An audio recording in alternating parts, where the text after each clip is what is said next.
Lin Mo, I don't care what you think. You have to move out of this log cabin today. This is non-negotiable. A wilderness farm. Inside the spacious yet shabby main hall of the log cabin, a cold, sharp female voice brutally shattered the stillness of early morning. The girl speaking wore black and white color blocked sportswear, with a crop top that showed a sliver of fair skin. Strikingly pretty and well-proportioned, she was Su Qingya, the class beauty admired by everyone.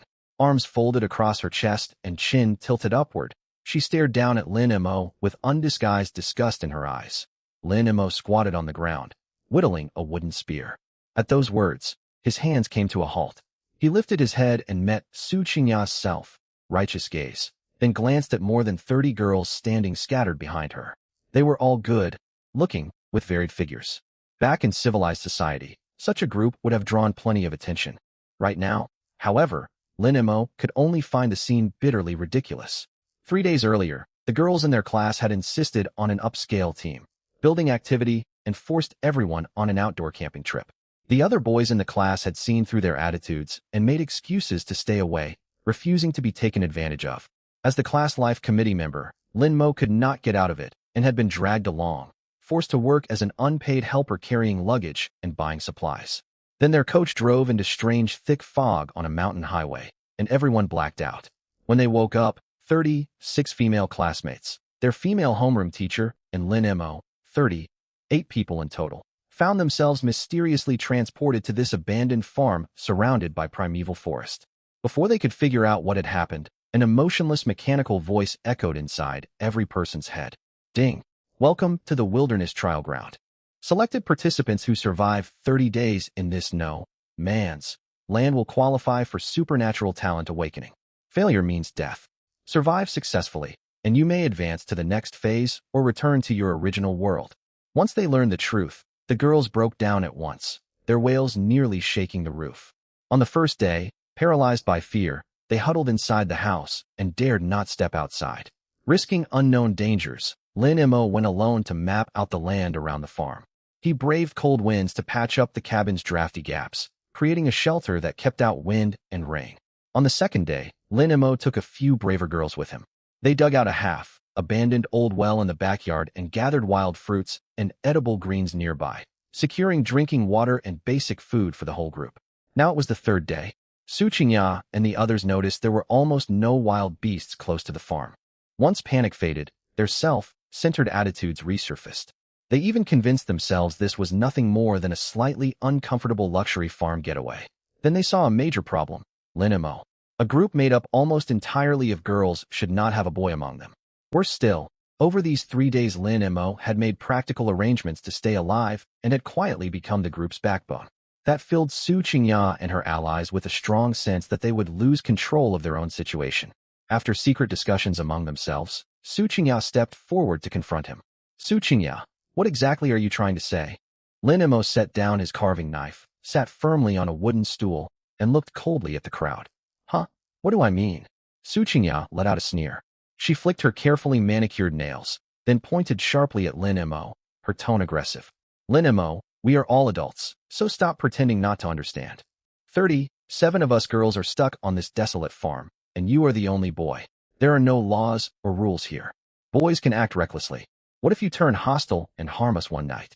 Over these past few days you have been ordering us around. Who can say you are not trying to gain power over all of us? To stir up the crowd, Su Qingya turned toward the girls behind her and spoke loudly. Girls, trapped in this strange place, if we stick together as women, we can definitely survive 30 days and unlock special abilities.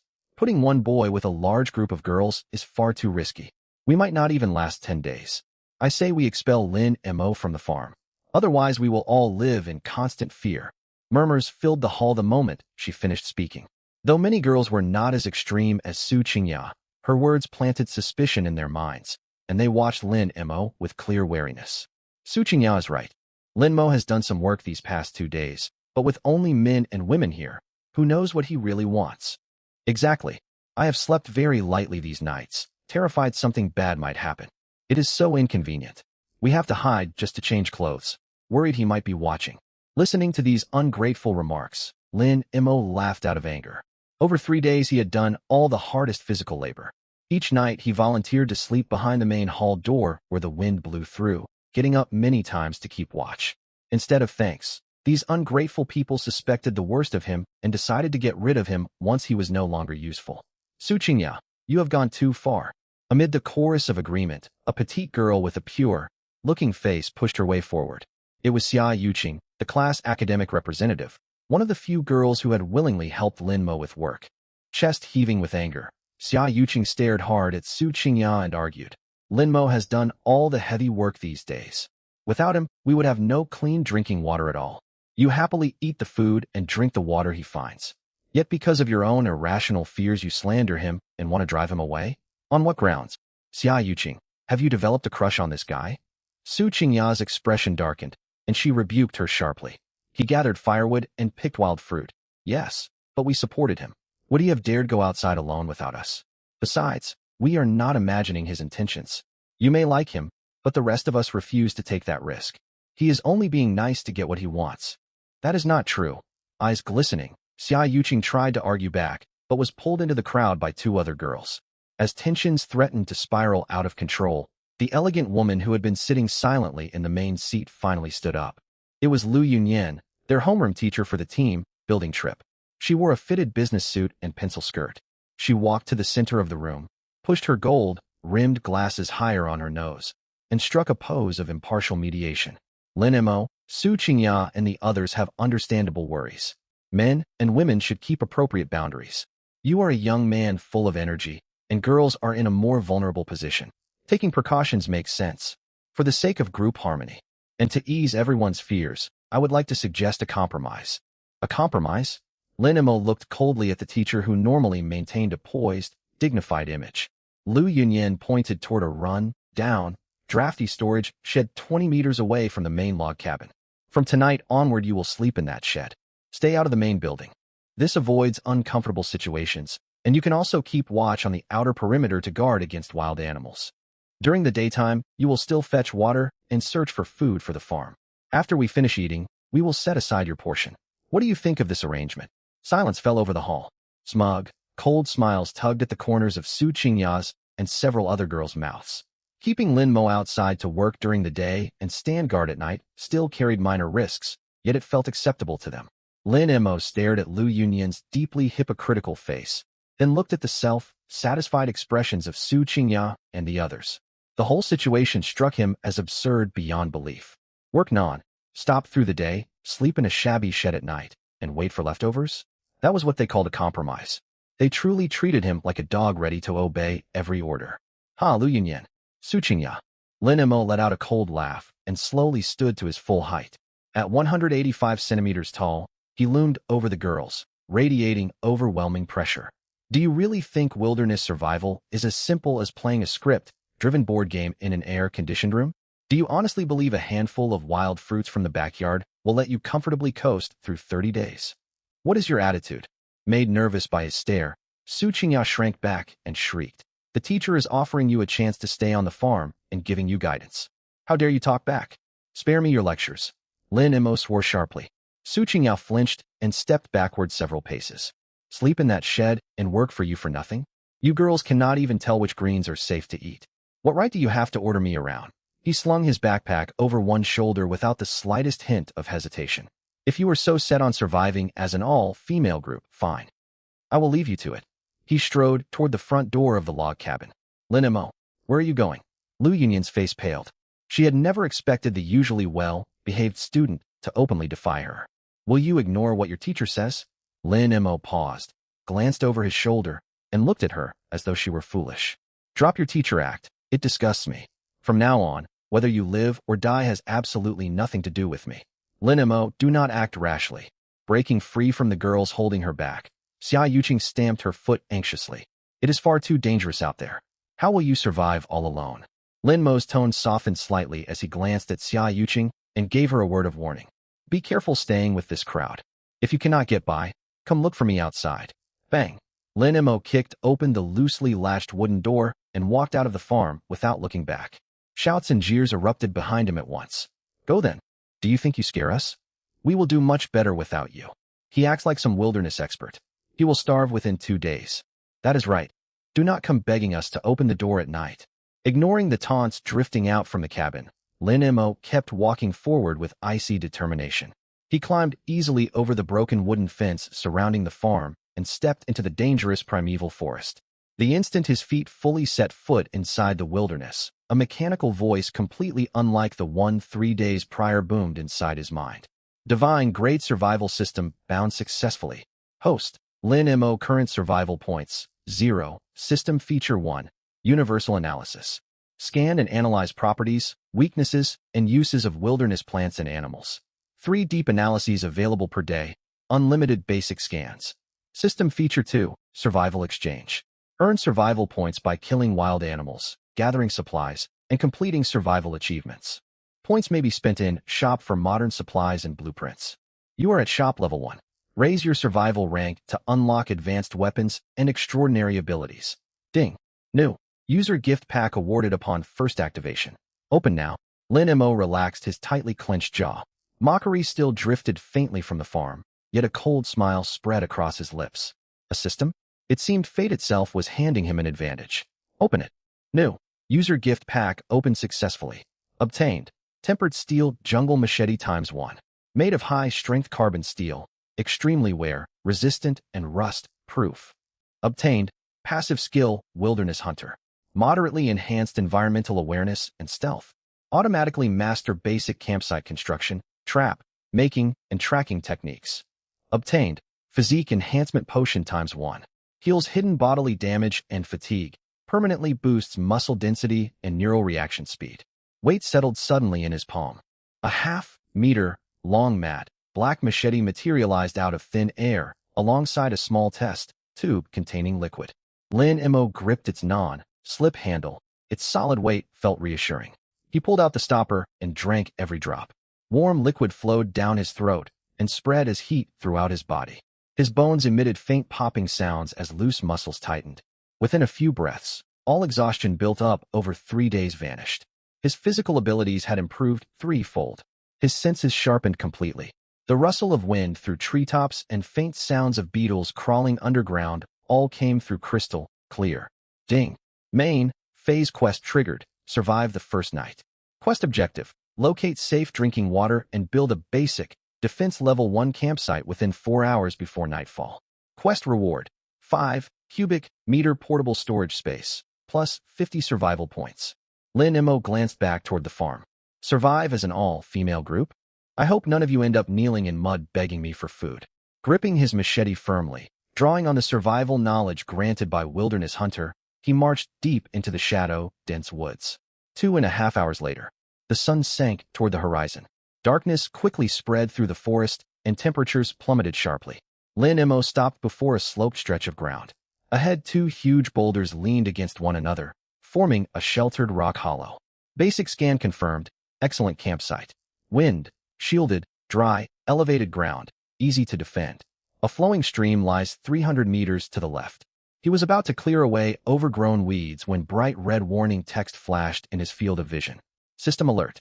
Dangerous creature hiding in the bush ahead. Spend 1 deep analysis for precise detection. Remaining uses today, March 3rd. Confirm analysis.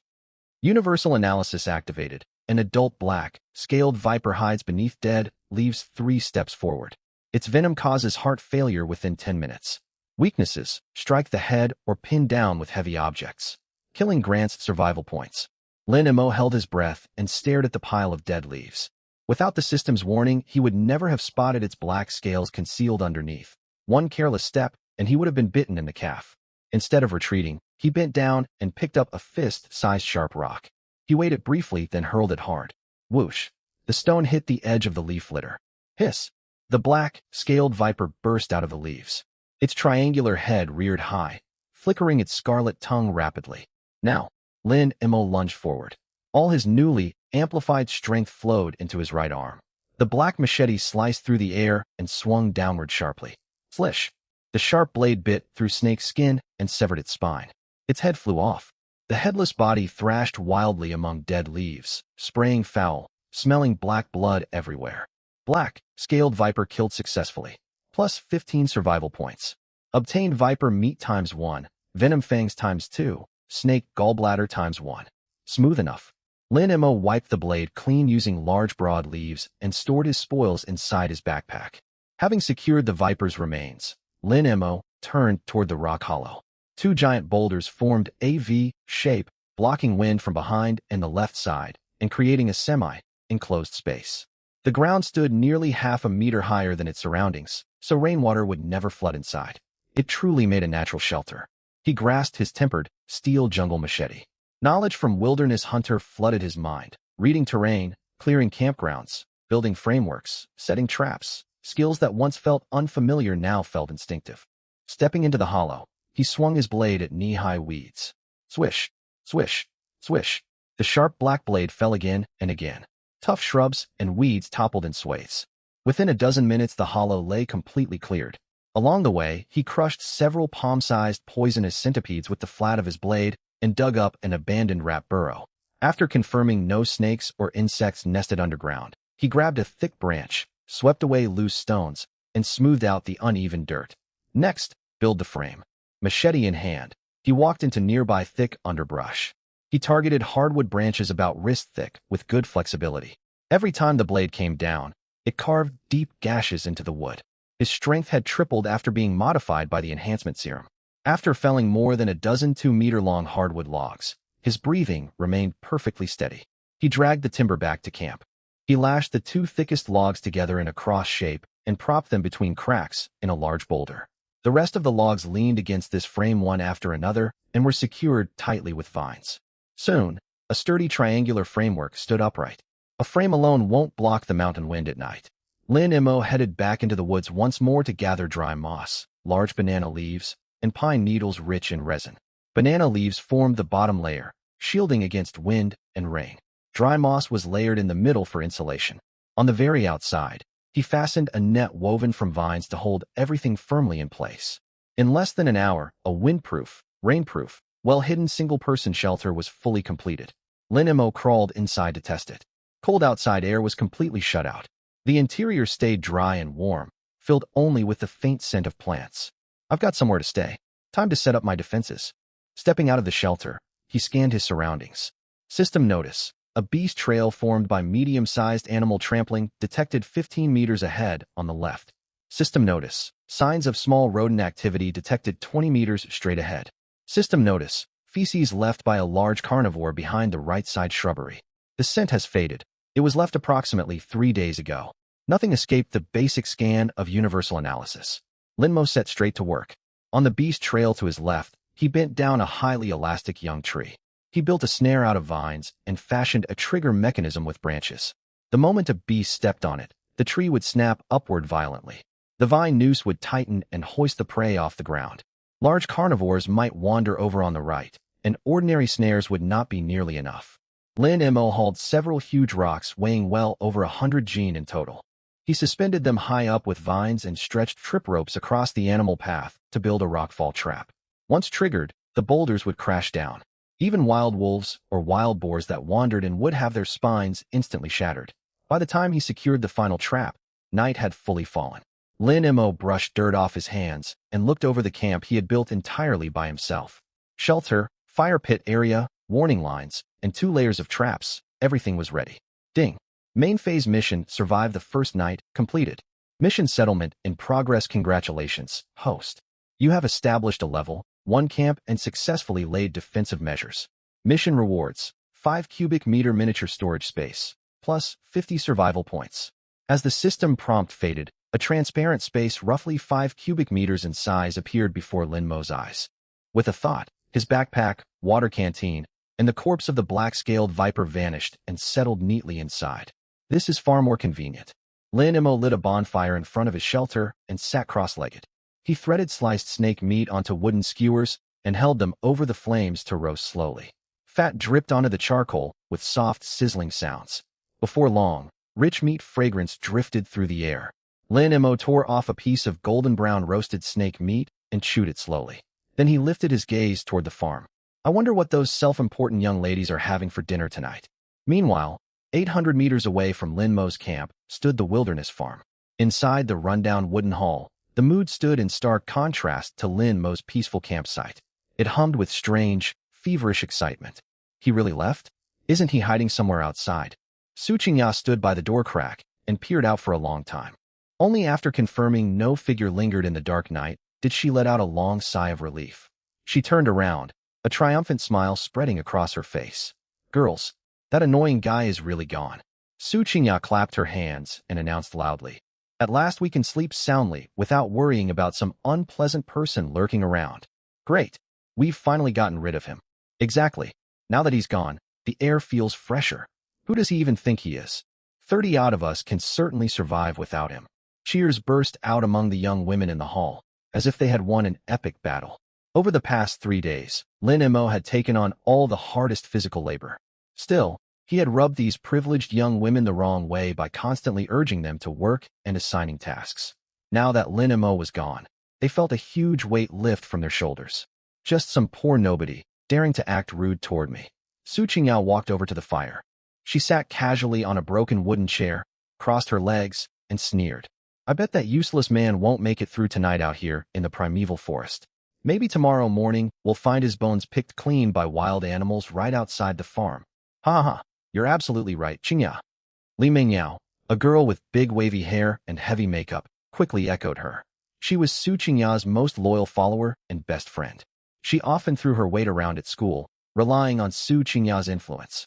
While laughing, Li Mingyao's eyes drifted toward Xia Yuqing, who sat huddled silently in the corner. Furious just thinking about how Xia Yuqing had publicly stood up for Lin Mo against Su Qingya a moment earlier, she rolled her eyes. She let out a cold laugh and strode over to Xia Yuqing. Well, look who it is, our top student Xia. Li Mingyao loomed over Xia Yuqing, her tone sharp and sarcastic. What's wrong? Are you secretly upset because your good friend got driven away? Xia Yuqing sat on the floor with her knees drawn to her chest. She lifted her head and bit her lip. Li Mingyao, don't go too far. Now that Lin Mo is gone, who will fetch water? Who will find food tomorrow? Bang! Li Mingyao slammed her palm against a nearby wooden table. Xia Yuqing flinched violently. Xia Yuqing, don't try to scare us. She planted her hands on her hips and pointed straight at Xia Yuqing. The world does not revolve around any single person. We will still have water and food without Lin Mo. If you care for him so deeply, why didn't you run off with him just now? You. Eyes glistening, Xia Yuqing was too angry to speak. You what? Li Mingyao snorted and issued her orders. Since you love hard work so much, fine. Tomorrow morning, you will repair the broken wooden fence in the farm backyard. Also, clean up all the household trash piled in the corner over these 3 days and haul it outside the farm first thing tomorrow. Xia Yuqing's eyes widened in disbelief. Repairing the fence meant heavy-duty labor moving large logs. Work Lin Mo had always handled alone. The garbage reeked horribly and contained very unpleasant waste. Why should all of this fall only on me? Xia Yuqing protested, hurt. Why? Li Mingyao leaned close and lowered her voice, speaking only for Xia Yuqing to hear, her words vicious. Because you dared speak up for that unpleasant man and offended Qingya? Let me make this clear, Xia Yuqing. Qingya sets the rules here. You will do what you are told. Refuse, and you will not get a single drop of water tomorrow. She straightened up afterwards and scanned the other girls proudly. Listen up, everyone. Anyone else who defends that good-for-nothing Lin Mo will end up just like her. Silence fell briefly over the hall. Many girls looked at the bullied Xia Yuqing with sympathy in their eyes, yet none dared provoke Su Qingya and Li Mingyao. Xia Yuqing bit her lower lip hard, holding back tears. Her reddened eyes burned with humiliation and resentment. Li Mingyao, this is outright bullying. A sharp shout shattered the quiet of early morning. Zhang Yao, Xia Yuqing's hot-tempered, short-haired best friend, charged forward like an enraged leopard. She shoved Li Mingyao hard, just as Li Mingyao was berating Xia Yuqing. Oof! Caught off balance in high-heeled shoes, Li Mingyao staggered and nearly fell heavily onto the dusty wooden floor. What are you doing? Li Mingyao regained her footing and screamed furiously at Zhang Yao. What am I doing? I ought to ask you the same thing. Zhang Yao stood firmly in front of Xia Yuqing, chest heaving with rage. Repair the fence? Dispose of trash for 30-odd people? Are you treating Yuqing like your personal servant? When Lin Mo was here doing all this heavy work, you all stood by and watched. Now you have chased him away and dumped all the worst chores on the kind-hearted girl. Your petty revenge has gone far enough. Do you really think this farm belongs to you? Nearby, the normally gentle Lu Jia stepped forward, unable to stay silent any longer. She took Xia Yuqing's hand and glared at Li Mingyao. Exactly. Yuqing only spoke the truth. Why punish her like this? We are all trapped here together. Nobody should have to obey your arbitrary orders. Taken aback by their fierce pushback, Li Mengyao's face flushed bright red. Accustomed to throwing her weight around, she could not stand being shouted down. You dare defy us? Her shrill voice nearly shook the roof. If not her, then who? Should Qingya do it? Should I do it? She brought this on herself for sticking up for that obnoxious guy. She deserves to be taught a lesson. Don't you dare call her deserving of mistreatment. Furious, Zhang Yao rolled up her sleeves and moved forward. You want to start a fight? At that moment, a cold voice rang out from the back of the crowd. Su Qingya pushed through the crowd with over a dozen of her close followers, advancing with imposing momentum. She shot Zhang Yao a contemptuous glance. Zhang Yao, Lu Jia, get your facts straight. Women are in charge here. This is a collective, and we need rules. Xia Yuqing undermined group harmony yesterday. Doing chores to make amends is hardly unreasonable. Her followers immediately chimed in. Qingya is right. Someone has to do the work. Maybe all three of you should fix the fence, since you are such good friends. We never liked your self-righteous attitudes back at school. Zhang Yao laughed bitterly at their aggressive intimidation. Rules? Those are just rules you made up for yourself. You are running group bullying. Do you think driving Lin Mo away makes you queens of this place? You are mistaken. We are all equals here. We can split up and look after ourselves if we have to.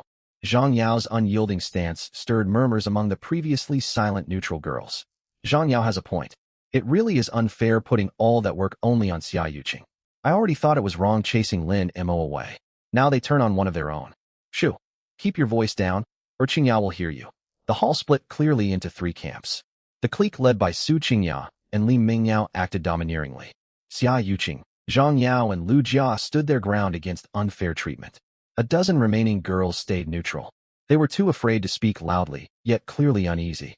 How dare you, Zhang Yao? Li Mingyao panicked seeing others lean towards Xia Yuqing's side. She lunged forward, ready to grab Zhang Yao's hair. Zhang Yao fought back, grabbing Li Mingyao's arm. The two were seconds away from full-blown physical conflict. Chaos loomed. Enough. Stop this at once. A commanding, angry shout boomed through the wooden house, stopping everything. Lu Yunyan walked down the stairs in slightly wrinkled formal business, where that still accentuated her figure. Her high heels clicked sharply against the steps. She adjusted her gold-rimmed glasses, her refined, mature face hard with frost. Look at yourselves. What kind of behavior is this? She stepped into the middle of the crowd. Her sharp gaze swept across Su Qingya, Zhang Yao, and everyone else. Her powerful aura instantly quieted the turmoil. We are trapped in this dangerous place. Our lives are constantly at risk. Instead of cooperating to survive, you bicker and nearly fight over trivial matters. Do you want wild animals to hear the noise and attack all of us? Mention of wild animals sent shivers through every girl. The tense fury in the room faded. Lu Yunyan softened her tone slightly and began mediating carefully. Su Qingya, Mengyao, assigning tasks is reasonable, yet you should choose fairer methods instead of piling all burdens onto one person. She offered mild criticism towards Su Qingya before turning toward Zhang Yao and Xia Yuqing. Zhang Yao, you too. Disagreements should be discussed. Resorting to physical confrontation solves nothing. Remember how Lin Mo left half an hour ago. He warned we would end up begging him if we could not survive. Lu Yunyan drew a deep breath, her gaze sharp. Do you want that arrogant man laughing at us from the shadows? Do you want to prove that without men, we women cannot survive out here? Her words struck heavy blows into every girl's heart, especially Su Qingya and Li Mingyao. The thought of Lin Mo mocking them from the forest edge redirected their anger elsewhere. You are right, teacher. Su Qingya gritted her teeth. We will never let that nobody look down on us. Though Zhang Yao still felt wronged, Lu Yunyan's moral pressure stopped her from further confrontation. She shot Li Mingyao a sharp glare and stepped back beside Xia Yuqing. Satisfaction flickered across Lu Yunyan's eyes as she regained control of the situation. Since none of us wish to be mocked, we must take action. Lu Yunyan cleared her throat and spoke loudly. Before sunset this evening, aside from a small stay-behind guard detail, everyone else will head out. Search for food and fresh water within safe boundaries centered on this cabin.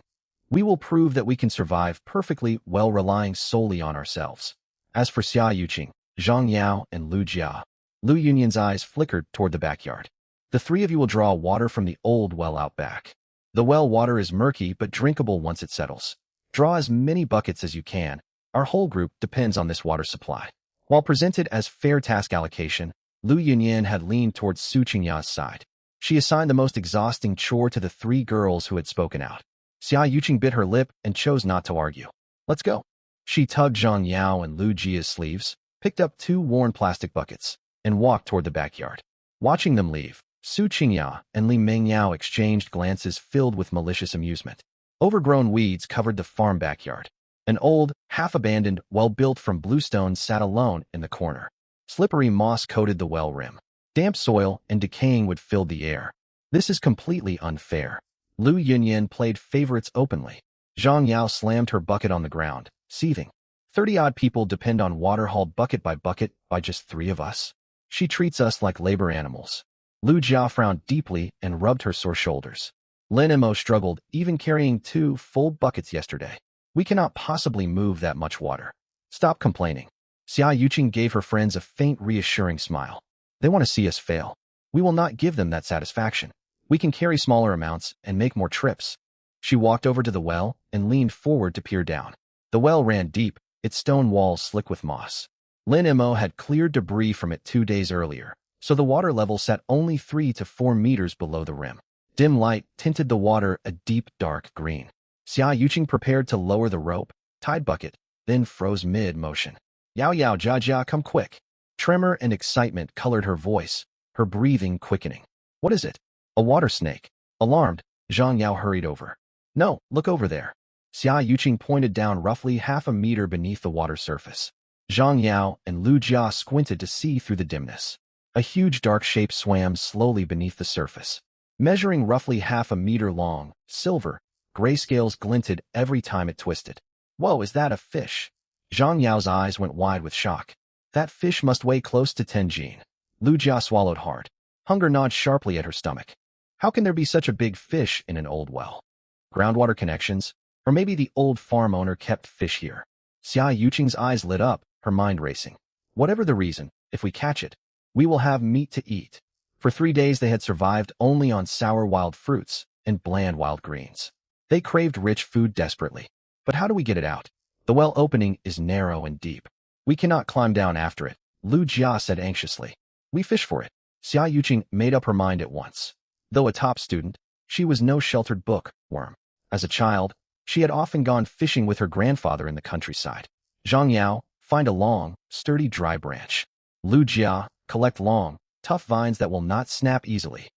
I will look for something we can use as a hook and bait. Following Xia Yuqing's directions, the 3 split up to work. In less than 10 minutes, they gathered all their supplies. They had a 2-meter dry wooden pole, fishing line braided from 3 thin vines. For a hook, Xia Yuqing carefully sharpened a wood splinter with broken glass, carved a barb into it, and tied it firmly to the end of the vine line. The bait was made from extremely sour red wild fruits they had picked earlier, crushed, and smeared onto wooden thorns. Will this even work? Zhang Yao stared at the extremely crude fishing rod, filled with doubt. We can only try. Grass carp are omnivorous. These wild fruits have a strong scent. Hopefully it will draw one over. Xia Yuqing took a deep breath and slowly lowered the bait, laden contraption back down into the well. Plop! Tiny droplets splashed, and ripples spread outward across the dim well water. Time ticked by. 10 minutes, 20 minutes, half an hour. Xia Yuqing gripped the wooden stick tightly, squatting beside the well. Her eyes never left the water's surface, and she barely dared to breathe. Fine beads of sweat dotted her forehead. Her legs throbbed from holding the squat for so long, yet she stayed utterly focused. Beside her, Zhang Yao and Lu Jia fidgeted anxiously. They did not dare make a sound, afraid of scaring away their prey below. More than 30 minutes slipped by. Xia Yuqing's arms ached so badly she could barely hold on, ready to give up, when the vine at the water's surface suddenly plunged sharply downward. It bit. A jolt shot through Xia Yuqing. A powerful tug traveled up the vine to the wooden stick, nearly yanking her straight into the well. Hurry! Help! Biting down hard, Xia Yuqing leaned backward with all her strength. Zhang Yao and Lu Jia reacted instantly. They lunged forward. The 3 girls locked together from behind, pulling on the stick like competitors in a tug of war. Splash! Well water churned violently. The large wounded fish thrashed wildly beneath the surface. Its massive tail slammed against the water, producing thunderous noise. 1, 2, 3. Heave! Xia Yuqing shouted. All 3 girls poured every ounce of strength they possessed. With a dull thud, a plump wild grass carp, its scales glinting silver under the sunlight, was hauled forcefully out of the well and crashed heavily onto the bluestone beside it. The fish flapped furiously on the ground, jaws gaping, gills heaving. It weighed well over 12 Jin. Yeah, we caught it. We actually caught it. Overjoyed, Zhang Yao jumped up and down, throwing her arms around Xia Yuqing and Lu Jia. Staring down at the big fish, a bright smile, the first in 3 days, spread across Xia Yuqing's pale face. This fish would feed the three of them well for several days. Their joy did not last long. Rapid footsteps echoed from the backyard entrance. What is all this noise? Why are you three yelling? Su Qingyao walked over, followed by Li Mengyao and several other girls, her face full of irritation. When their eyes fell on the still, flapping 12, Jean carp on the stone slab, every voice died away. Su Qingyao's eyes went wide. She swallowed hard. Fish. Meat. Yeah, look, it's a fish. Such a huge one. Li Mingyao's voice shook with excitement. Su Qingyao thought fast. The shock on her face instantly shifted to a sense of entitlement. She strode forward, completely ignoring Xia Yuqing and her friends, and pointed at the fish lying on the ground. Wonderful. I knew all those rotten fruits we tossed into the well would pay off. This fish grew fat feeding on what we threw in. Stunned by this brazen lie, Xia Yuqing and the other two girls froze. Su Qingyao, how shameless can you be? Zhang Yao snapped out of it first, trembling with rage. What do you mean it was fed by your fruit? Yuqing squatted there for more than half an hour to catch this fish. This has absolutely nothing to do with you. How can you say that? Li Mingyao stepped forward at once, planting herself in front of the fish. This farm belongs to all of us as a group. This well belongs to everyone, so the fish in it is collective property too. Besides, if you hadn't sent you to fetch water, you would never have found this fish. That is brilliant leadership. You are lying. Lu Jia shouted angrily. You are nothing but robbers. Su Qingyao let out a cold laugh and paid no heed to their protests. She waved toward the girls behind her. Mengyao, take the fish. Su Qingyao tilted her chin high and spoke in a condescending, patronizing tone. Tonight we will hold a fish roast feast. We celebrate driving Lin Mo away and starting our new self-reliant girl's survival life. And as for you three, Su Qingyao glanced scornfully at Xia Yuqing. Since you pulled the fish out, you may have some fish soup tonight. I will fight you. Zhang Yao snapped. Her self-control shattered completely. Like an enraged leopard, she bent down, seized the rough dry wooden stick they had used for fishing, and swung it hard towards Su Qingyao and Li Mingyao. The stick cut through the air with a low whoosh. Ah! Li Mingyao shrieked. She pulled her hands back as though burned before she could grab the carp. Her foot slipped, and she landed hard on the moss-covered stone, her face drained of color. Su Qingyao's eyes widened. She stepped backward instinctively. Seeing the dozen-plus other girls behind her, she suppressed her panic and blustered. Zhang Yao, are you crazy? Strike me, and we will kick you straight off this farm. Kick me out. I don't care. Even if I leave, I will give you a piece of my mind. Veins bulged on Zhang Yao's forehead as she lifted the stick again.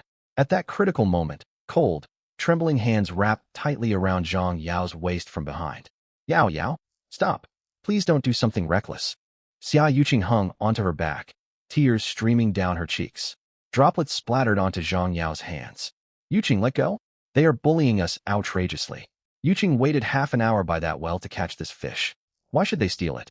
Zhang Yao struggled, careful not to hurt Xia Yuqing clinging to her. I know all of it. Xia Yuqing shook her head, her voice shaking violently. But think what will happen if we have a full-on fight. They will throw us out. Lin Mo can survive out in the wild on his own. What about us? 3 girls with no weapons. We cannot even tell directions apart. Once night falls, any wild beast could kill us. Her words hit Zhang Yao and Lu Jia like ice, cold water. True enough. Dense, dangerous wilderness surrounded them. Lin Mo was gone. The 30-odd girls on the farm might be selfish, but the run-down wooden huts and fences still offered a thin measure of safety. If they got expelled, death awaited them. They had to endure for the sake of survival. Zhang Yao's arm shook violently as she held the stick high. Humiliation burned in her eyes. Her fingers loosened. Thud! The stick clattered onto the blue stone. That is much more reasonable. All trace of fright vanished from Su Qingyao's face. A triumphant smirk curled her lips. She smoothed her hair slowly and looked down on the 3 girls as if they were pitiful strays. On this farm, majority rules. I take this fish for the good of everyone. She nudged Li Mingyao with her foot. What are you waiting for? Take this collective prize. Tonight we eat well. Li Mingyao scrambled up, brushed dirt off her trousers, and marched haughtily over to the fish. Pinching its gill between 2 fingers, she lifted the still weakly, twitching 12 Jean carp. She snorted loudly as she walked past the three girls. Come on, girls, let's get ready for our bonfire celebration. Su Qingya walked away like a triumphant queen with her followers trailing behind her. Only Xia Yuqing, Zhang Yao, and Lu Jia remained beside the cold, damp well. Cold wind cut through their thin clothing. Yuqing, I am so sorry. Zhang Yao sank to the ground, burying her face in her hands and sobbing. I am useless. I cannot even defend what is ours. Xia Yuqing knelt beside her, fighting back her own heartache, and hugged her, patting her back gently. It is all right. As long as we are alive, there will be chances. Come, let us finish fetching water. Night fell, swallowing the wilderness farm in deep darkness. A large bonfire blazed in front of the wooden huts, holding back the bitter chill. For 3 days these girls had suffered hardship. Tonight brought a long, awaited celebration. The 12-gene grass carp had been gutted and cleaned. Spitted on thick branches, it turned slowly over the flames. Fire licked the fish. Soon its skin crisped and curled. Golden fat oozed from the flesh, dripping onto hot charcoal with a sizzle. It released a rich, mouth-watering aroma. The scent drifted everywhere. More than 30 girls sat around, swallowing repeatedly, eyes fixed greedily on the roasting fish. For 3 days they had survived only on sour wild berries and bitter greens, with almost no fat in their diets. Su Qingya sat in the warmest, most prominent spot near the bonfire. She twirled the rusty knife Lin Mo had left behind, behaving like the undisputed leader. All right, it is nearly done. Su Qingya stood up and slit the fish's belly open with the knife. Tender white flesh steamed out. Satisfied, she raised her voice. Today marks our first day of true independent survival, free from Lin Mo. This fish is our reward. Now I will divide it. All the girls leaned forward, hunger shining in their eyes. Su Qingya's next move crushed most of their hopes. Using the knife, she sliced off the biggest, boneless midsection of the fish, at least 7 or 8 gene of meat. She placed this generous portion in a relatively clean wooden basin and carried it over to herself, Li Mengyao, her close friends, and Lu Yunyan. Mengyao, Xiaoya, you all worked hard keeping order today. And Teacher Lu. Su Qingya spoke to Lu Yunyan with unctuous deference. Lu Yunyan sat cross, lagged beside the fire. She still wore her formal fitted outfit. She held a string of wooden prayer beads and turned them one by one slowly. Behind her gold-rimmed glasses, her cool, dignified bearing gave her an odd, detached aura. Teacher Lu mediated disputes and contributed greatly. You deserve extra nourishment. Lu Yunyan lifted her eyes slightly and paused, turning the beads. She adjusted her glasses calmly. Her tone was cool and matter of fact. Thank you, Qingya. All things follow their natural order. Since it has been apportioned, I shall accept it. Her aloof readiness to accept special treatment emboldened Li Mengyao and the others. Thank you, Yaya. You are the best. Li Mengyao tore off a large chunk, burning her mouth, yet chewing loudly. Wow, this tastes amazing. So fresh. The remaining 20+ girls sat frozen. What about us? One girl asked timidly. Su Qingya picked bones from her fish without looking up and gestured toward the spit with the tip of her knife. Be patient. There is still the head, tail, and scraps on the bones. Divide those among yourselves. Be nice to each other. No fighting. Silence fell over the clearing. What little remained weighed barely 3 or 4 gene total. Once bones were removed, there was hardly enough meat for 20 people to each have a tiny mouthful. Su Qingya, this is terribly unfair. A faint protest rose from the crowd. Unfair. Su Qingya snapped her head around, her gaze sharp. We in leadership bear the heaviest mental burdens. Brain work consumes lots of energy. We deserve extra food. Without Teacher Lu and myself organizing everything, you would not even have hot soup. Anyone unhappy can go back inside. Cowed, the girl fell silent. Hunger outweighed pride. 20-odd girls swarmed toward the fish head and tail, shoving and arguing as they scraped for every last shred of meat. The scene was pitiful. Right at the outer edge of the crowd sat Xia Yuqing, Zhang Yao, and Lu Jia on cold, muddy ground. Before them lay a broken plastic bottle, bottom holding murky fish soup. The charity Su Qingya had sent them to show her generosity. Zhang Yao stared at fish scales floating in the liquid. She bit her lip hard to hold back tears. Nearby, Su Qingya's inner circle ate their fill. 7 to 8 gene of rich meat was more than enough for them to eat to fullness. Burp. Li Mengyao rubbed her rounded stomach. It feels so good to be full. Shame there is no salt, though. Be grateful you have food at all. Su Qingya wiped her mouth neatly with scrap paper. Once full, her eyes fell on the leftover sour red wild fruits, the food Xia Yuqing's group had saved for tomorrow. Terrible, tasting sour garbage fruit. Disgusted, Su Qingya grabbed the handful of berries and tossed them straight into the bonfire. Crackle sizzle. The fruits charred and burst, filling the air with acrid smoke. Su Qingya, what have you done? Having endured as long as she could, Xia Yuqing jumped to her feet. Those were our food for tomorrow. You cannot just throw them away. The girls fighting over scraps stopped and stared. In the wilderness, food meant life. Wasting food like this was appalling. What is it to you if I throw away a few worthless berries? Su Qingya sneered and looked Xia Yuqing up and down with malice. Xia Yuqing, you always think like someone trapped in poverty. Catching this fish proves resources are abundant nearby. Go catch another tomorrow. Only people like you treat worthless berries as precious treasure. This is about burning our boats. Leaving no fallback pushes everyone to become better survivors. You understand nothing. Stunned by such shameless reasoning, Xia Yuqing trembled all over, lost for words. Tension hung heavy in the clearing. Lu Yunyan's brows drew together almost imperceptibly. While she thought Su Qingya had gone too far, their interests were aligned. She saw no reason to contradict her. She closed her eyes and kept turning her prayer beads, pretending not to notice. Though many other girls resented what had happened, hunger and fear kept them obedient. They lowered their heads. Night wind gusted, making the bonfire flicker. Temperatures plummeted sharply, and bitter cold washed over the open space. At that moment, rustle, crack. From the pitch black forest beyond the wooden huts came unsettling sounds. Heavy footsteps told of a very large creature crushing dead branches as it roamed through darkness. 800 meters away, on a sloped hillside, lay Lin Mo's campsite. Compared with all the conflict and hunger on the farm, Lin Mo's situation could not have been more different. Huff, seated beside his warm bonfire, Lin Mo bit into the final piece of golden, crispy roasted snake meat. Thanks to the enhancement serum, his body digested food extremely well. A several, jean black, scaled snake filled him with vigor, his muscles brimming with energy. He stood up and brushed crumbs off his hands, gazing out into the dark beyond camp. Full and warm. Time to check my traps. He pulled a thick burning stick from the fire to use as a torch, grabbed his high-quality machete, and walked toward an animal trail 15 meters ahead. As he neared his trap line, sharp ears picked up faint sounds of struggle and creaking taut rope. He hurried forward. Torchlight illuminated the scene. A young bent tree, spring trap, had snapped upright. Hanging suspended in mid-air, vine nooses held 2 gray, furred bundles.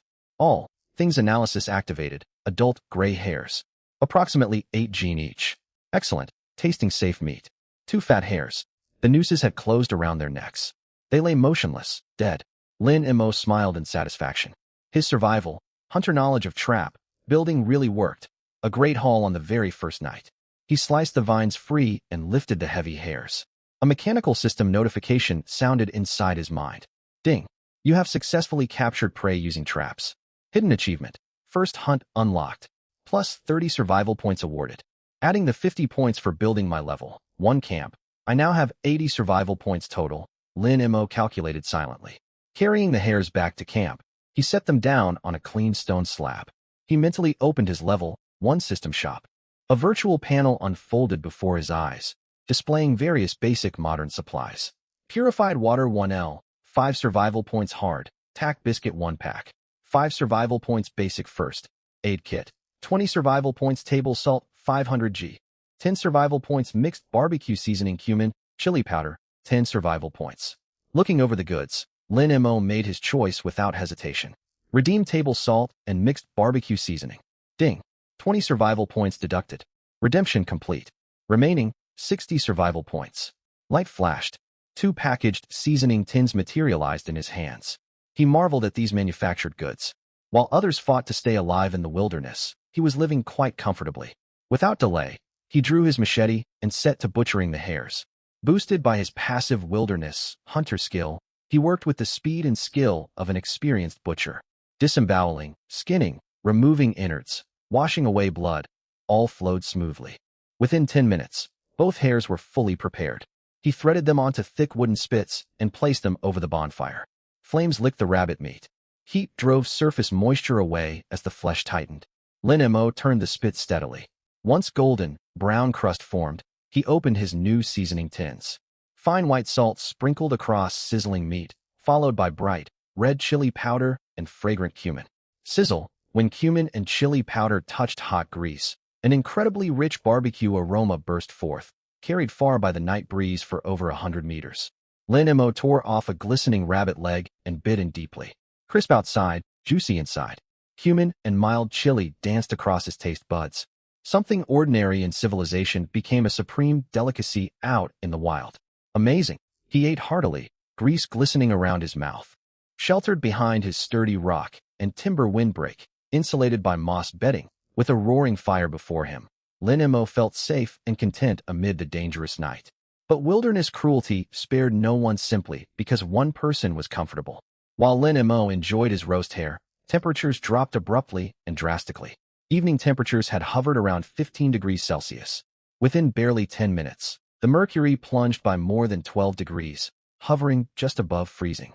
Howl, howl. Bitter wind tore through treetops, letting out eerie wails. Protected by his windbreak and bonfire, Lin Mo felt only a slight chill.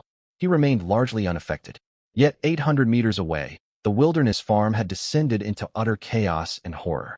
On the open ground before the farm's log cabin, the once roaring campfire had dwindled. The girls had been too lazy during the day to gather enough dry firewood, and now only faint, smoldering embers glowed feebly against the bitter wind. It's so cold. Why has it gotten this cold all of a sudden? Su Qingya hugged herself tightly, shaking violently all over. Her cropped athletic top offered barely more protection than thin gauze against the near-freezing gusts. The other girls fared even worse. Dressed mostly in light autumn clothing, they huddled together for warmth, their teeth chattering loudly. Firewood. We've run out of firewood. Someone go get some. Li Mingyao's lips had turned purple, her voice trembling. But all around lay pitch, black darkness. How could anyone bring themselves to step away from the group and venture into the shadow, choked woods? No one moved. Everyone waited for somebody else to volunteer. Just as the girls, on the brink of freezing, prepared to retreat into the equally draft-ridden cabin for shelter, a sound cut through the night. Aru, a wild, blood-curdling wolf howl rose from the deep forest behind the farm, piercing the sky. It echoed across the open wilderness like an icy blade, shattering the quiet and striking terror into every girl's heart. The air seemed to freeze solid. They froze mid-huddle, hardly daring to breathe. Aru, aru, woo. Before they could collect themselves, more howls answered from different parts of the forest, growing steadily louder and nearer. A large pack of wolves was closing in on the farm. Wolves, there are wolves. Someone screamed in terror, triggering total panic. Aya, help, run, get inside. 30 odd girls descended into complete hysteria. Screaming and sobbing, they stampeded toward the cabin door. Some were knocked to the ground and trampled in the crush. Others fled barefoot, too terrified to stop for their shoes. Su Qingya was holding a half-eaten fishbone. At the approaching howls, she flinched violently, and the bone slipped from her hand to land in the mud.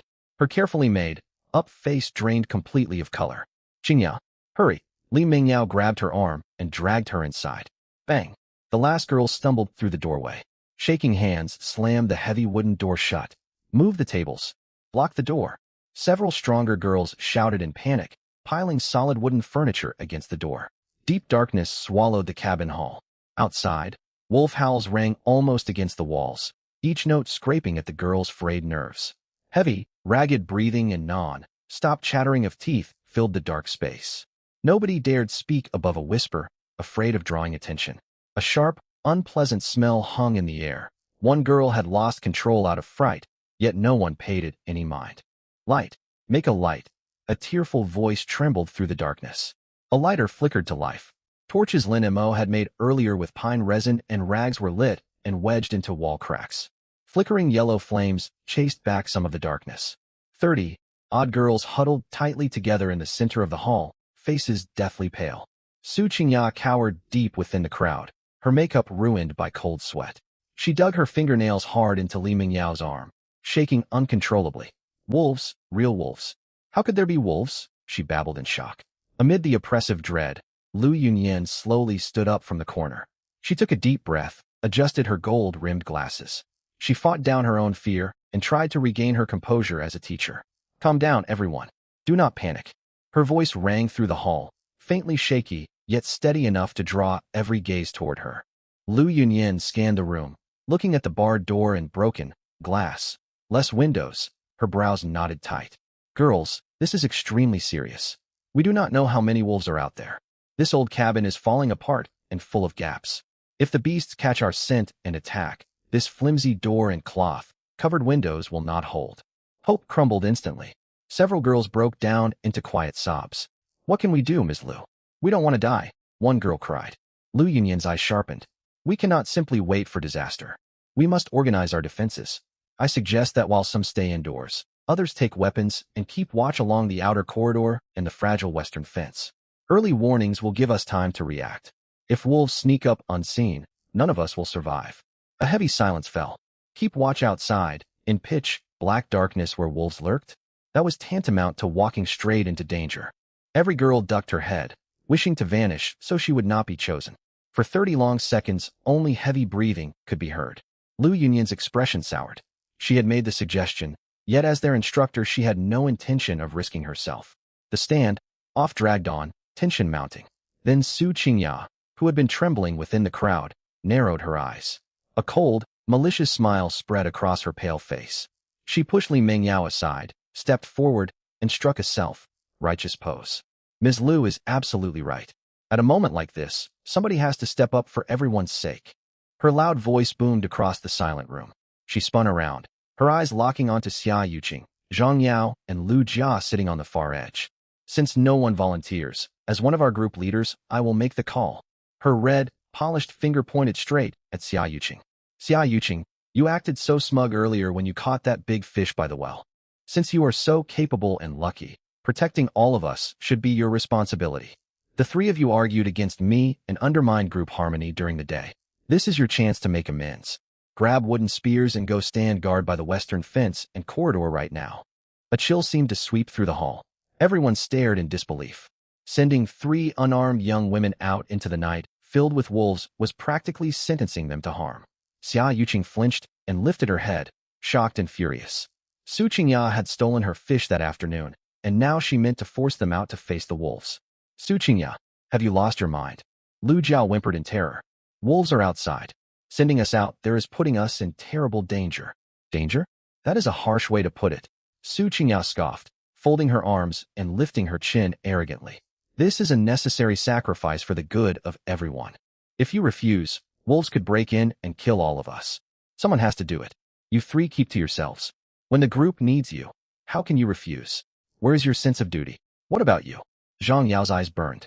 She shot to her feet and glared at Su Qingya. You keep talking about the group. Why don't you go stand guard yourself? Me?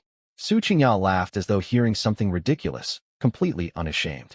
Zhang Yao, are you being foolish? Meng Yao and I are the core leadership of this group. We handle strategy and thinking work. We need to stay safely indoors to plan and direct our response. If our leaders get hurt, everyone will be lost. It makes perfect sense for us to stay protected. People doing practical work should take the most dangerous posts. Her shameless reasoning hung heavy in the air. Even neutral girls felt revolted. Fear-driven cowardice had been dressed up as noble logic. Strategy? That is nonsense. Xia Yuqing's face burned with anger. Tears welled in her eyes, yet she forced them back. She had lost all faith in their all-female group. Zhang Yao's self-control finally snapped. Rage over the stolen fish, humiliation and mortal despair welled up and exploded. That's enough, she roared, snatching a sharpened wooden spear Lin Mo had made. Gripping it firmly, she pointed its sharp tip straight towards Su Qingya. Speak another word, and I will not hold back. Even if the wolves get me, I will make you answer for this. You, what are you doing? At sight of the spear, Su Qingya's arrogance vanished instantly. She stumbled backward and fell hard onto the floor, scrambling backward in fright. Zhang Yao, put that down. Are you out of your senses?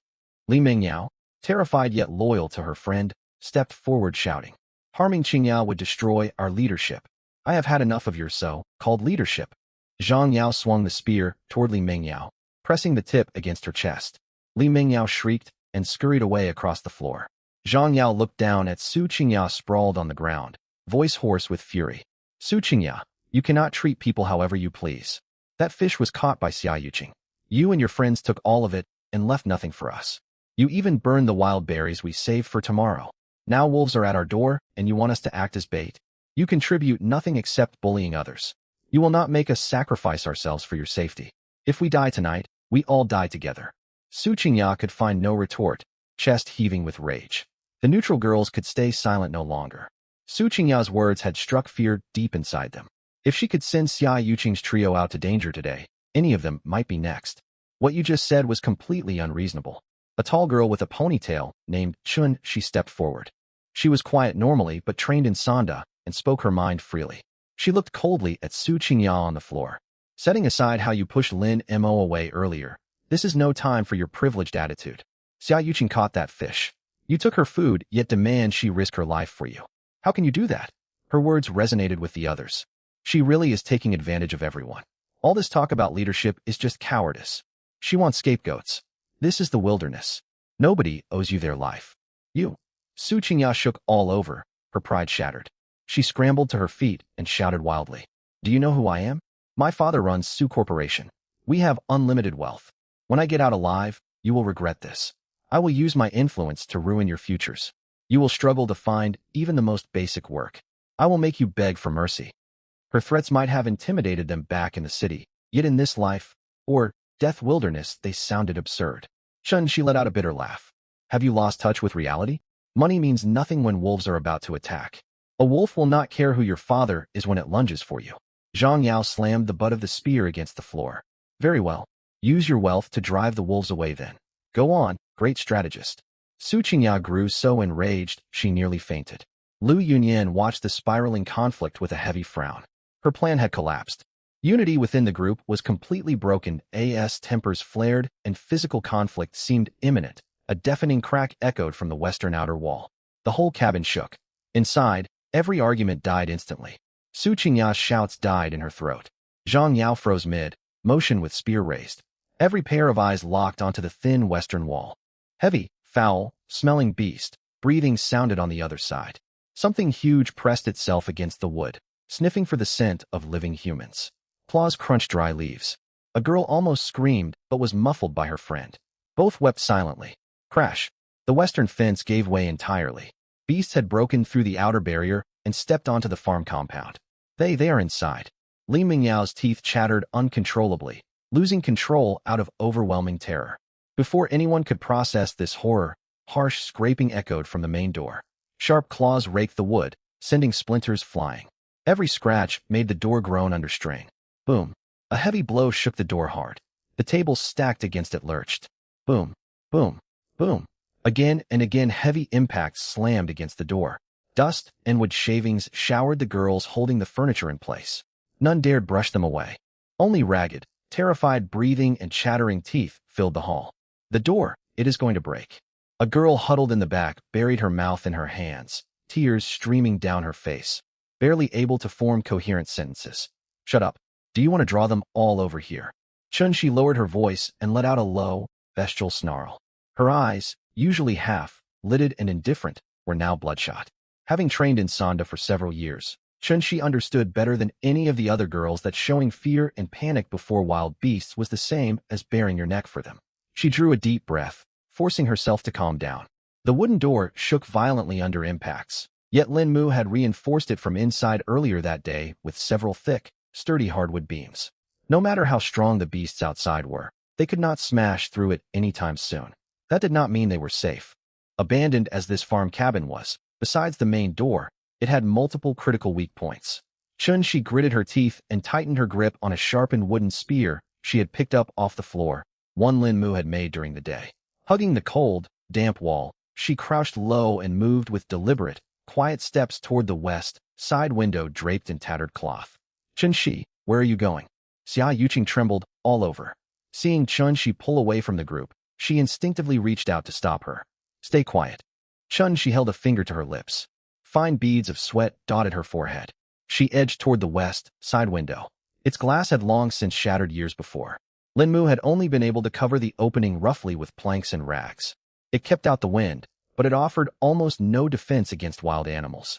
Pressing flat against the wall, she slowed her breathing to nearly nothing. Tilting her head, she peered through a narrow gap less than 2 centimeters wide between the boards, guided by the faint, pale moonlight outside. One glance was all it took. Her pupils shrank to pinpricks, and icy dread shot straight up her spine. No colossal monster stood out on the open ground, yet what she saw filled her with far greater despair. Beneath the dim night sky, 7 or 8 large gray, brown shapes paced near the broken fence mended that very afternoon. Wolves. Full-grown gray wolves. Each one was as massive as a young calf, with powerful, muscular limbs. Their gray, brown fur rippled in the cold wind. Instead of mindlessly throwing themselves against the door all at once, they fanned out around the run-down cabin like disciplined soldiers, padding silently back and forth. Most horrifying of all were their eyes, glowing eerie green in the darkness, cold, greedy, bloodthirsty. The largest alpha wolf lifted its head, its wet black nose sniffing frantically at the air. It caught the scent of terror rolling off the dozens of girls trapped inside. Its lips pulled back, revealing jagged fangs glistening with viscous saliva. She swallowed hard. Sweat soaked her palms around the spear. One, her Sonda training might have given her a fighting chance. Against 7 or 8 starved adult gray wolves, her skills amounted to nothing. It's a pack of wolves. Spinning around, she leaned back against the wall. Her face drained of color as she faced the huddle of terrified girls, her voice hoarse with overwhelming tension. 7 or 8 gray wolves are out there. Move. Grab whatever you can carry and bar every door and window. Her words crashed through the hall like a bomb. Wolves, they really are wolves. We're going to die, sob. Despair swept through the room. Several girls whose nerves had snapped broke down weeping. Some collapsed onto the floor, too terrified to stand. Stop crying. Do you want to die? She roared. She hurried back to the crowd and tossed 2 extra wooden spears onto the floor. Anyone who wants to live, get moving. Grab a weapon. This shack leaks everywhere. The main door will hold for now, but the windows won't keep them out. Lu Yunyan, who had huddled quietly in the corner, froze at those words. Her poised, dignified features twisted with raw terror. She knew perfectly well that her status as their chaperone meant nothing once the wolves got inside. Survival outweighed all dignity. Scrambling to her feet, bare-footed, she stamped across the dusty floorboards. Hurry. Do as Chunshi says. Move furniture to block the openings, she shouted hoarsely. She seized the edge of a heavy solid wood square table and strained to drag it toward the west side window. Yet it was far too heavy for her alone. Xia Yuqing. Zhang Yao. Help me, she yelled. Tears streamed down Xia Yuqing's face. Yet her will to survive pushed her forward. She and the deathly, pale Zhang Yao rushed over. Their palms blistered against rough timber as the 3 women heaved the heavy table into place beneath the west side window, bracing it hard against the fragile wall. She quickly handed out the remaining spears. Hold them tight. If any wolf tries to push through, stab hard for its eyes and nose. Just as everyone scrambled desperately to prepare, a shrill scream exploded from the back of the room. Stay back. Don't hurt me. Li Mingyao, who had been arrogant and domineering before disaster struck, completely fell apart. Her legs shook uncontrollably, and she sank onto the floor, disheveled and paralyzed by fright. Instead of lending a hand to block the windows, she scrambled on all fours toward an octagonal table in the corner. Get out of my way. She shoved a nearby girl aside and scrambled under the table, curling herself into a tight ball. She buried her face behind her arms, shaking violently and whimpering repetitively. Don't hurt me. Go after them. Leave me alone. Nearby, Su Qingya did not scream along with the others. Leaning against a support pillar, she was pale, yet her beautiful eyes burned with chilling calculation. Her right hand squeezed tight around a rusty fish, cleaning knife she had kept from earlier that day. Her fingernails dug deep into her palm. Quietly shifting her position, she stationed herself behind the octagonal table where Li Mingyao hid. She was weighing her options. If wolves burst through, she would shove Li Mingyao out as a distraction to buy herself a split second to escape. Out here in the wilderness, another person's life could be the stepping stone to her own survival. While chaos erupted inside the cabin, the constant pounding against the main door fell abruptly silent. A suffocating hush descended over the hall. Have they gone? One girl whispered shakily. Be quiet. She's heart hammered in her chest. The prickling sensation of being hunted had not faded. It multiplied sharply. Soft scratching sounds echoed along the outer wall and circled toward the west side. The wolves had realized the main door could not be broken easily. They had heard the noise of furniture being moved by the west window. Their attack had shifted. Creak. A nauseating scraping noise came from outside the frail west side frame. Wolf claws bit deep into the timber. A thick, revolting stench flooded through gaps in the rags. The window frame groaned under unbearable stress, bending and threatening to splinter apart. They are right outside that window. Chun-Shi's eyes blazed. Gripping her spear firmly, she shouted sharply. Everyone get back. Crack, boom. Before Chun Shi's warning faded, the west wall caved in. The window, poorly boarded over, gave way completely. Sharp splinters and fragments flew inward, slamming hard against the heavy table beneath it. Cold wind gusted inside, carrying the overpowering stench of rot and carnage. Screams tore through the night. 30 odd girls lost all self-control. In the pale moonlight, everyone saw two huge dark shapes leap through the shattered opening. Two fully grown gray wolves. Nearly 2 meters long, their gray, brown fur stood rigid. Their limbs were thick as tree trunks. Saliva dripped from their bared fangs, and their vertical pupils burned with ghostly green light. Thud! Both wolves bounded over the blocking table and landed heavily on the floor. Their green eyes swept over the panic-stricken, scrambling crowd with cruel hunger. Run! Run for your lives! The hall descended into bedlam. Girls surged in every direction, shoving one another, stampeding as they hunted for somewhere to hide.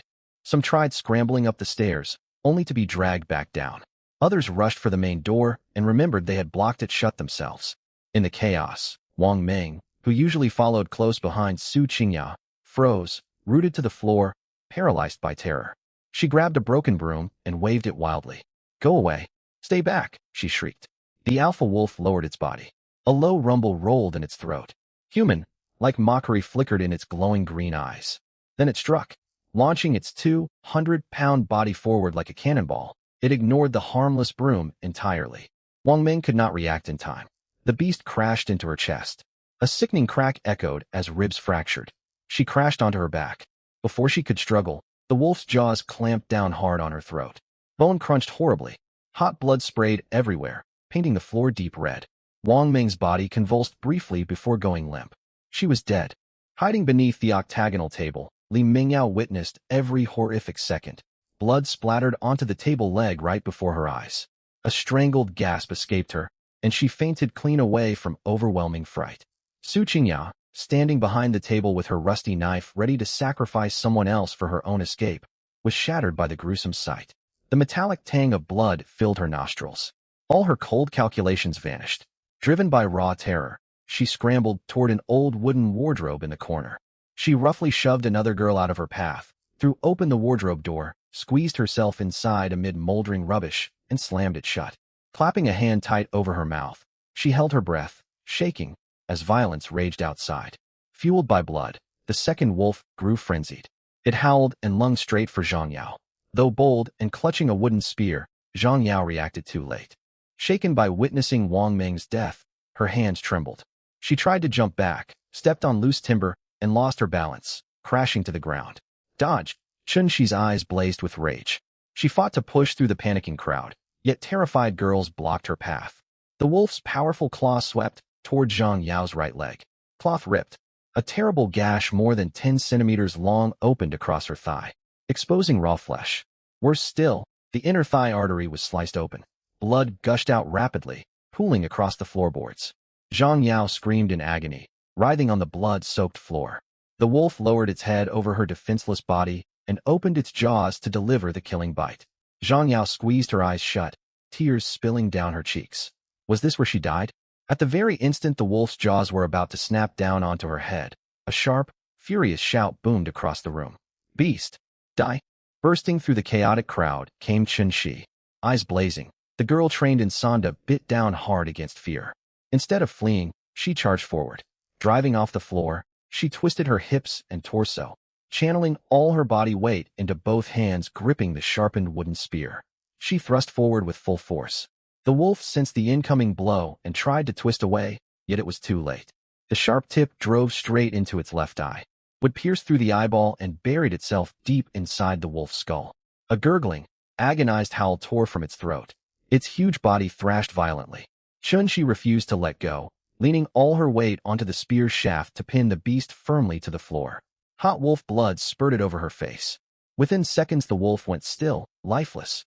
Chun Shi gasped heavily. Her hands shook violently. The rough wood had torn her skin open across her palms. The danger was far from over. The alpha wolf, which had been feeding on Wang Ming's body, lifted its head. Blood and fragments of flesh clung to its jaws. It growled menacingly and locked its glowing green eyes on Chun Shi. Abandoning its kill, it sprinted toward her. "Chun Shi, get out of the way." Zhang Yao screamed desperately from the floor. She tried to yank her spear free, yet it was jammed fast inside the wolf's skull. Seeing fangs darting for her throat, she let go instantly and rolled hard to her right. The alpha wolf crashed onto the spot where she had stood, its claws gouging deep scratches into the planks. Mid-roll, She spotted another discarded wooden spear lying nearby. Snatching it up, she twisted at the waist as she rose and struck out in a sharp, powerful counter thrust. Target: the alpha wolf's soft underbelly. The alpha wolf had just landed, with no time to steady its posture. A sharp wooden spear struck like a venomous snake. Flish! The rough wood easily ripped open its soft belly and drove deep into its internal organs. She gritted her teeth hard, her hands clamped tight around the spear shaft. Following the wolf's forward momentum, she heaved upward with all her strength. Ow! The alpha wolf let out a despairing wail. A terrible gash over 20 centimeters long was torn across its abdomen. Scalding blood spilled across the ground together with glistening intestines. Its massive body crashed heavily into the pool of blood. Its limbs convulsed in agony. It tried to rise, but massive internal blood loss drained its life away. After only a few spasms, it went completely still. In less than a minute, the two vicious wolves that had burst into the house had been fought back and slain by Qin Shi. Drawing on her basic street, fighting skill, and desperate ferocity. Clatter! The wooden spear slipped from her grasp. Qin Shi could hold herself up no longer. Her legs buckled, and she dropped to her knees on the blood-soaked floor. Overcome by uncontrollable retching. The immediate danger had passed, yet overwhelming fear crashed over her. Every last ounce of strength had been sapped from her body. Silence fell over the hall, broken only by Qin Shi's ragged gasps and the muffled sobs of the other girls. Yet everyone knew clearly that true despair waited outside. From the shattered gap in the wooden wall, raising growls rose one after another. Beneath the moonlight, dozens of girls stared in horror. Out on the open ground beyond the breach, another 5 or 6 huge gray wolves paced back and forth. At the very front stood the enormous Wolf King, its emerald green eyes locked firmly on the interior of the building. It had seen the bodies of its 2 fallen pack mates and smelled the thick, heavy blood scent inside the house. Far from driving the pack away, the smell stoked their murderous fury. The Wolf King bent its forelegs slightly, a brutal rumble rolling up from its throat. The wolves behind it dropped low to the ground, ready to charge. 2 wolves had already inflicted such terrible harm. If these 5 or 6 burst inside together, every human here would be torn to shreds. It's over, we're going to die here. Lu Jia sank helplessly to the floor, silent tears streaming down her cheeks. Others closed their eyes, awaiting death. At this critical, make-or-break moment. Owl! From deep within the primeval forest far away, a shrill, desperate wolf howl exploded through the night. The sound carried far, sharp and piercing, heavy with terror, as though the beast had encountered something dreadfully fearsome and cried out in urgent appeal to its kin. And that direction was exactly where Lin Mo had gone toward the campsite. Hearing that howl, the Wolf King about to charge froze abruptly. Surprise flickered in its emerald eyes. Its pointed ears pricked straight upward, fixed firmly on the source of the sound. Owl! The distant howl rang out once more, faster this time, tinged with the cries of a dying beast. The Wolf King paced anxiously in circles, weighing its options. In the end, it gave the blood-stained room one long, heavy stare and lifted its head to let loose a long, commanding howl. At the Wolf King's signal, the pack surrounding the wooden house wheeled as one and flowed back into the dark forest like a receding tide. Within mere heartbeats, stillness returned outside the windows. Not even the breath of a beast could be heard. The wolves had withdrawn. Inside the hall, the girls stared blankly at the empty window opening, their minds numb, unable to believe what they had witnessed. Against all odds, they had survived this hopeless predicament. Yao Yao! Hold on, Yao Yao! Heart-rending cries shattered the hush. Xia Yuqing scrambled frantically across the blood-spattered floor and dropped to her knees beside Zhang Yao. Staring at the deep, bone-exposing gash on Zhang Yao's thigh from which blood gushed wildly, tears streamed down her face. Zhang Yao's skin was deathly pale, her lips tinged purple. Damage to a major artery had cost her a great deal of blood in barely 2 minutes. She drifted in and out of consciousness, her body shivering nonstop from plummeting body temperature. Yuqing, am I going to die? Zhang Yao opened her eyes weakly, her voice thin as thread. No, you are not going to die. I won't let you. Weeping, Xia Yuqing tore a large strip of fabric from her thin coat. She wrapped it tight high above Zhang Yao's wound and pressed hard against the artery with all her might to stem the bleeding. Someone, come help me. Save her. Hands slick with blood, Xia Yuqing shouted desperately toward those around her. Several girls who had regained some composure hurried over to hold pressure on the wound. One fetched what little fresh water remained to wash away excess blood. Another took off her jacket and draped it over Zhang Yao to keep her warm. The atmosphere inside the hall grew unbearably oppressive. Thick, iron-rich blood mixed with sharp, unpleasant odors hung heavy in the air. Not far away lay Wang Meng's lifeless body. Her throat had been torn completely open, half her neck mangled. Her unseeing eyes stared blankly toward the ceiling, mute testimony to the cruelty of the wilderness. Lu Yunyan sat barefooted huddled in a corner, her hair disheveled. Her gold-rimmed spectacles lay on the floor with a fresh crack across one lens. All her poised composure had vanished, replaced by raw terror. Her whole body shook like a leaf. Creak. In one corner of the hall, the door to an old wooden wardrobe was pushed carefully open from within. Su Qingya, covered in dust and cobwebs, poked her head out like a frightened rodent and climbed out. Once certain the wolves were truly gone, she heaved a long sigh of relief. She smoothed her messy hair and tried to look calm, attempting to conceal how she had hidden away in cowardice. Ahem, is everyone all right? She cleared her throat, trying to resume her air of natural leadership. Shut your mouth. Qin Shi, who had just caught her breath, spun around sharply. Bloodshot eyes locked hard onto Su Qingya, undisguised disgust written across her face. Su Qingya, how dare you speak? When the wolves burst in, you, our supposed mastermind strategist, cowered inside a wardrobe without making a sound. To save your own skin, you even shoved another girl to the ground. Chen Shi gestured toward the pools of blood and Wang Meng's body, her voice sharp with rage. If you had not insisted on driving Lin Mo away, the windows he had reinforced during the day would never have been smashed open so easily. None of this would have happened. People would not be dead. At the mention of Lin Mo's name, every girl in the hall flinched. It was true. While Lin Mo had been here, he had borne every heavy task alone. He had kept the farm well-ordered and made them feel safe. Yet swayed by groundless fears and Su Qingya's incitement, they had driven away the only man capable of protecting them. Now they reaped the bitter consequences of their own choices. Xia Yuqing kept pressing down hard on Zhang Yao's wound, her vision blurred by tears. She gazed out the broken window into the pitch-black forest, heavy regret filling her heart. If only she had stood firmer during the day and insisted Lin Mo could stay, would tonight's tragedy have unfolded differently?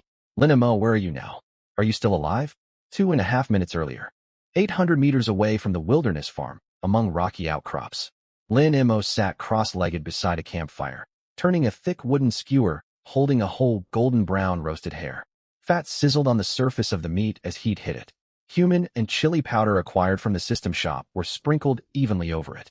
Rich, mouth-watering smoke drifted far out on the night breeze through the dark woods. Lin Mo tore off a large chunk of meat and bit into it, chewing heartily. His physique, boosted threefold, meant his digestive system was vastly more powerful. High-calorie food flooded through him, rapidly converting into surging physical strength, nourishing every muscle in his body. This ordinary street food delight, so commonplace in civilization, felt like the greatest luxury in this dangerous wilderness. Just as Lin Mo reached for the second rabbit leg, his chewing motion halted abruptly.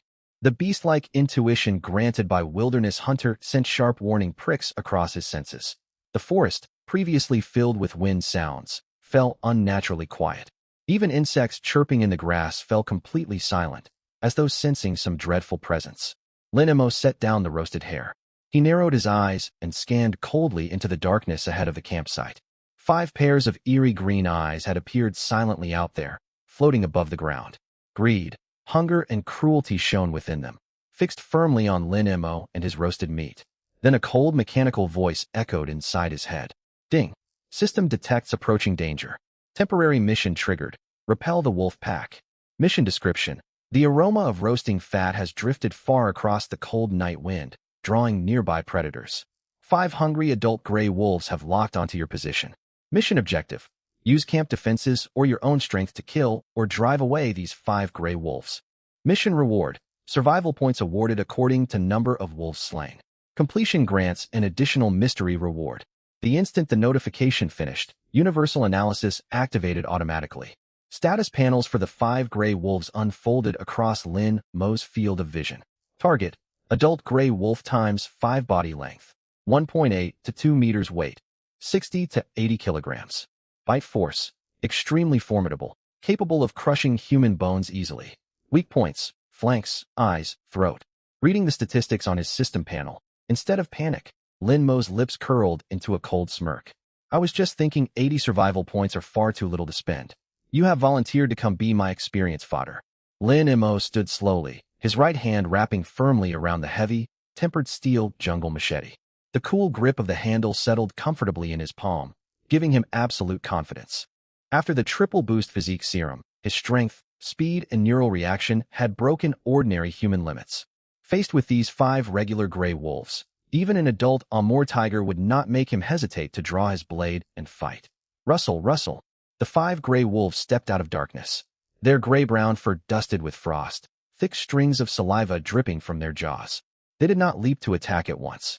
Instead, they spread into a semicircle formation, advancing cautiously toward the campsite. Beast instinct warned them this 2-legged creature was nothing like their usual prey. Lin Mo stood beside the burning campfire, his gaze unnervingly calm. Suddenly, he lifted his foot and delivered a powerful kick straight into the blazing fire. Boom!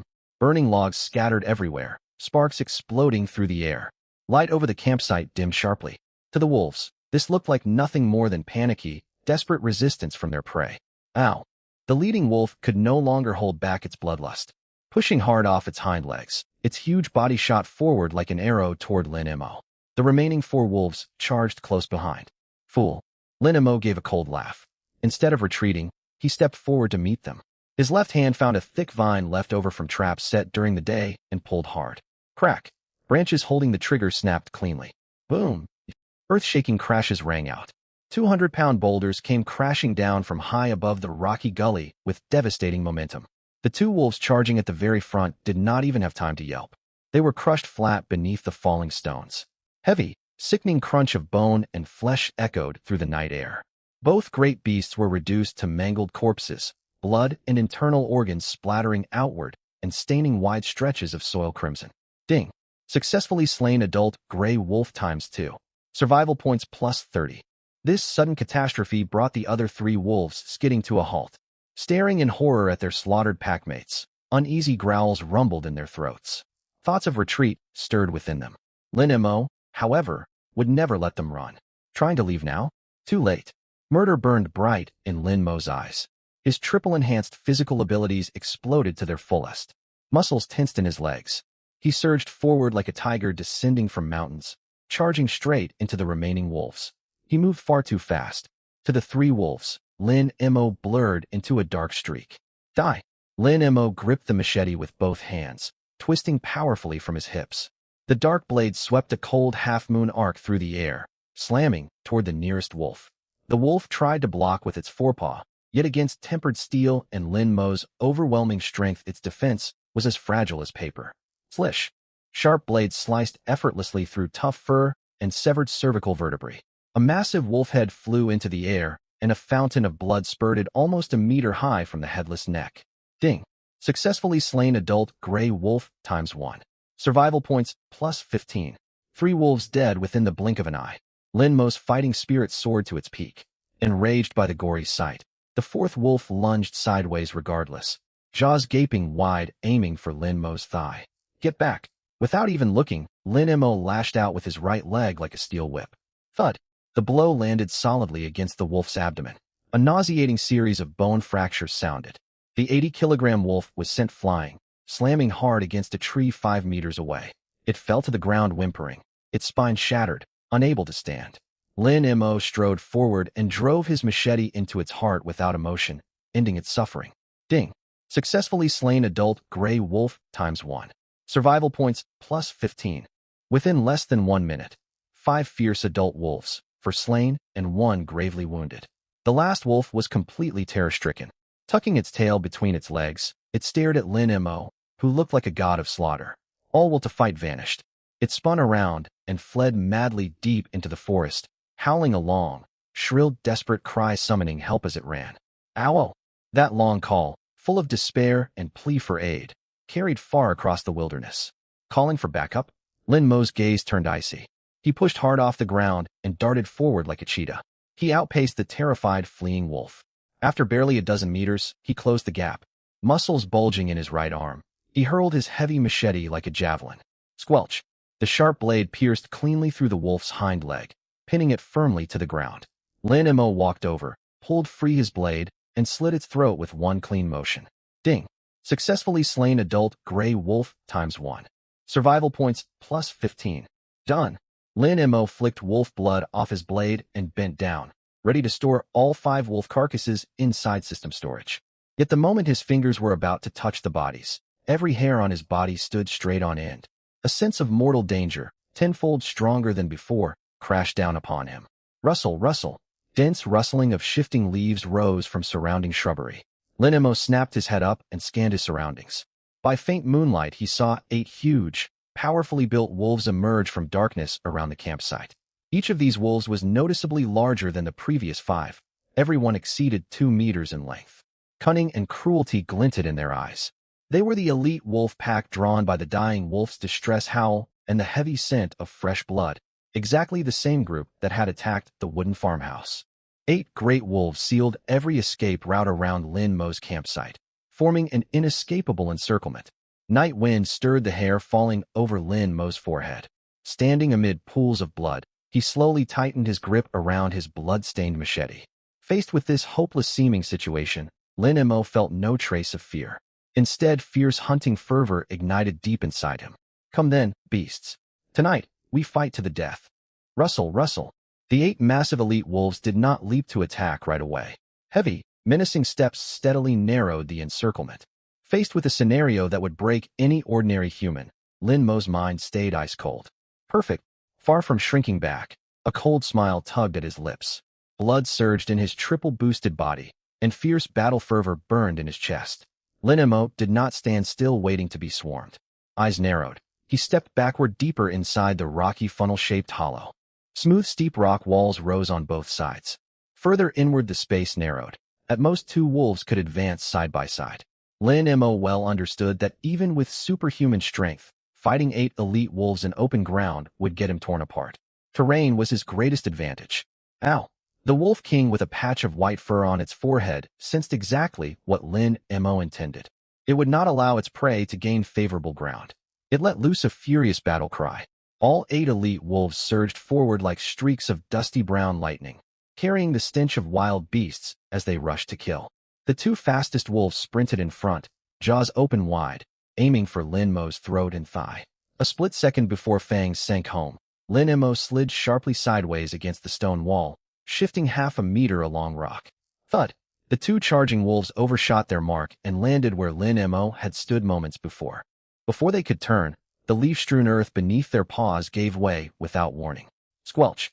Squelch! Muffled wet impacts rang out. Both huge beasts let out piercing screams. It was the spike pit trap Lin Mo had dug carefully while preparing the campsite during daytime. Dozens of hardened thick wooden stakes jutted upward from the pit floor. Massive momentum drove the wolves straight down onto them. Hardwood pierced their soft bellies and internal organs.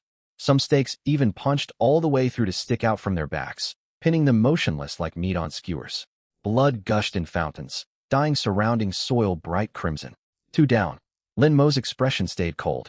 Without pausing, he gripped his machete tight, pushed hard off the stone wall, and lunged forward straight into the following wolves. Die! Lin Mo roared. His blade sliced a gleaming moon arc through air with a sharp whistling sound, hacking toward the 3rd wolf's face. The wolf had no time to dodge and twisted its head at the very last instant. Slish!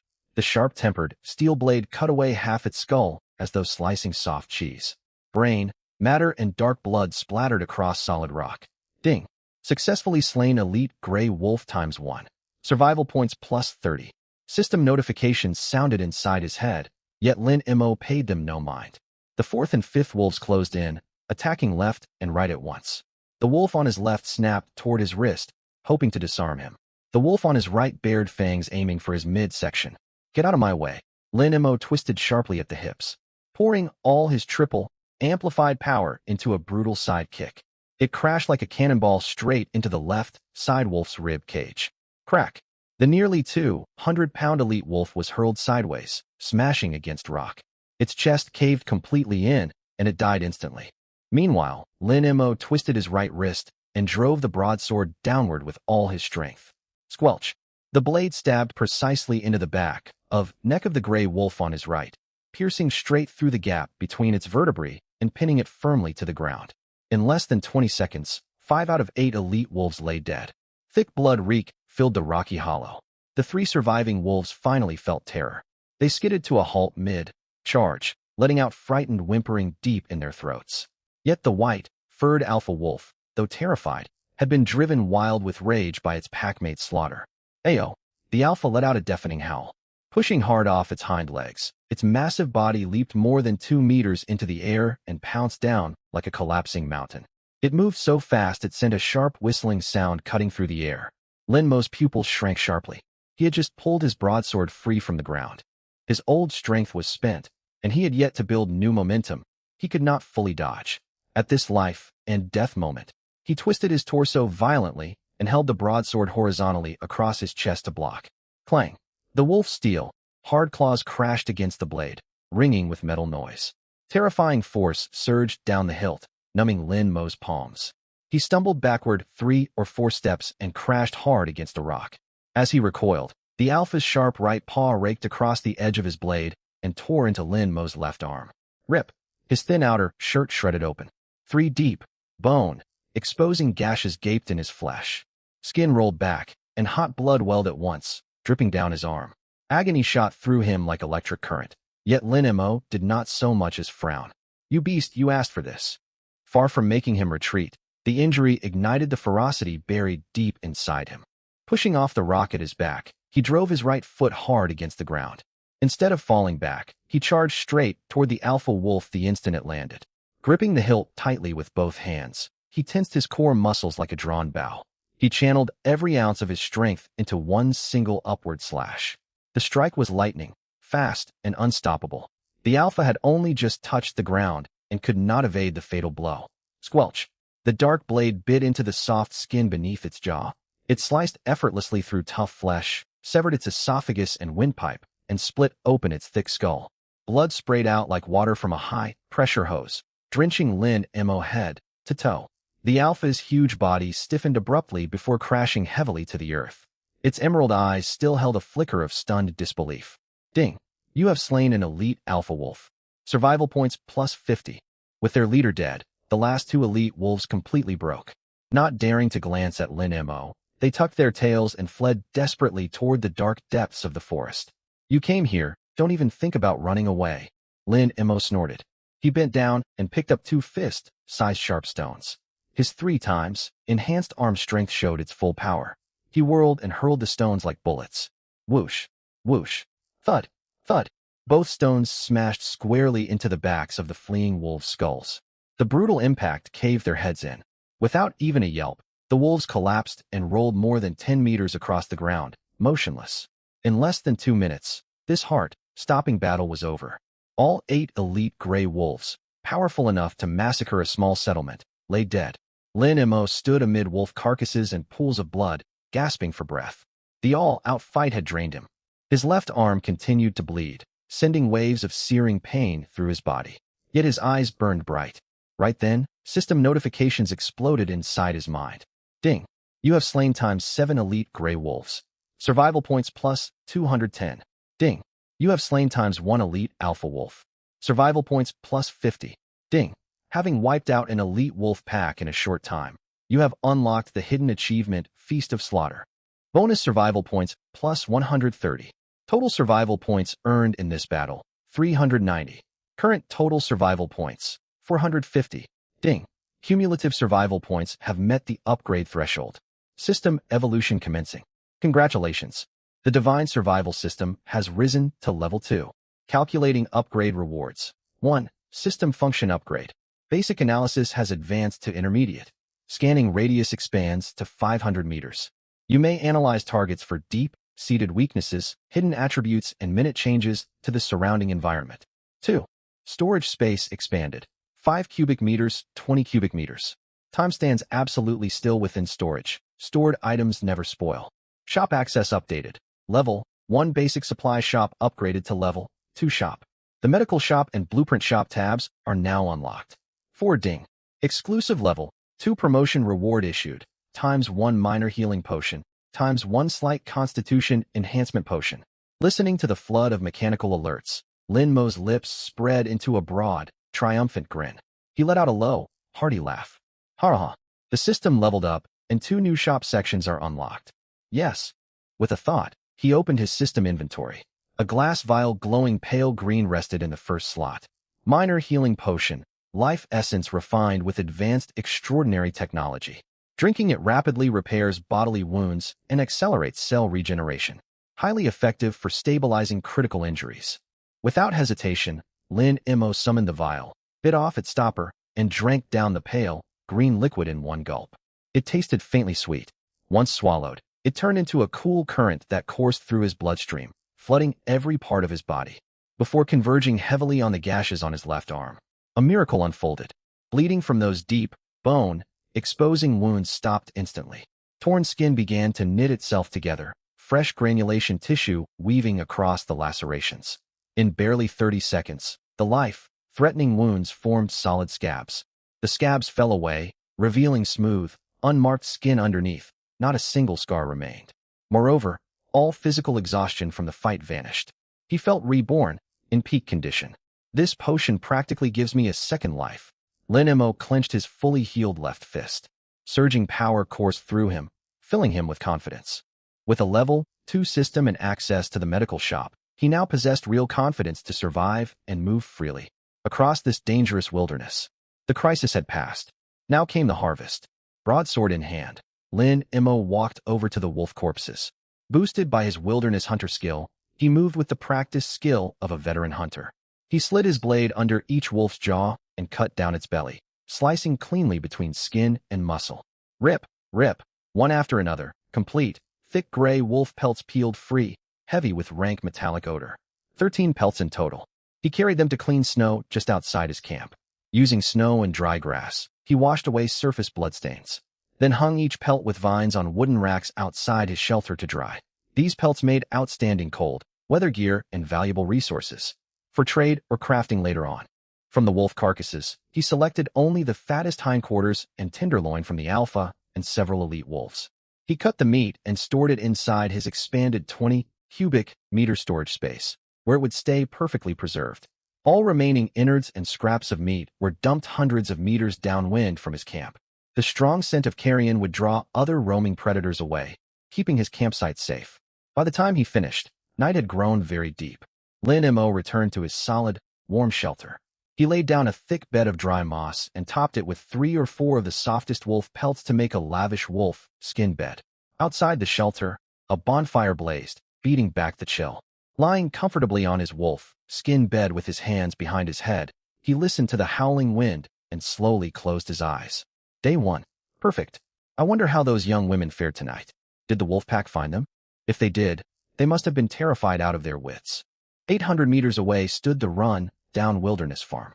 The great hall of the crumbling wooden house had turned into a scene of carnage. Thick iron, rich blood stench mixed with the smell of fear, sweat hung heavy in the drafty room. Wang Ming's body lay on the floor near the broken window. Her throat had been torn completely open. Half her neck was mangled. Her unblinking, lifeless eyes stared blankly toward the ceiling as if silently condemning the massacre. A short distance away in a pool of blood, Zhang Yao lay deathly pale. Though Xia Yuqing had tightly bound her torn femoral artery with strips of cloth, massive blood loss had left her semi-conscious, racked with spasms. More than 30 remaining girls huddled deep in the far corner of the hall, shaking violently, their teeth chattering. Chen Shi's sharp rebuke stung Su Qingya like a resounding slap. Though the other girls dared not speak so openly, their stares carried undisguised revulsion. Su Qingya's cheeks burned. She knew her cowardice while hiding inside a closet had shattered her image as the group's leader. Unless she quickly shifted everyone's anger onto someone else, her standing within the group would collapse. She might even be cast out by these panic-stricken young women.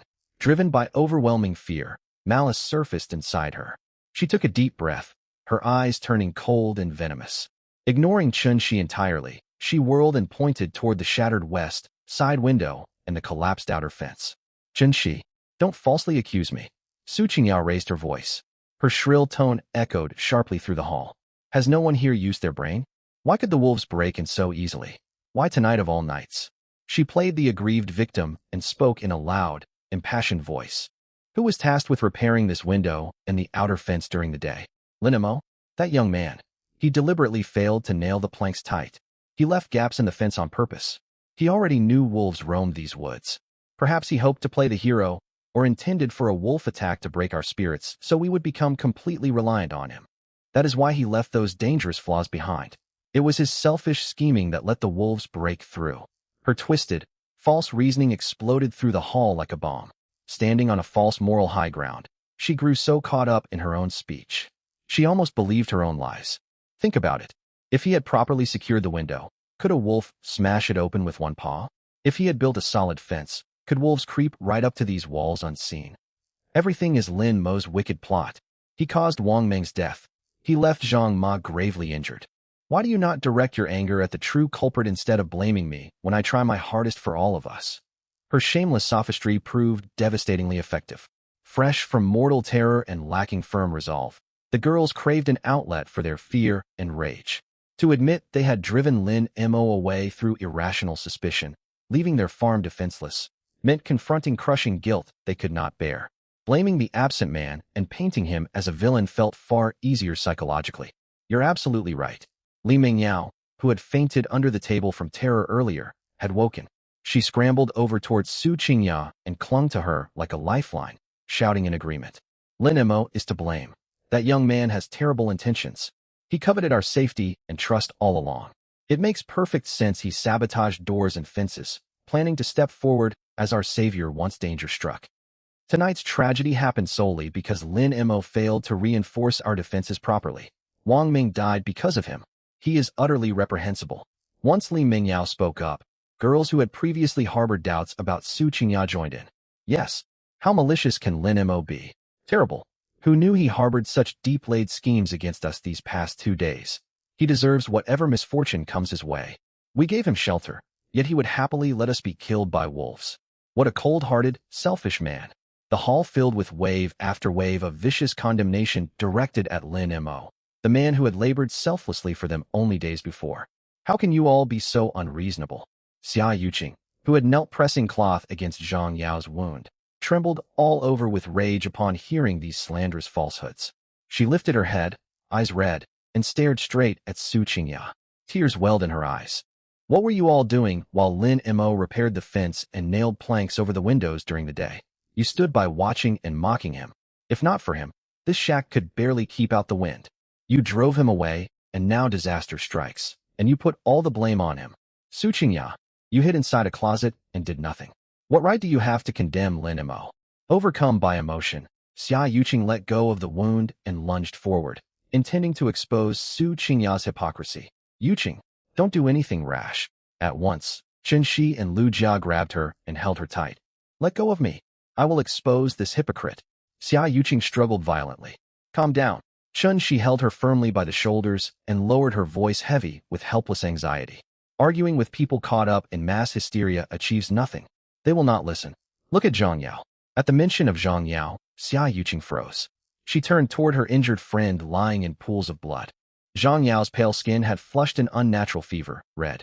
Severe blood loss combined with bacterial contamination of her open wound had sent her temperature soaring. Sweat dotted her forehead, and her body shook with constant spasms. Yuqing, Zhang Yao forced her eyes open. Her blood-stained cold hand grasped the hem of Xia Yuqing's shirt weakly. She shook her head. Her bloodshot eyes held a sober, hopeless understanding of reality. Do not provoke them. Her voice was faint, barely audible. We are in a vulnerable position right now. If we are cast outside, we will surely die.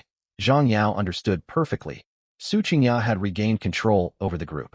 If Xia Yuqing enraged everyone, Su Qingya would seize the chance to drive all 3 of them out of the farmhouse. Defenseless outside in the dark wilderness teeming with wild beasts meant certain death. Hearing Zhang Yao's desperate plea and seeing her horrific injury, Xia Yuqing's heart felt squeezed tight. Sorrow, fury, and helplessness welled inside her, almost suffocating her. Fine. I will not. I will not. She squeezed Zhang Yao's icy hand. Tears spilled down and splattered onto the dusty floor. She bit her lip hard and swallowed her burning anger. Within this fractured all-female survivor group, reason carried no weight. Survival came first. Standing amid the crowd, Su Qingyao watched Xia Yuqing held back, forced to swallow her anger.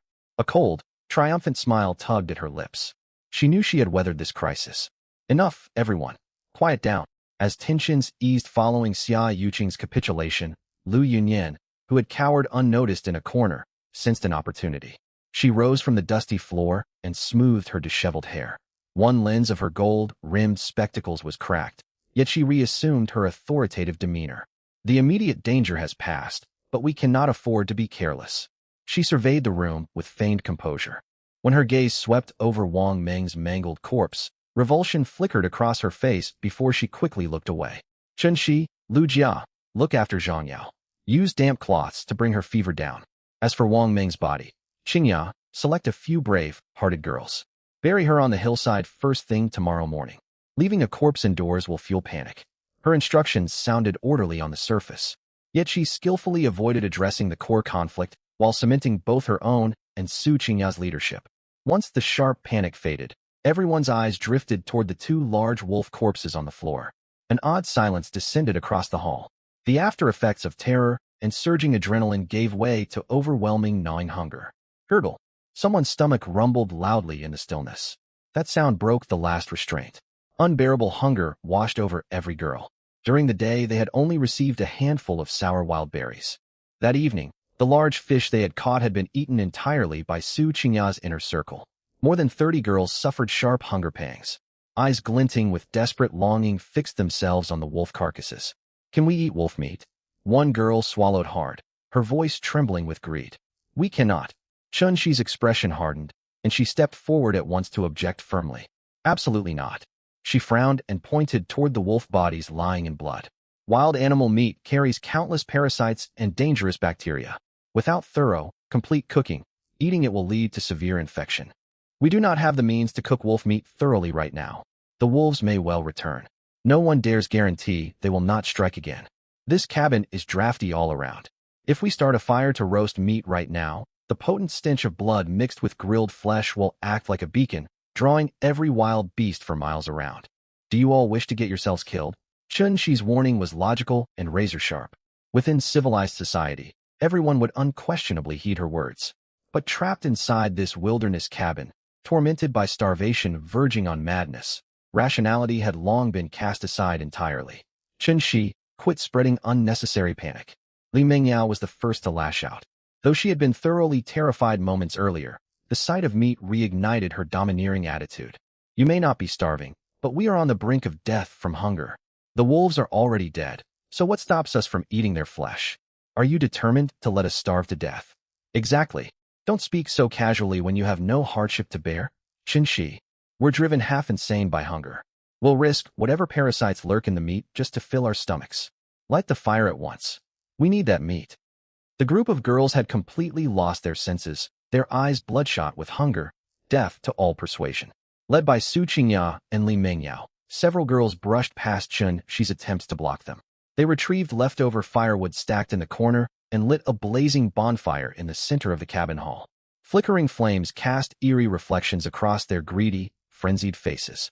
Too impatient even to skin the wolf carcasses properly, they hacked savagely at the bloody bodies using a rusted pocket knife and sharp stone shards. A tearing sound echoed through the room as a large chunk of wolf meat, still coated in fur and dripping dark red blood, was sliced free. No washing, no seasonings of any kind. They skewered the raw flesh onto rough tree branches and hastily held the chunks over the open flames to cook. Fat sizzled loudly under the scorching heat. A sickening blend of fresh blood, singed fur, and roasted meat quickly saturated the enclosed hall.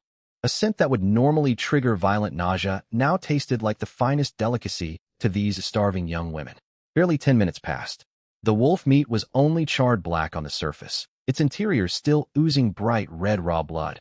Yet the group could wait no longer. It's cooked. Time to eat. The moment for dividing the meat arrived. Asserting her self-proclaimed role as the group's leader, Su Qingya seized full control without hesitation. Using the knife, she carved the meatiest, firmest hindquarters from both wolf corpses and placed them into a relatively clean broken wooden basin for herself, Li Mengyao, and her closest circle of friends. This meat is incredible. Li Mengyao tore off a huge mouthful of undercooked flesh and chewed greedily. warm blood streaming down her chin in a grotesque display. Su Qingyao was equally uncouth as she gnawed at the wolf leg. She faced the other girls watching longingly and spoke with unmitigated arrogance. What are you staring at? I'm the core leader of this group. I exhausted massive mental energy fending off the wolf pack and exposing Lin Mo's schemes last night. I need the choicest meat to replenish my strength so I can lead all of us to survive tomorrow. This is thinking for the greater good. Her shameless remarks set a new low for morality. The other girls, however, were far too weak from hunger to argue back. Swarming toward the leftover wolf remains like scavenging hyenas. They scrambled violently for charred scraps tainted with fragments of internal organs. Two girls who had once been close friends even came to blows over a slightly larger piece of meat, yanking each other's hair and rolling across the dusty, blood-soaked floor. Those who managed to grab meat stuffed the hot flesh into their mouths without pause, chewing wildly with blood coating their lips just like primitive humans surviving on raw game. A brutal, ugly feast born of hunger unfolded in the center of the hall. A stark scene of despair unfolded in the shadowed far corner of the room. Zhang Yao's physical condition was deteriorating rapidly before everyone's eyes. Struck by a wolf's claw that sliced open her major artery, her wound sat exposed to filthy surroundings with no antibiotics or antiseptic available in the wilderness. Severe inflammation and festering were inevitable outcomes. Zhang Yao's body temperature had spiked above 39 degrees Celsius. Her skin burned hot as a furnace, yet violent chills racked her frame uncontrollably. The deep, bone-deep gash on her right leg was swollen and pale along the wound edges, with a foul putrid odor seeping from the infected tissue. Lin Mo, don't leave. Water, I need water. Trapped in a semi-conscious haze, Zhang Yao mumbled incoherent delirium through cracked, parched lips. In her agony and hopelessness, the person she subconsciously called out for was the man they had collectively driven away. Xia Yuqing knelt beside her, having shed every last tear she had. She tore strips from her clean undergarment, dampened the cloth with cold well water collected the previous day, and pressed it repeatedly to Zhang Yao's blazing forehead in a futile attempt to bring her fever down. Her efforts amounted to nothing more than a drop in the bucket. Without antibiotics, systemic infection from the wound would progress to fatal sepsis beyond any form of rescue. Hang in there. Yao Yao, please hold on. Xia Yuqing clutched Zhang Yao's burning hand tightly, her voice reduced to a ragged whisper. She turned toward the bonfire and watched the rest of the group fighting over half-raw wolf meat, their faces smeared with blood.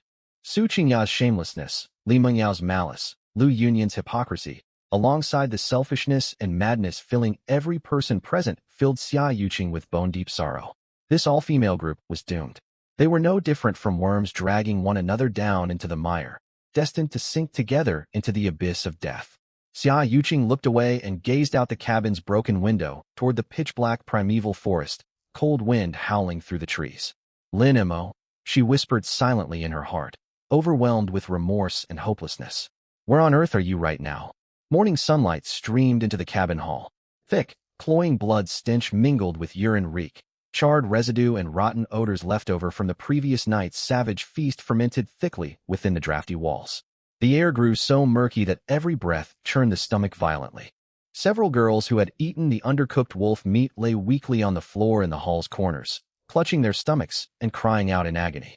Wild wolf flesh naturally teemed with unknown parasites and bacteria, compounded by insufficient cooking.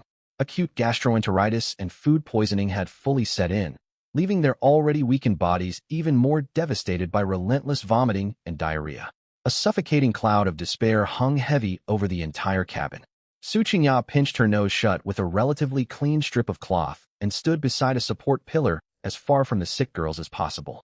Her smudged eye makeup accentuated the disgust and irritation etched across her features. Stop standing around uselessly. Drag Wang Ming's corpse outside and bury it immediately. Do you want rotting flesh drawing swarms of flies indoors? Her shrill voice cut through the silence, sharp and unfeeling toward the deceased girl, marked only by revulsion. Qingya is right. Li Mingyao echoed her domineering tone instantly, lording authority over the others. The rest of you head to the backyard, dig a grave and dispose of the body. What terrible luck we have to deal with such an unpleasant chore first thing in the morning.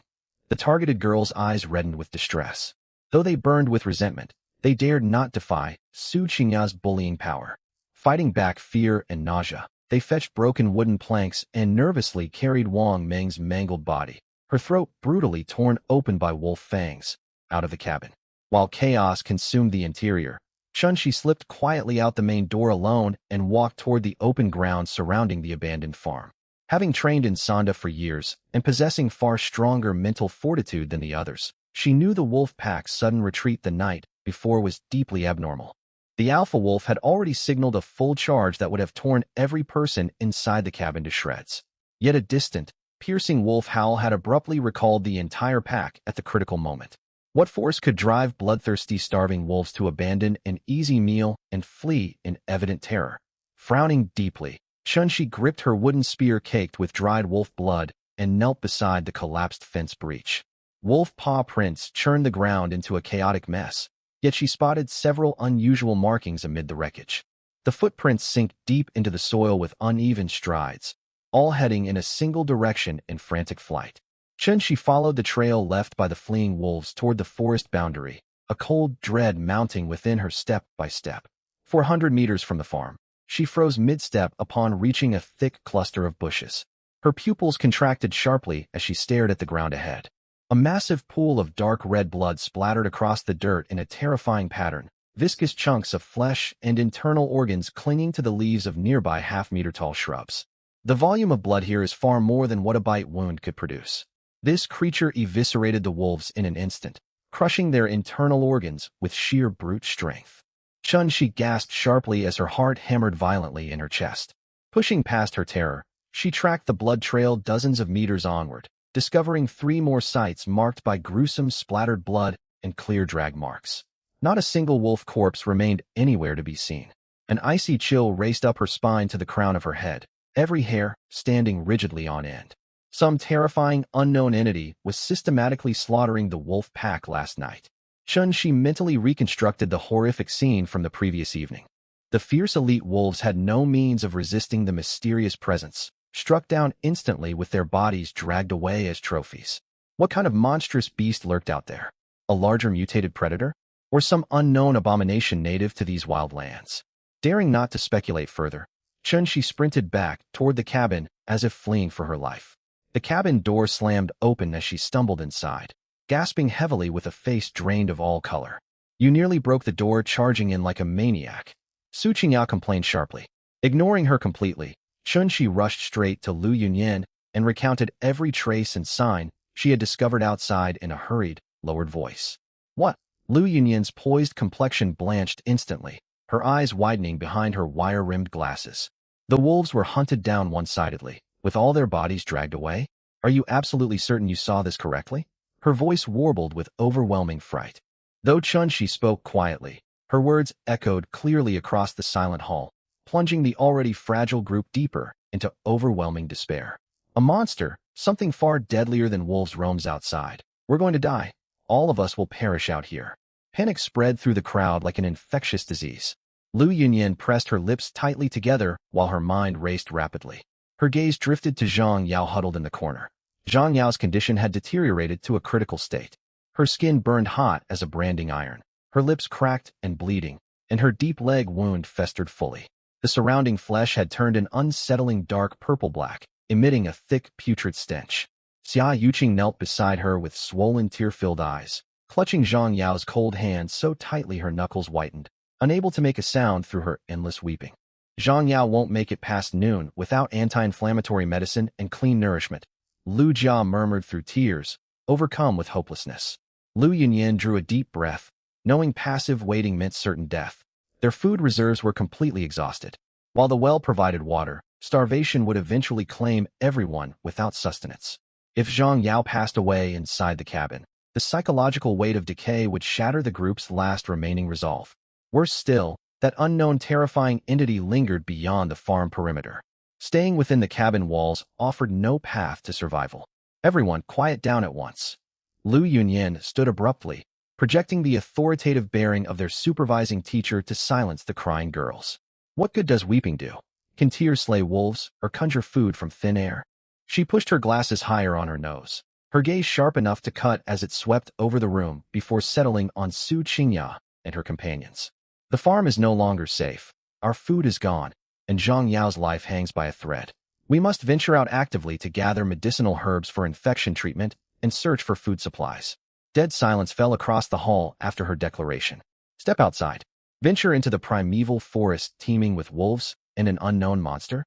It was nothing short of marching towards certain death. Lu teacher, have you lost your mind? Su Qingya shot to her feet, shrieking as if burned. Wild beasts fill the outdoors. We have only crude weapons. Leaving this cabin is suicide. I refuse to go under any circumstances.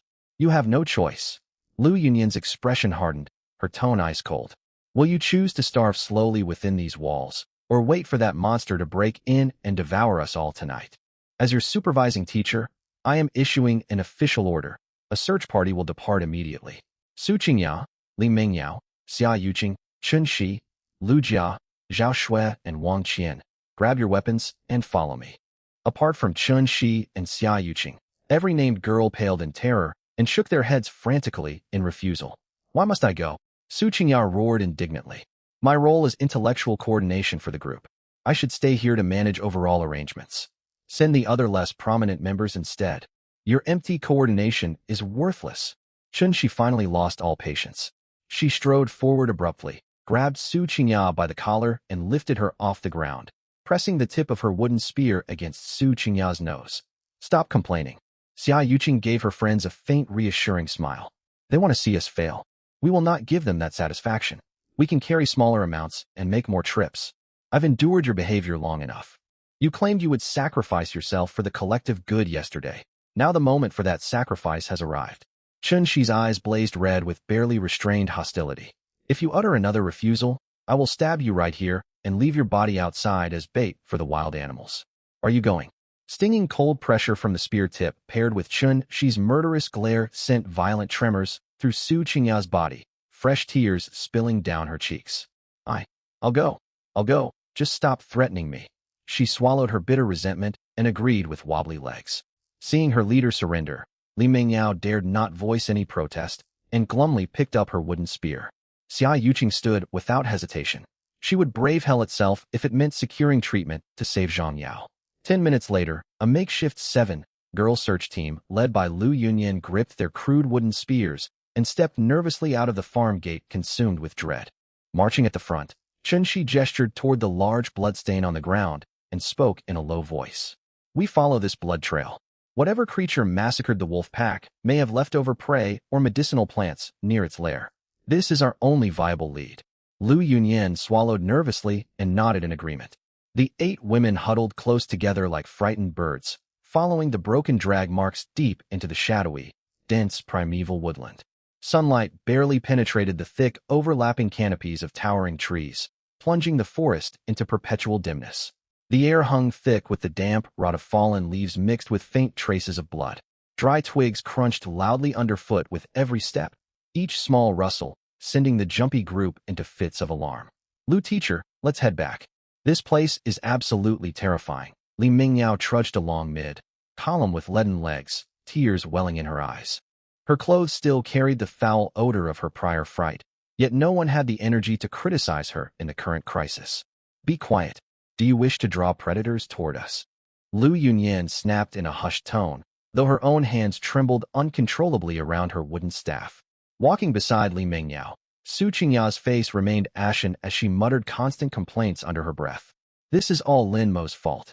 If he hadn't abandoned us at this farm, we would never be trapped in this nightmare.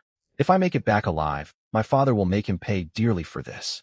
She redirected all her fear and frustration toward Lin Mo without any logical basis, using misplaced anger to mask her own cowardice. Chun Shi paid no mind to the complaints echoing behind her, fully focused on tracking the intermittent blood drag marks on the ground. The trail held both wolf blood alongside fragments of fur and internal tissue. The deeper they traveled, the heavier her heart sank. Whatever entity could drag a 100-kilogram timber wolf across rough terrain as easily as a discarded carcass possessed terrifying superhuman strength. The group trekked roughly 800 meters through tangled thorn bushes, sharp branches tearing open shallow gashes across their skin. Severe mental strain paired with starvation had nearly drained every last ounce of their physical stamina.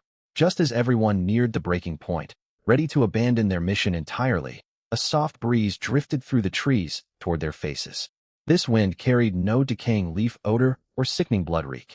Instead, it brought a rich, overwhelming aroma of grilled meat seasoned with cumin.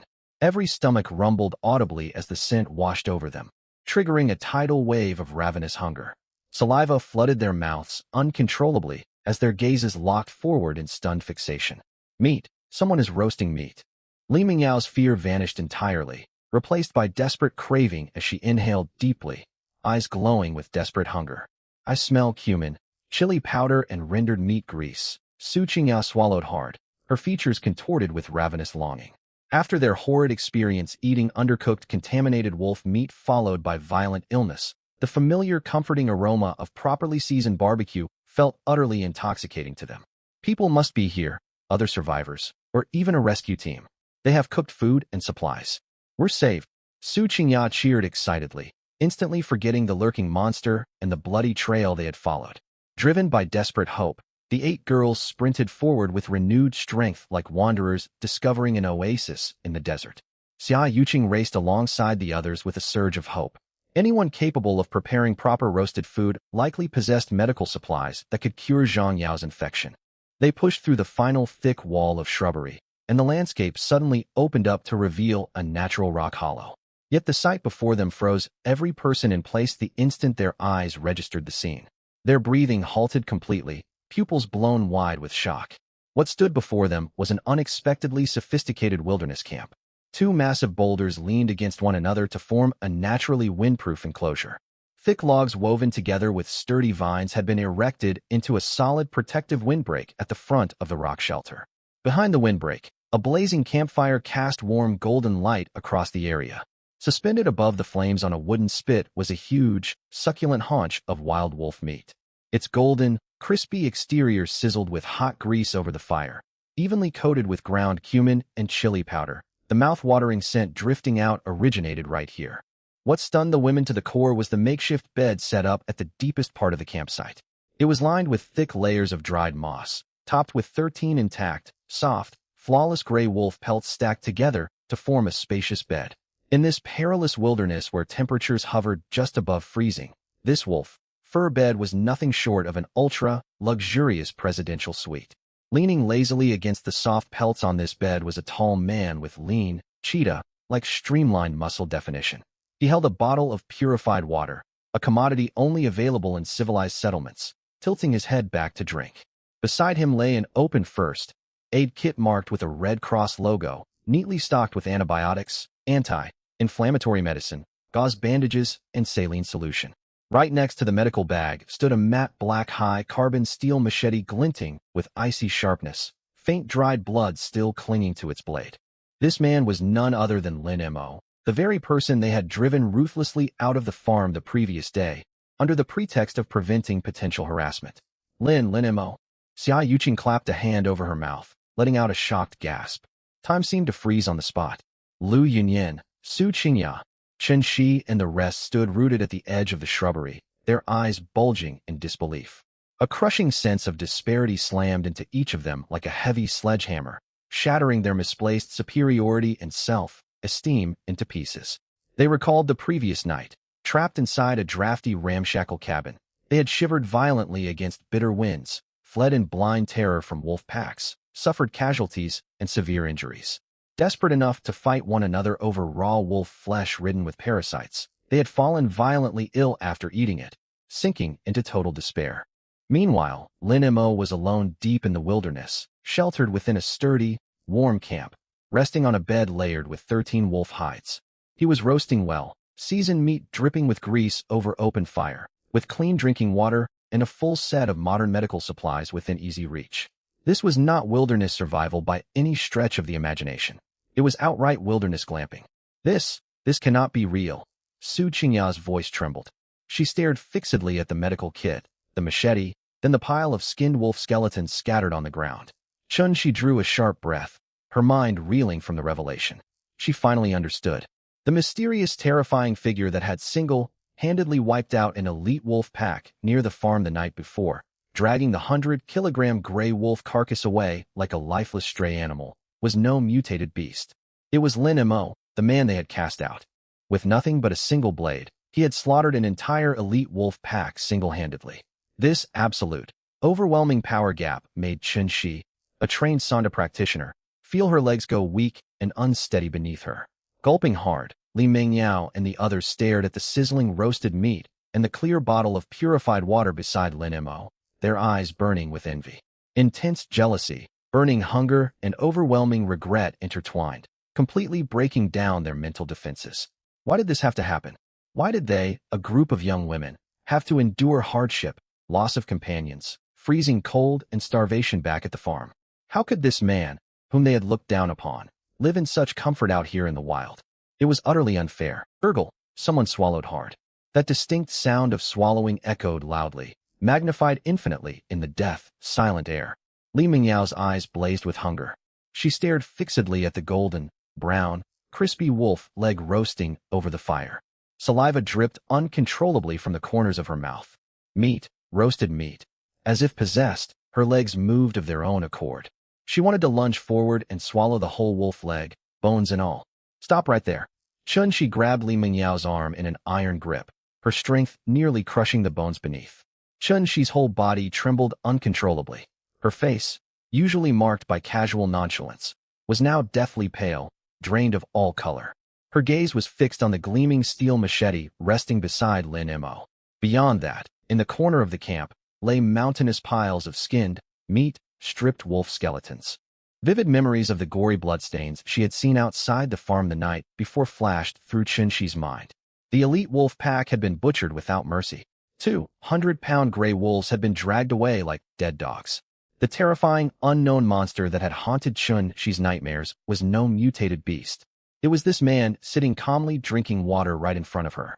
Alone, armed with nothing but a blade, he had wiped out an elite wolf pack strong enough to overrun the entire farm out in the dark wilderness. The overwhelming, crushing power made Chen Shi's legs buckle, on the verge of collapsing to the ground. Not everyone present shared Chen Shi's sharp perception and clear-headed thinking. Su Qingya stood at the front of the group. After the initial shock and moment of stunned disbelief, burning jealousy and resentment coiled inside her like venomous snakes. Why? Why did they suffer back at the farm? People had died. They starved and froze, forced to eat raw meat to survive. Meanwhile, Lin Mo, that nobody, got to live in such comfort out here. Overwhelming imbalance had warped her sanity. She never stopped to wonder how Lin Mo had obtained these supplies, nor how he had slain so many wolves. Herself, serving logic took complete hold of her mind. Lin Mo. Su Qingya burst through the thick underbrush, storming forward like a woman out of her mind. Her shrill voice shattered the camp's quiet. She pointed furiously at Lin Mo, who leaned against a wolf skin bed. Anger and jealousy twisted her features. You selfish, contemptible man. How dare you sit here enjoying roasted meat? Her sudden outburst stunned Lu Yunyan and the other girls behind her. Lin Mo narrowed his eyes. He set down his water bottle and turned to stare coldly at Su Qingya, who ranted like a rabid dog. He said nothing, yet a chilling glint flickered deep within his eyes. Su Qingya failed to notice the danger closing in. Taking his silence as admission of guilt, she grew even more arrogant. Do you have any idea what happened last night? Wolves attacked the farm. Wang Ming was torn apart alive. Zhang Yao nearly had her leg bitten off and lies bleeding, fighting for her life. Su Qingya grew more agitated by the second. She forced a few fake tears, casting herself as the aggrieved party standing on moral high ground. And all of this is your fault. If the smell of your roasting meat hadn't drifted through the woods, the wolves would never have come. They couldn't get into your fortified camp, so they went for us at the farm. You killed Wang Ming. You brought disaster down on all of us. You're a murderer. Her absurd, perverse reasoning defied all common sense.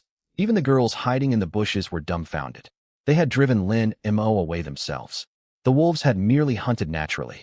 Yet according to Su Qingya, every misfortune fell on Lin Mo's shoulders. Just because he cooked meat, wolves attacked the farm. Su Qingya, shut up. Xia Yuqing stormed out from the back of the group, shaking with rage. She pointed at Su Qingya and shouted, have you no shame? You're the one who insisted on chasing Lin Mo away. Now disaster strikes, and you try to shift all the blame onto him. Stay out of this. This is none of your business. Su Qingya whirled around, glaring viciously at Xia Yuqing, then turned back toward Lin Mo and spoke in a commanding tone. Lin Mo, since you drew the wolves here, you are responsible for us. Right now, I order you to bring your medical supplies and your roasted meat back to the farm with us. Save Zhang Yao. Hand over all these wolf pelts so everyone can keep warm. If you obey, as the leader of our group, I might graciously overlook your mistake and let you rejoin us. Su Qingya held her chin high, behaving as though granting a royal favor. Her eyes brimmed with overbearing self-importance. In her mind, Lin Mo must have been lonely and frightened out in the wilderness all by himself. She was doing him a kindness, offering him a chance to return to the group and serve them. He ought to be grateful. What answered her was a soft chuckle. Lin Mo slowly rose from the wolf skin bed. Ignoring Su Qingya, he drew his heavy machete from its sheath. Zing! Metal scraped against metal, ringing sharp and clear. As his hand closed around the hilt, a murderous aura swept across the camp like a frigid tide. What are you doing? Su Qingya froze. She felt as though a primordial beast had locked its gaze upon her. An invisible hand closed around her throat, making it hard to breathe. Lin Mo gripped the machete and strode to the edge of his windbreak. He looked down at Su Qingya, whose legs trembled beneath her. No anger showed on his face, only cold indifference, as if he were observing something already dead. I truly underestimated how low you people can sink. A cold smile tugged at Lin Mo's lips. His voice was quiet, yet struck like a slap across her face. You pin the label of murderer on me. Demand I hand over my supplies and become your servant. Su Qingya's face burned bright red with humiliation. How dare you insult me? Spoiled since childhood, showered with admiration from countless men, she had never endured such scorn. She pointed at Lin Mo, ready to shout more accusations. Poor loser, do you think you can? Smack! Su Qingya never finished her sentence. A hand swung hard across her cheek. The force spun her halfway around, and she crashed heavily onto the muddy ground. Ah! A shrill scream tore from her throat. One side of her face swelled instantly, and blood trickled from the corner of her mouth. She stared upward in disbelief, only to realize Lin Mo had not struck her. It was Chun-Shi, standing right behind her. Chun-Shi's eyes blazed. Her chest heaved, and her right hand still trembled from the blow. She stared down at Su Qingya, a mix of fear and unbridled fury in her eyes. Chun-Shi, have you lost your mind? How dare you hit me? Su Qingya snapped. She could not fathom being struck by one of her own companions. I hit you because you're an idiot, bent on getting us all killed. Chun-Shi snarled like a cornered beast. If you want to die, don't drag the rest of us down with you. Chun-Shi alone had seen the piles of wolf remains and understood the full scope of Lin Mo's terrifying strength. She knew perfectly well the killing intent radiating off him was no act. Last night, this single man had slaughtered an entire elite wolf pack. In this lawless wilderness, killing a human would cost him no more effort than killing a wolf. If Su Qingya kept provoking him, all 8 of them would end up dead on the spot. To save their lives, Chun-Shi had acted without hesitation, cutting Su Qingya's rant short. Use your eyes. Look at that blade in his hand. Look at those wolf bones piled over there. Chun-Shi shouted, gesturing toward the corner of the camp. Your father's status as a chairman means nothing out here. If you insult Lin Mo one more time, I will deal with you myself. Her words crashed over Su Qingya like ice, cold water, jolting the other girls out of their daze. Li Mingyao followed Chun-Shi's pointing finger. When she saw the massive, clean, picked mounds of wolf bones, her legs gave out, and she collapsed onto the dirt. Wolves, all of those are wolf bones. Her teeth chattered uncontrollably. Fear overwhelmed her. Su Qingya pressed her swollen cheek and stared at the blood-stained machete in Lin Mo's grasp. At last she understood exactly what kind of person she had provoked. Terror paralyzed her. She shook violently, unable to utter another word. A deathly hush fell over the clearing. Only ragged, frightened gasps from the girls broke the silence. Amid this suffocating standoff, Lu Yunyan, who had watched everything from the background, took a deep breath and stepped forward, her steps stiff. Lin Mo, let us all calm down. There is no need for such hostility. Lu Yunyan walked carefully around Su Qingya's crumpled form and stopped 3 meters outside Lin Mo's windbreak. She tried to sound gentle and poised, just as she had in the university lecture hall. Yet her tightly clenched, white hands and faintly trembling voice betrayed her inner terror. Lin Mo watched her perform this act of composure without speaking. He tapped a finger against the back of his machete. Zing! The sharp metallic hum rang out. Lu Yunyan flinched, the words on her tongue catching in her throat. Lin Mo, she swallowed hard, forcing a gentle smile, and resorted to her usual persuasive tactics. Qingya acted recklessly and spoke without thinking. I apologize for her. But please understand, last night's wolf attack cost Wang Ming her life. Everyone is traumatized and grief-stricken. It is understandable that emotions run high. Lu Yunyan tried to excuse Su Qingya's outrageous behavior by invoking their shared suffering, hoping to bridge the gap between them. Seeing Lin Mo remain impassive, her heart sank, yet she pressed onward. I know there was conflict yesterday, and you were wronged. But the world out here is brutal and dangerous. Death lurks around every corner. You are capable and strong.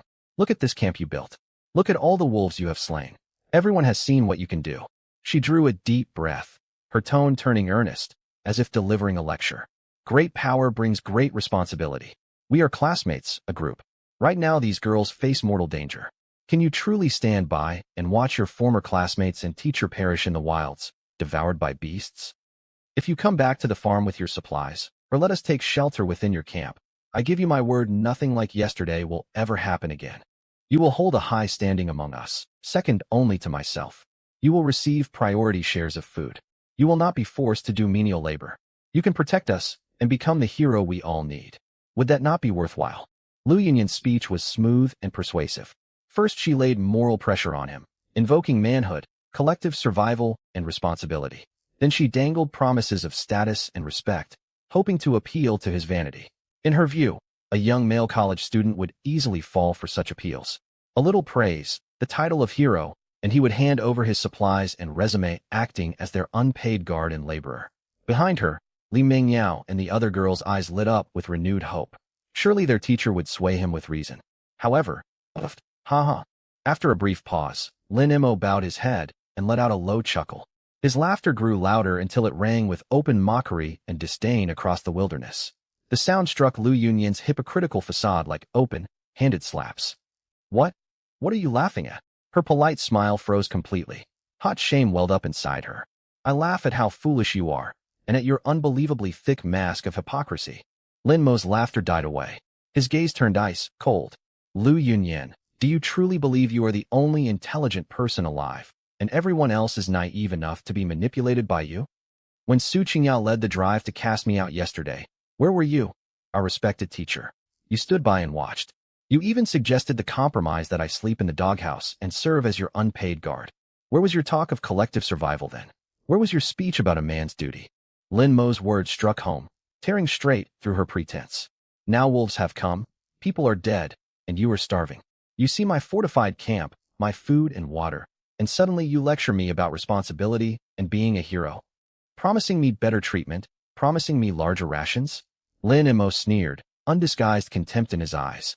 What exactly are you going to reward me with? My own supplies? Your attempt to take everything for nothing is utterly disgusting. Exposed in front of everyone, Lu Yunyan's face flushed bright red. Burning shame choked her, yet Lin Mo's overwhelming aura left her incapable of offering any rebuttal. Lin Mo, how dare you speak to your teacher in such a manner, she quavered, clinging to her authority for one last desperate attempt. Bang!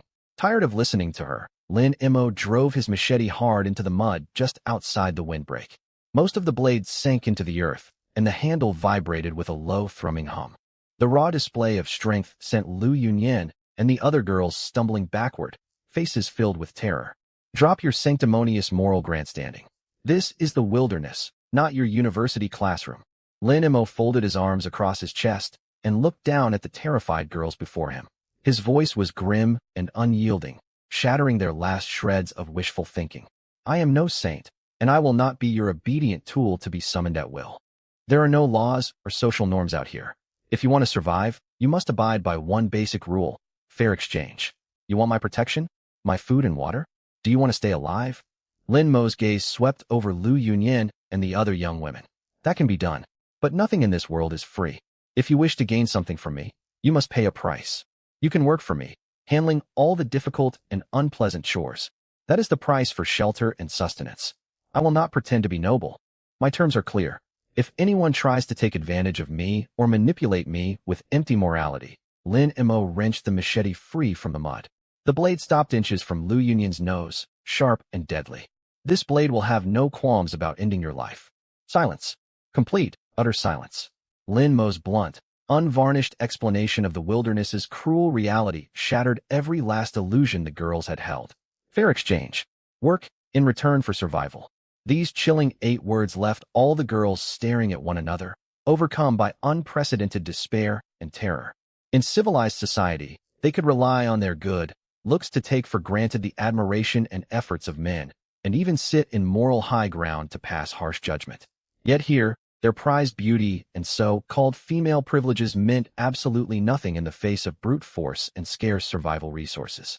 Lu Yinyin was so stung by his retort that her face burned red, and she trembled all over. She opened her mouth, only to realize she had no grounds whatsoever to argue back against Lin Mo. Su Qingya held her swollen cheek and hid behind Li Mingyao, too afraid to even glance at Lin Mo. Amid this suffocating atmosphere of hopelessness, a small figure suddenly pushed through the crowd and stepped firmly to the front of the group. Xia Yuqing's eyes were red, biting hard into her pale lips. She pushed past the shaking girls and stood resolutely at the forefront. Xia Yuqing, what are you doing? Come back right now. Lu Yinyin's expression shifted. She instinctively reached out to pull her back, but Xia Yuqing brushed her hand off violently. Don't touch me. Xia Yuqing spun around. Her once clear eyes now blazed with unbridled rage and contempt.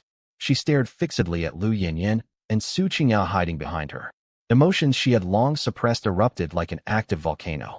How much longer are you going to keep up this act? Xia Yuqing's voice shook with fury. Yesterday during the day, it was you two who drove Lin Mo out of the farm because of your ridiculous delusions. When the wolf pack came last night, you cowered inside cabinets and under tables, watching Wang Ming get mauled and Zhang Yao have her thigh torn open. Now we are on the brink of starvation. Zhang Yao lies unconscious from a high fever brought on by an infected wound and could die at any moment. How dare you all come here and try to morally pressure Lin Mo into working and protecting you for free? Your shameless hypocrisy disgusts me to my core. Xia Yuqing's rebuke echoed across the open ground of the camp, every word sharp and piercing. Several girls who had harbored resentment toward Lin Mo hung their heads in shame upon hearing her words. Lu Yinyin and Su Qingya turned pale then flushed, yet under Lin Mo's icy gaze, they could not utter a single word of rebuttal.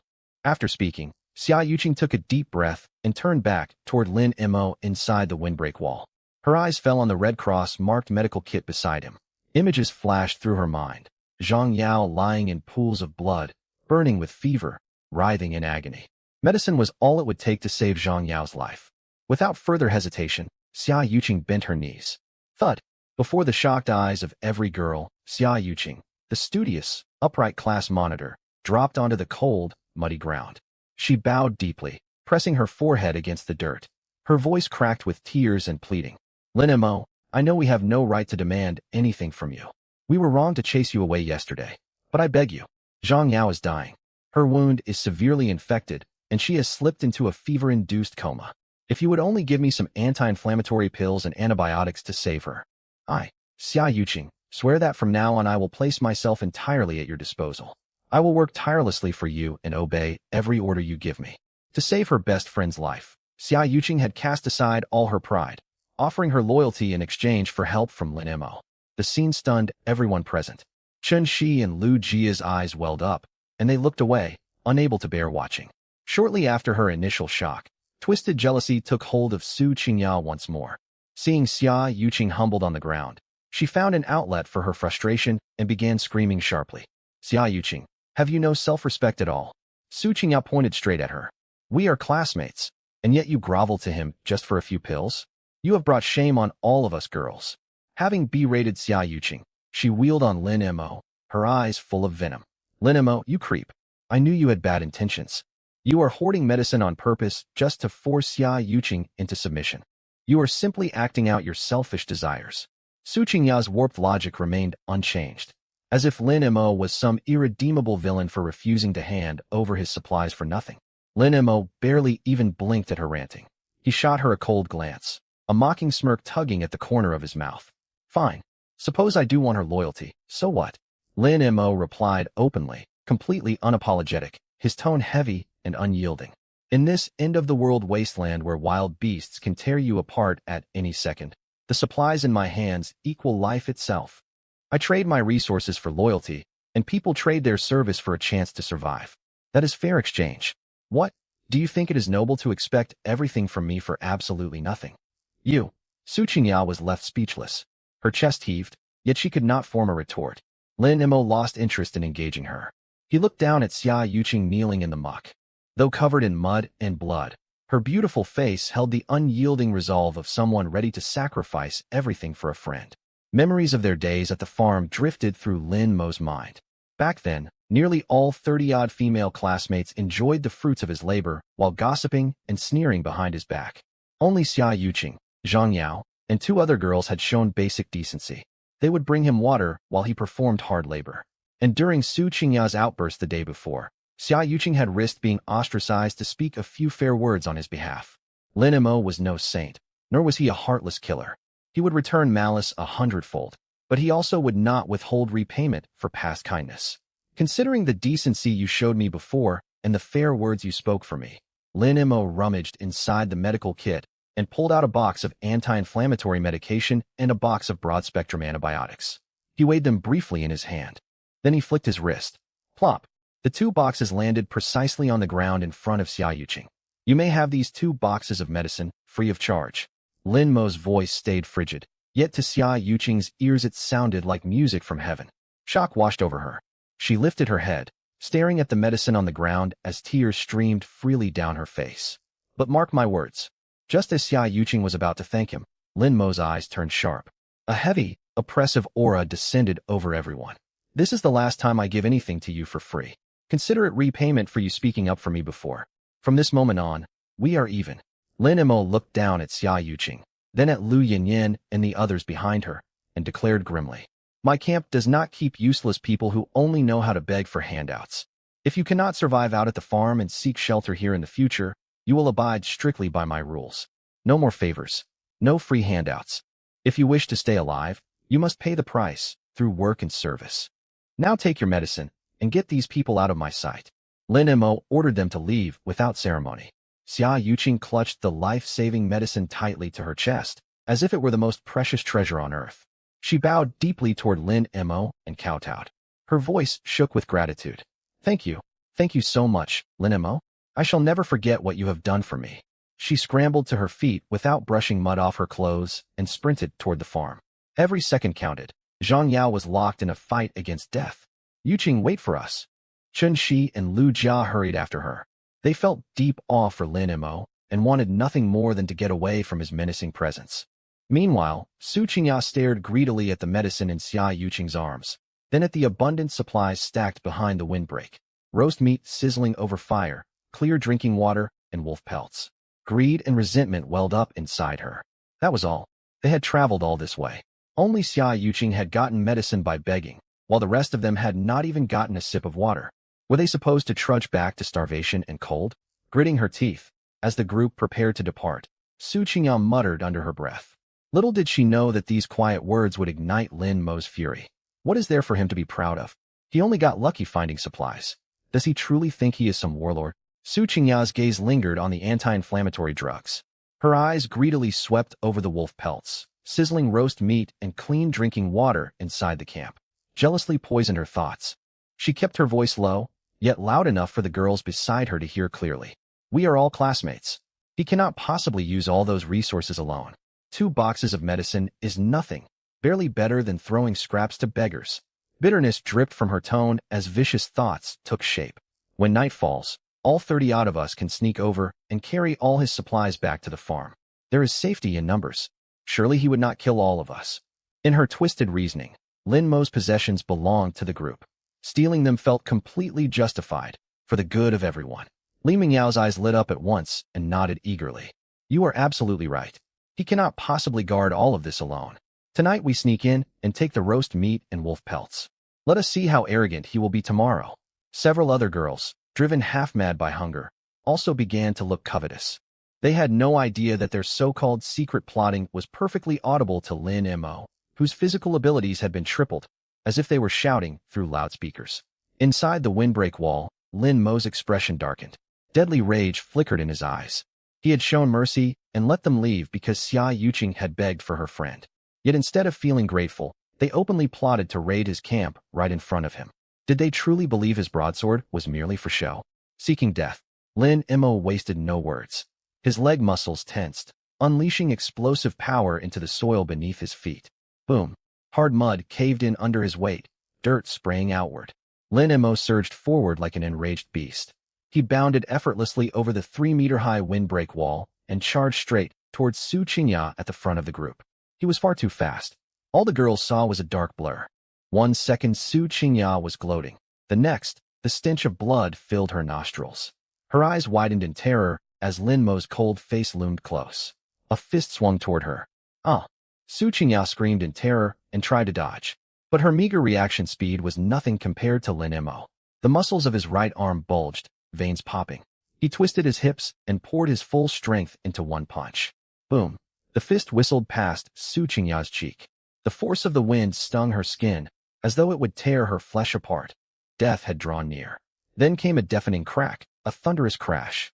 Lin Mo's blow slammed squarely into the thick, dry tree trunk directly behind Su Qingya. Bark shattered instantly, wood splintering under the impact.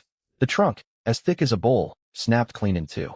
The upper section crashed down into the bushes, sending clouds of dust billowing upward. A deathly silence fell across the area outside the camp. Lu Yinyin, Chun Shi, Xia Yuqing. Everyone froze as though struck by lightning, eyes bulging in disbelief. He had broken a bowl-thick tree trunk with one punch. No human should possess such strength. If that blow had landed on Su Qingya's skull, it would have crushed her instantly. A damp, foul smell broke the silence. Su Qingya collapsed onto the ground like a limp sack. Her eyes rolled backward, her lips turned blue, and her whole body shook violently. Fear had completely overwhelmed her. Lin Mo stepped forward, grabbed Su Qingya by the collar, and lifted her off the muddy ground as easily as picking up a chick. What are you going to do? Su Qingya whimpered, barely able to speak from fright. Smack! A heavy, resounding slap landed hard across Su Qingya's pretty face. The force sent stars bursting across her vision. One side of her face swelled bright purple instantly, blood trickling from the corner of her mouth. You wish to steal my supplies? Go ahead and try. Lin Mo tossed her back onto the ground like trash. He stared down at her without the slightest hint of pity. I will spare you this once. Out of our past connection as classmates, consider it a warning.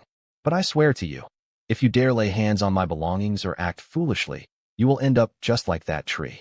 Lin Mo's voice was quiet, yet it sent shivers deep into every soul. Now get out of here. That single word sounded like a death sentence. Run, hurry. Lu Yinyin scrambled to her feet, leaving her glasses lying on the ground. She sprinted madly back toward the farm. Any sense of authority she once held vanished completely before raw power. Yiya, get up. Li Mingyao's legs shook, yet self-preservation drove her to drag the beaten Su Qingya to her feet. They stumbled away from the camp. Chun Shi and Lu Jiao, faces drained of color, hurried after them. Only Xia Yuqing remained. After the overwhelming shock, she held the medicine tight against her chest. She looked long and hard at Lin Mo, filled with deep reverence. She quickly gathered several wild fruits fallen in the bushes, their only source of food. Thank you, Lin Mo. Xia Yuqing thanked him once more, then ran for all she was worth toward the farm. Every moment mattered. Zhang Yao still fought for her life. Lin Mo watched their fleeing backs and let out a cold snort, turning to head back inside his sturdy, warm shelter. They had been thoroughly terrified. Not daring to test his strength, they would never dare attack his camp again without knowing what they were up against. Meanwhile, Xia Yuqing burst into the rundown drafty main hall of the farm. Yao Yao, wake up. I have medicine. She rushed straight over to Zhang Yao's side. Zhang Yao's condition was critical.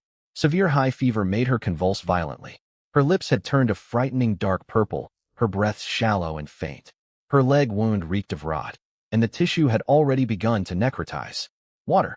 Quick, give me water! Xia Yuqing shouted urgently. She snatched a cracked plastic bottle, holding half a bottle of murky well water from Lu Jia. She tore open the packaging of the anti-inflammatory pills and broad-spectrum antibiotics, pouring out several white tablets. These system-produced basic medical supplies worked exceptionally well against bacterial infection. She pried Zhang Yao's jaw open, slipped the pills inside, and carefully gave her water to swallow them down. Once she had finished, Xia Yuqing sank exhaustedly onto the floor. She gripped Zhang Yao's burning hand tightly, praying desperately. In the corners of the hall, the other girls huddled together, staring with complicated expressions at the medicine boxes in Xia Yuqing's hands. Minute after minute ticked by. About half an hour passed.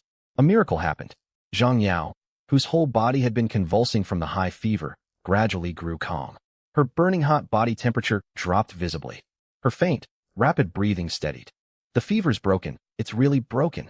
Lu Jia touched Zhang Yao's forehead and shed tears of excitement. Yuqing, the medicine Lin Mo gave actually works. Zhang Yao is going to be all right. Xia Yuqing wept for joy. She held Zhang Yao tightly, and long-suppressed fear and distress spilled over in tears. Just as they were drowning in relief, a harsh, venomous, greedy voice suddenly rang out across the hall. "Xia Yuqing, hand over the rest of the medicine." The atmosphere in the hall turned icy in an instant at that sharp shout. Xia Yuqing jerked her head up. Tears still streaked her face, yet her eyes turned wary. Su Qingyao walked over, supported by Li Mengyao. She had changed out of her soiled trousers and wrapped herself in a long overcoat she had found. One side of her face was still swollen from the slap, and her venomous gaze made her look like a vengeful spirit risen from hell. On the way back to the farm, Su Qingyao had gone through overwhelming terror and humiliation. All of it had curdled into furious jealousy and hatred toward Lin Mo and Xia Yuqing. She was the privileged daughter of the Su group. All her life, people had catered to her every whim. Today she had been slapped in public and publicly disgraced. If she could not get even, how would she hold her standing in the group? So once back at the farm and seeing how effective Xia Yuqing's medicine was, her twisted mind began plotting again. She dared not provoke Lin Mo, but surely she could bully Xia Yuqing. "What do you think you're doing, Su Qingyao?" Xia Yuqing clutched the 2 remaining medicine boxes tight against her chest like a mother hen guarding her chicks, staring coldly at the other girl. "What am I doing? I'm thinking of the good of the whole group." Su Qingyao sneered and held out her hand. "This medicine cured Zhang Yao, so it is precious life-saving supplies. Out here in the wilderness, no one can guarantee they will not get hurt or fall ill tomorrow. Since we are a team, such valuable medical supplies must be handed over to the group. I, as our core leader, will keep and distribute them. Are you hoarding those 2 boxes so you can watch the rest of us die when we get hurt?" Her high-sounding words were barefaced banditry. Xia Yuqing laughed bitterly through her anger. Her jaw tightened, and she refused to back down. "Su Qingyao, have you no shame? I knelt and begged Lin Mo for this medicine, risking my own safety to get it. Why should it be group property? Back at Lin Mo's camp you hid and did not dare speak up. You tried to steal his things and cowered from one blow from him. Now that we are back here, you strut around playing boss. What kind of core leader are you?" Mention of her earlier cowardice hit Su Qingyao like a whip. Her face flushed bright red, and she shrieked in rage. "Xia Yuqing, you shameless wretch. Do you think begging that man is something to be proud of?" To cover up her own fear and shame, Su Qingyao began spreading malicious rumors. "Lin Mo is a dangerous, twisted man that he only gave you that medicine to stir division among us. He wants us to turn on one another so he can reap the benefits and gain power over all of us. You are his accomplice now. You have been brainwashed by him." Growing more agitated, Su Qingyao turned toward the weak girls around her and shouted to stir panic. "Girls, do not be fooled. Lin Mo is violent. He can smash a tree with one punch. If he wanted to harm us, none of us could stop him. We only hold bargaining power if we control our own supplies. That medicine in Xia Yuqing's hands is our whole class's chance to survive. She cannot keep it all for herself." Su Qingyao might have been foolish, but she knew how to fan fear and stir up crowds. Already worn down by food poisoning and shock, the girls teetered on the edge of breakdown. Hearing the words, "chance to survive," their eyes fixed greedily on the medicine box in Xia Yuqing's arms. Out here where death loomed at every turn, everyone craved an extra chance to live. Yaya is right. That medicine ought to be kept by the group. Lu Yunyan, who had been watching quietly from the side, stepped forward. She had suffered a setback with Lin Mo, but among these girls she remained the supervising teacher skilled at mediating conflicts. Lu Yunyan put on a solemn, earnest expression. "Yuqing, I know you went through a lot to get that medicine. Now that Zhang Yao's fever has broken, it is not safe for you to keep the rest. What if it gets lost or wet? Let Su Qingyao and me store it. We can give it to whoever grows sick. It is for everyone's sake." "Cut the crap." Before Xia Yuqing could reply, Chun Shi strode forward and pointed angrily at Lu Yunyan and Su Qingyao. "Lu Yunyan, stop pretending to be noble. Where was this concern for the group when we divided fish yesterday?" Su Qingyao took most of the fish for herself and threw rotten fruit into the fire. Where was the collective good then? Chun Shi gripped her wooden spear tightly, her eyes full of contempt. "Now you see life-saving medicine bought with another person's dignity and you want to rob it. I am telling you, not one touch of that medicine, not while I am still standing here." Lu Jia also stepped firmly beside Xia Yuqing. Though her body trembled, her resolve was unshakable. "Yes, the medicine belongs to Yuqing. No one is taking it. You dare defy us." Li Mingyao jumped to Su Qingyao's defense and called to several girls behind her. "What are you waiting for? She is hoarding our life-saving supplies. Go get that medicine." Tensions flared dangerously. The neutral girls did not rush forward, but they formed a loose encirclement, ready to move. Xia Yuqing hugged the medicine boxes tightly. Her fingernails dug into her palms. She stared at her former classmates, her heart turning cold. This was human nature. Faced with death, these ordinary college girls cast aside basic morality. You want to steal it? Come on. She let out a bitter laugh. She slammed her spear against the ground and dropped into a fighting stance. Her gaze sharp and ferocious. I killed 2 wolves last night. I am not afraid of bullies who only prey on their own kind. Come and try if you do not fear injury. The bloodstained spear and She's murderous aura froze the girls who had been about to advance. They had watched her drive that spear into a wolf's head the night before. None dared provoke her. Fighting would shatter their already fragile group completely. Lu Yunyan realized that if the group fell apart, she would be left alone to face the wilderness with no hope of survival. Stop this at once. Lu Yunyan hurried to intervene, softening her tone. We are all classmates. Talk this through. Violence solves nothing. Yuqing, we will not force you to hand it over. But you must promise. If someone's life is truly on the line, you cannot refuse to help. Lu Yunyan saved face for herself while binding Xia Yuqing with moral pressure. Xia Yuqing stared coldly at her, said nothing, and tucked the medicine boxes deep inside her inner pocket. Su Qingyao burned with rage, but facing Chunxi's spear, she bit back her anger. Fine. Keep your stupid medicine. She spat a vicious curse and retreated to a corner. The fight over the medicine subsided for the time being, yet deep, irreparable rifts had torn open within the farm group. A stomach rumbled loudly in the silence. Everyone fell quiet. The medicine crisis had been temporarily contained, yet a far more urgent, deadly problem stared them in the face. Hunger. They had gone a full day and night without proper food. The little half-cooked wolf meat from the previous night had given almost no energy, and many had grown sick with diarrhea. If they found food soon, starvation would kill them long before the wolves returned. We cannot sit and wait to die. Lu Yunyan took a deep breath and pulled herself together. We cannot count on Lin Mo. The forest holds unknown dangers. This farm is our only hope. People once lived here. Something must remain. She pushed up her glasses and gave orders. Split into 3 teams. Search every corner of this farm. Dig if you must. Find anything edible or useful tools. Inside the rundown farmhouse, the air was heavy and suffocating. Yuqing, a faint voice broke the hush in the corner. Xia Yuqing jerked around. Lying on the makeshift bedding, Zhang Yao had opened her eyes. Her face remained deathly pale, her lips cracked, but her gaze was clear. Lin Mo's potent medicine had pulled her back from the brink of death. Yao Yao, you are awake. Tears streamed down Xia Yuqing's face. She gripped Zhang Yao's hands, her voice shaking.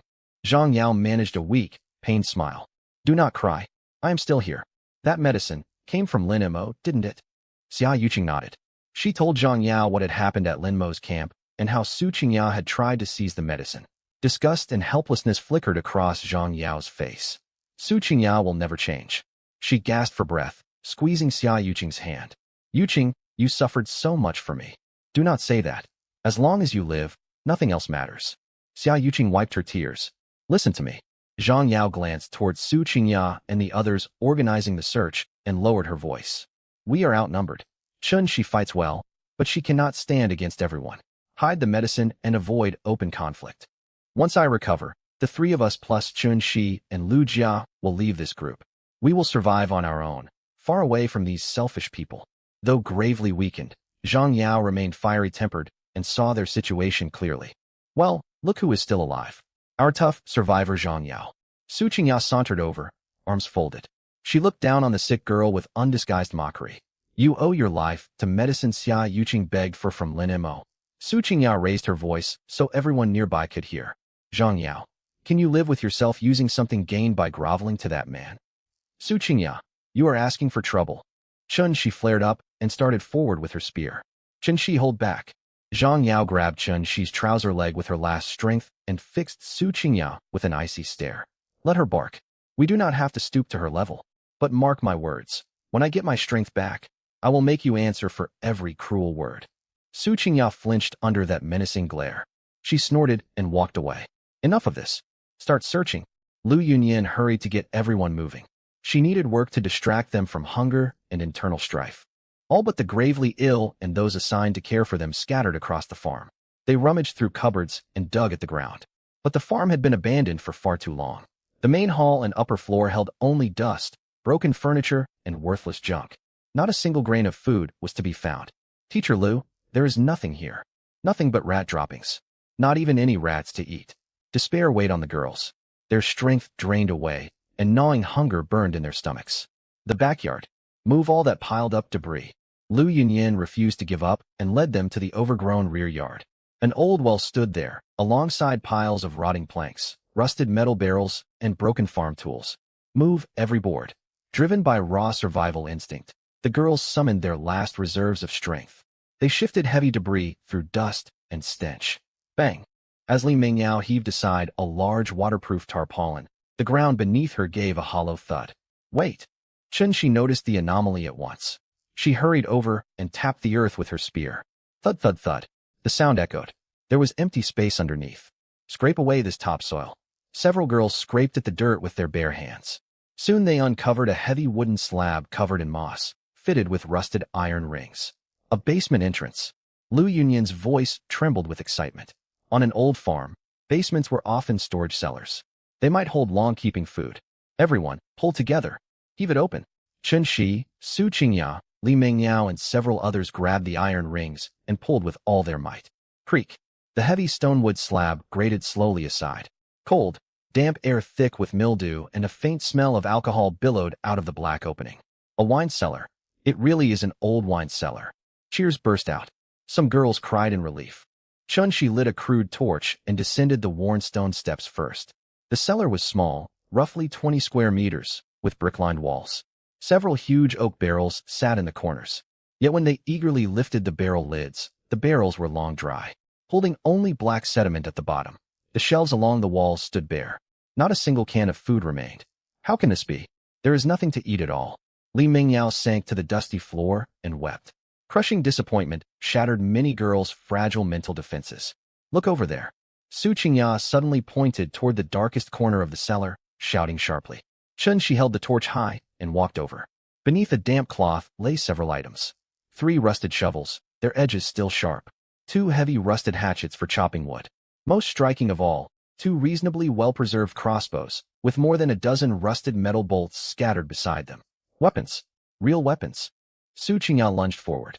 She grabbed a heavy hatchet in one hand and a crossbow in the other, her eyes blazing with wild excitement. Hopelessness over the missing food vanished. Every girl's breath quickened. Out in the wilderness, weapons meant safety almost as much as food. Ha ha ha. Fate has not abandoned us. Su Qingya lifted hatchet and crossbow high, consumed by wild elation. With these real tools, what had they to fear from wolves? What had they to fear from Lin Mo? Girls, do you see this? This is a sign. She turned and rallied the crowd like a fiery orator. We do not need to rely on men. We do not need to beg Lin Mo for anything. He survives well only because he carries a big machete. Now we have weapons too. Shovels, hatchets, crossbows that shoot from afar. 30 of us. Are we not stronger than one single man? She waved the crossbow, overcome with fervor. With these weapons we can hunt. Rabbits, pheasants, even the wolves we saw. We can prove we can thrive without relying on anyone. We will show Lin Mo we can survive and do better without him. All female independence. No men needed. Amid this oppressive and despairing environment, Su Qingya's inflammatory speech, backed by the real weapons in her hands, instantly ignited the inner confidence of the girls present. You're right, Yi. We have weapons now. We don't have to be afraid anymore. Tomorrow we'll go hunting. Get our own meat. Let that creep Lin Mo go to hell. Li Mingyao and the others echoed wildly, and the wine cellar echoed with near-frenzied collective fervor. Chen-Shi watched these delirious women, swept away by a rusty machete, and felt only sorrow deep down. Did they really think a shoddy crossbow would let them run wild in the wilderness? If they ran into elite wolf packs like the ones from the night before, those rusty scraps of metal would not even be enough to tickle a beast. Still, there was nothing she could do to stop these women caught up in their frenzy. Good. Su Qingya brought her machete crashing down onto a nearby wooden frame and issued a forceful order. Everyone get an early night to conserve your strength. At dawn tomorrow, I will personally lead the team into the forest to hunt with our weapons. I swear we will bring back prey and prove our strength to that obnoxious man Lin Mo. I want to see him kneel at the farm gate, begging us to spare him a bite of meat. Early the next morning, a thin mist hung over the primeval forest. Lin Mo slowly opened his eyes on his warm wolfskin bed. He exhaled slowly, pushed himself upright, and stretched lazily. Crack crock, bones popped. His triple-enhanced body brimmed with surging power coursing through every limb, like a dormant, furious dragon. The exhaustion from slaying 8 elite wolves the night before had completely faded, thanks to the system's primary healing potion and a full night's sleep. He walked to the edge of his camp and washed simply with purified water. With a thought, he pulled a large leftover roasted wolf leg from his storage space. Thanks to its permanent fresh property, the roast still steamed as if it had just come off the fire. The aroma of cumin and rendered fat filled the air. Lin Mo bit into it greedily, letting golden, crispy fat burst across his tongue. High-calorie food rapidly restored his stamina. That unique sense of security unique to the post-apocalyptic world felt deeply satisfying. As he ate, the cold mechanical voice echoed in his mind. Ding! Detected host possesses adequate wilderness combat capability. Current level, 1 shelter can no longer meet future survival demands. Main quest updated. Construct level, 2 camp. Quest description. Wilderness dangers come not only from beasts, but also from incoming harsh weather. Within 3 days, gather large quantities of lumber and stone. Upgrade the existing wooden windbreak wall to a mixed stone-wood defensive wall. And build a level 2 log cabin with strong cold-proof and rainproof capabilities. Quest reward. Survival points plus 200. Advanced blueprint mystery box ×1. Lin Mo paused, a sharp glint in his eyes. A level 2 camp. Just what I need. He gulped down the last mouthful of meat and tossed the bone out of the camp. He had already realized the night before that the rickety wooden windbreak wall could only hold off ordinary beasts. Against larger mutated monsters, it would collapse after a few impacts. If he wanted to survive safely for 30 days in this deadly forest, his camp had to become an impenetrable fortress. He grabbed his gleaming fine steel machete and stepped energetically out of camp. He activated intermediate all things analysis. Swish! Within a 500-meter radius, resource locations lit up on his retina like a holographic map. 100 meters ahead to the left, century-old red pine tree. Hard-grained wood, excellent building material. 200 meters ahead to the right, granite rock zone. Abundant stone resources. Moving like a nimble cheetah, Lin Mo plunged deep into the dense woods. Reaching a red pine as thick as a thigh, he drew a deep breath. His right arm bulged with muscle, and the steel machete sliced through the air with a shrill whistle, striking hard. Bang, bang, bang. Wood chips flew everywhere. Hardwood that would take an ordinary person ages to cut with a chainsaw crumbled like tofu before his tripled strength and sharp blade. In less than 3 minutes, the tall red pine crashed to the ground. He swiftly stripped off branches, cut the trunk into standard 3-meter lengths, and stowed them in his storage space. He repeated the process, felling more than a dozen red pines in short order. Then he moved to the granite zone. He lifted 100-pound boulders with one hand and tossed them into storage as if they were bricks. In just 2 hours, he had gathered all the base materials for the level 2 defensive wall. He was about to head back and begin construction when intermediate all things analysis flashed a harsh red warning. Ding! 400 meters straight ahead. Large quantities of fresh animal droppings and feeding marks detected. Target analysis. Herd of adult wild goats, approximately 7 to 10 individuals. Value assessment. Extremely tender high-protein meat. Goat hides can be crafted into high-grade cold-weather clothing. Horns can be polished into weapons. Wild goat herd. Lin Mo halted abruptly, his gaze sharpening. Wolf meat filled his stomach, but it grew tough after too many meals. Wild goats were top-tier wilderness prey. This whole herd meant massive survival points and valuable supplies. He muted his footsteps and slipped forward like a ghost, pushing thick brush aside. He crouched behind a giant ancient tree and peered out. On a sun-facing slope, 7 or 8 plump wild goats grazed peacefully on grass. The leading ram was larger than a wild boar, its 2 thick, curved horns pointing skyward like scythes. Fine prize. Lin Mo licked his lips, holding back his urge to attack. Wild goats were extremely alert and fast. On this complex hilly terrain, a reckless charge would scare them away even with his tripled physique. He scanned the surroundings, quickly mapping out a perfect hunting route and marking key travel paths with his system. I'll finish building the camp first. Tomorrow I'll come for you. With a cold smirk, he silently withdrew from the area and strode back toward his camp. Meanwhile, 800 meters away at the wilderness farm, the atmosphere stood in jarring contrast to Lin Mo's efficient, calm survival routine. Clang, clang, clang. Harsh, unrhythmic chopping echoed from the woods behind the farm. Su Qingya gripped the rusty machete unearthed from the old wine cellar and hacked furiously at a small tree only as thick as an arm. Damn it! Why is this lousy blade so dull? Gasping for breath, Su Qingya stopped. She stared at the faint white gashes on the trunk and cursed in frustration. She had imagined that with weapons, cutting wood and building traps would be simple work. Reality dealt her a brutal blow. Buried in the wine cellar for untold years, the machete was heavily rusted and so dull it could barely slice vegetables. Moreover, Su Qingya was a sheltered young woman who had never done manual labor.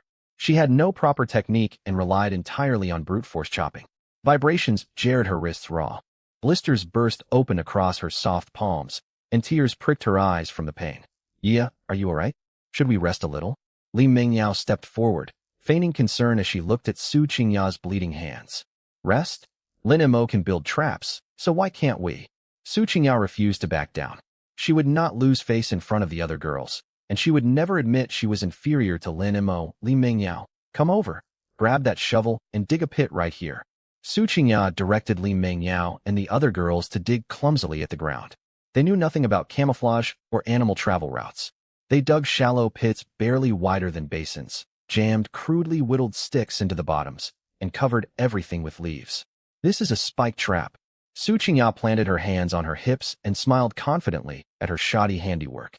"When hares or pheasants fall in, the spikes will kill them. Then we'll have meat." Weak with hunger, the surrounding girls nodded reluctantly in agreement. Reality struck faster than a tornado. Drawn by the noise, a small gray hare poked its head out from the bushes. "A rabbit. It's really a rabbit." Li Mingyao shrieked excitedly, pointing. Startled, the hare bolted. It fled straight onto Su Qingya's prized trap. It fell in. It fell in. Su Qingya cheered and charged forward with her machete, ready to claim her trophy. When she reached the pit, she froze completely.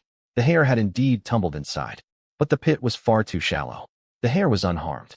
The crudely carved sticks snapped cleanly under its soft paws. The hare paused for a moment in the pit, almost as if judging Su Qingya, then pushed off with its hind legs, leaped effortlessly out of the hole, and vanished into the woods. Silence. Dead silence hung over the group. The joy on Li Mingyao and the others' faces froze solid. Starvation-glazed eyes stared in disbelief. They had labored all morning, hurt their hands, and produced a useless contraption that could not even catch a rabbit. Crushing hunger and exhaustion finally shattered the already fragile mood of the girls. "What kind of trap is this? It breaks on contact. We're starving to death. We wasted half a day and didn't even get a single hare. Maybe we ought to go beg Lin Mo for help." Grumbling spread through the crowd. Mention of Lin Mo made Su Qingya's face darken with rage. "Shut up. Anyone who dares speak that man's name will be kicked out of our all-female group," she shouted in angry embarrassment, forcing herself to stay composed. Glancing at the wrecked trap, she gritted her teeth. "Passive traps are foolish. They don't suit our intelligent team. Since traps won't work, we will hunt actively." She snatched up the rusty crossbow from the wine cellar, a hard glint in her eyes. "We have ranged weapons. This afternoon I will lead the hunting party into the woods. I refuse to believe that with our wits and our weapons, we cannot get food." As afternoon wore on, sunlight slanted low and temperatures slowly dropped. Su Qingya led Li Mingyao and several other followers, clutching the two rust-covered crossbows. They crept cautiously along the forest edge. Still shaken by the wolf attack the night before, they dared not venture deep, wandering no farther than 200 meters from the farm. "Yeah, is this crossbow even going to work?" Li Mingyao stumbled along, weak with hunger. "Of course. It is a ranged weapon with great power." Su Qingya glared, clinging to her leader persona.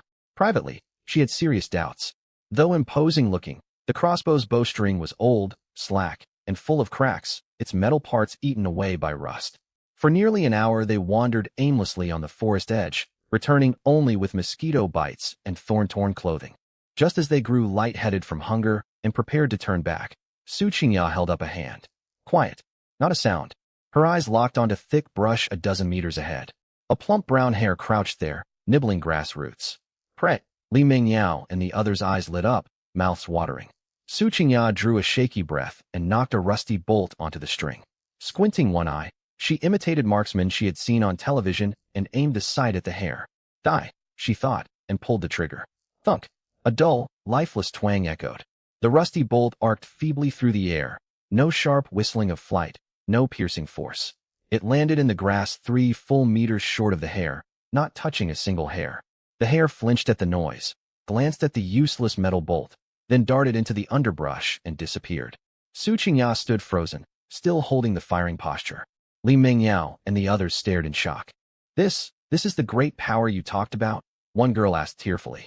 This broken thing can't even shoot 3 meters. How are we supposed to hunt? I just haven't gotten used to it. Su Qingya's face burned bright red as she made excuses. The bowstring is worn out from age. The other crossbow will work better. No amount of arguing could change the facts. Over the next 2 hours they spotted more hares and pheasants. Either the string would not draw, bolts flew weakly, or once a bolt jammed in the track and nearly injured Su Qingya's own hand. After an entire afternoon of fruitless effort, the so-called intelligent hunting party came back with nothing. Hunger and fatigue broke everyone's spirit. I can't go on, I can barely walk. Li Mingyao collapsed onto the ground, clutching her cramping stomach and crying. Yeah, let's go back. We will starve to death out here before any beast gets us. The other girls sank to the ground too, complaining bitterly. Their gazes towards Su Qingya held no more respect, only deep doubt and resentment. Su Qingya's jaw tightened. She knew the hunt had failed completely. Returning empty-handed would destroy the authority she had built. Back to the farm. She threw the crossbow angrily onto the ground and stormed away. Meanwhile, several hundred meters away beside a shallow stream, Xia Yuqing and Lu Jia had not joined Su Qingya's futile expedition. They knew full well that pampered girls armed with rusty junk could never hunt successfully in this dangerous wilderness. Wasting strength following them made no sense. They needed to find food on their own.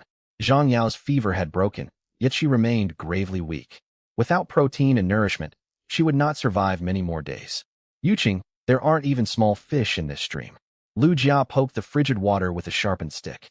Her hands were bright red from the cold, tears welling in her eyes. Don't give up. Keep looking. If nothing else, we can dig up edible roots. Xia Yuqing rolled up her trousers and stepped into the mucky stream, turning over every stone.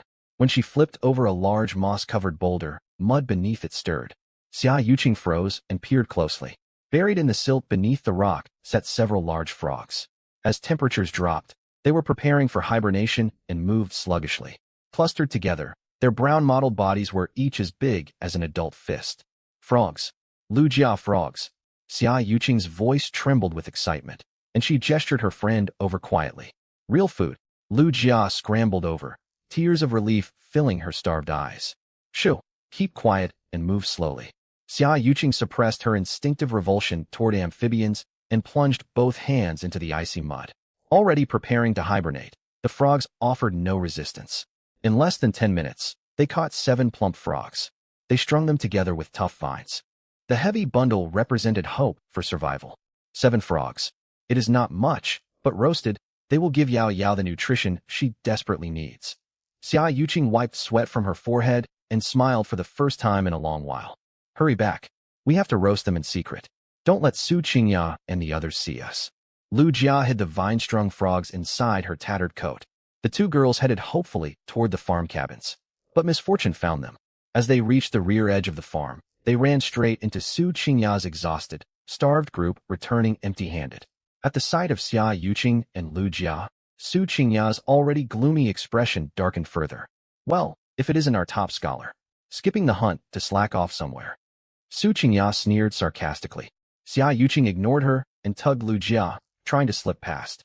Then one fat frog stirred inside Lu Jia's coat and let out a faint croak.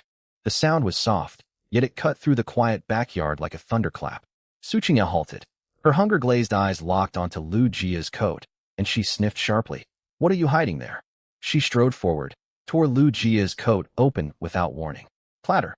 The string of plump frogs bound by vines tumbled out into plain sight. Frogs. It's meat. Li Mingyao and the others' eyes instantly turned red, like hungry wolves spotting fresh blood. Saliva uncontrollably trickled down their chins. Su Qingya's eyes blazed with ferocious greed. Without a word, she lunged forward to snatch the vine from Lu Jia's hands. What are you doing? We caught this ourselves. Lu Jia shrieked in fright, clutching the vine tightly. Lu Jia, let go. Su Qingya's face darkened, once again trotting out her shameless, high-handed logic. We're a team. Since you're part of this team, any food you catch belongs to the group. We've been out hunting, slaving away for everyone's survival. How dare you try to hoard food behind our backs? Have you no sense of collective responsibility at all? As Su Qingya shouted self-righteously, she shot Li Mingyao a meaningful glance. Li Mingyao and 2 other girls immediately rushed over. They pried Lu Jia's fingers apart by force and seized the string of field frogs. Give it back. This is for Zhang Yao to regain her strength. Don't you understand she's dying? Xia Yuqing trembled with rage. She rushed forward to take it back, only to be shoved violently to the ground by Li Mengyao. Regain her strength? She's just a dying waste lying on the ground. Food would only be wasted on her. Su Qingya let out a cold sneer and quickly untied the vine. She grabbed the 5 biggest, fattest field frogs for herself, then tossed the 2 smallest ones onto the ground at Xia Yuqing's feet. Since we're all classmates, I'll leave these 2 for you. The rest go to me, your team leader, and the hunting party. This is fair distribution based on contribution, only right and proper. With that, ignoring Xia Yuqing's murderous glare, Su Qingya turned and hurried toward the campfire with Li Mengyao and the others, eager to cook their prize. Half an hour later, rich aromas of roasted meat drifted over from the campfire. Starving, Su Qingya's group did not even clean out the frogs' innards. They simply roasted them over the flames and stuffed them into their mouths. Crunch, munch. Loud chewing and swallowing sounds echoed through the hall. Su Qingya's mouth glistened with grease. As she ate, she could not help boasting. Delicious. No salt, but wild frog meat is so tender. Xia Yuqing knelt on the cold floor, staring at the 2 tiny frogs at her feet. She looked up at the group by the fire, shamelessly devouring the life-saving food that had originally belonged to them. Surging humiliation and anger churned like magma in her chest, finally curdling into utter despair. This team was completely rotten.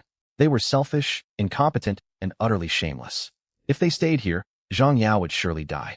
She and Lu Jia would be drained dry by these leeches until nothing remained. Xia Yuqing bit down hard on her cracked lips until she tasted blood. A desperate plan took firm shape in her mind. Late at night, the wilderness temperature plummeted, as if they had fallen into an ice cellar. Inside the rundown farmhouse cabin, wind whistled through gaping cracks in the walls, wailing like ghosts. The central campfire had long burned out, leaving only faint smoldering embers. Full from their meal, Su Qingya, Li Mengyao, and the others huddled in a sheltered corner under moldy, tattered blankets scavenged from the basement, fast asleep. In the coldest corner farthest from the door, Xia Yuqing, Lu Jia, and Zhang Yao clung tightly to one another, relying only on each other's body heat to fight the bitter cold. Cough, cough. It's so cold. Zhang Yao curled weakly, her body shaking uncontrollably. Lin Mo's medicine had brought down her fever and kept her wound from worsening, yet extreme hunger and cold were steadily draining her last reserves of vitality. Xia Yuqing and Lu Jia had not touched the 2 small frogs they had been given. They had roasted every bit of it for Zhang Yao, but it was nowhere near enough. Xia Yuqing took off her only thin jacket and draped it gently over Zhang Yao. She squeezed Zhang Yao's ice-cold hands tightly, her eyes burning. She glanced towards Su Qingya's sleeping group, resolve flashing across her face. Yao Yao Jia Jia. Xia Yuqing spoke in a near whisper. We cannot stay here any longer. Lu Jia shuddered. Zhang Yao forced her eyes open. If we stay, Yao Yao will freeze and starve to death. Su Qingya's crowd treats us like disposable tools. They will keep squeezing everything out of us. Xia Yuqing drew a deep breath, having made up her mind. We are leaving. We will go to Lin Mo's camp. Silence fell over the corner. Go to Lin Mo? Lu Jia recalled the words the man had spoken back at his camp, when he had drawn his machete, cold and unyielding. Either work for me, or earn your right to survive through other means. He was a harsh man who believed strictly in fair exchange. Still, compared to the hypocritical, exploitative hell of Su Qingya's group, Lin Mo's camp offered warm fires, life-saving medicine, and real food.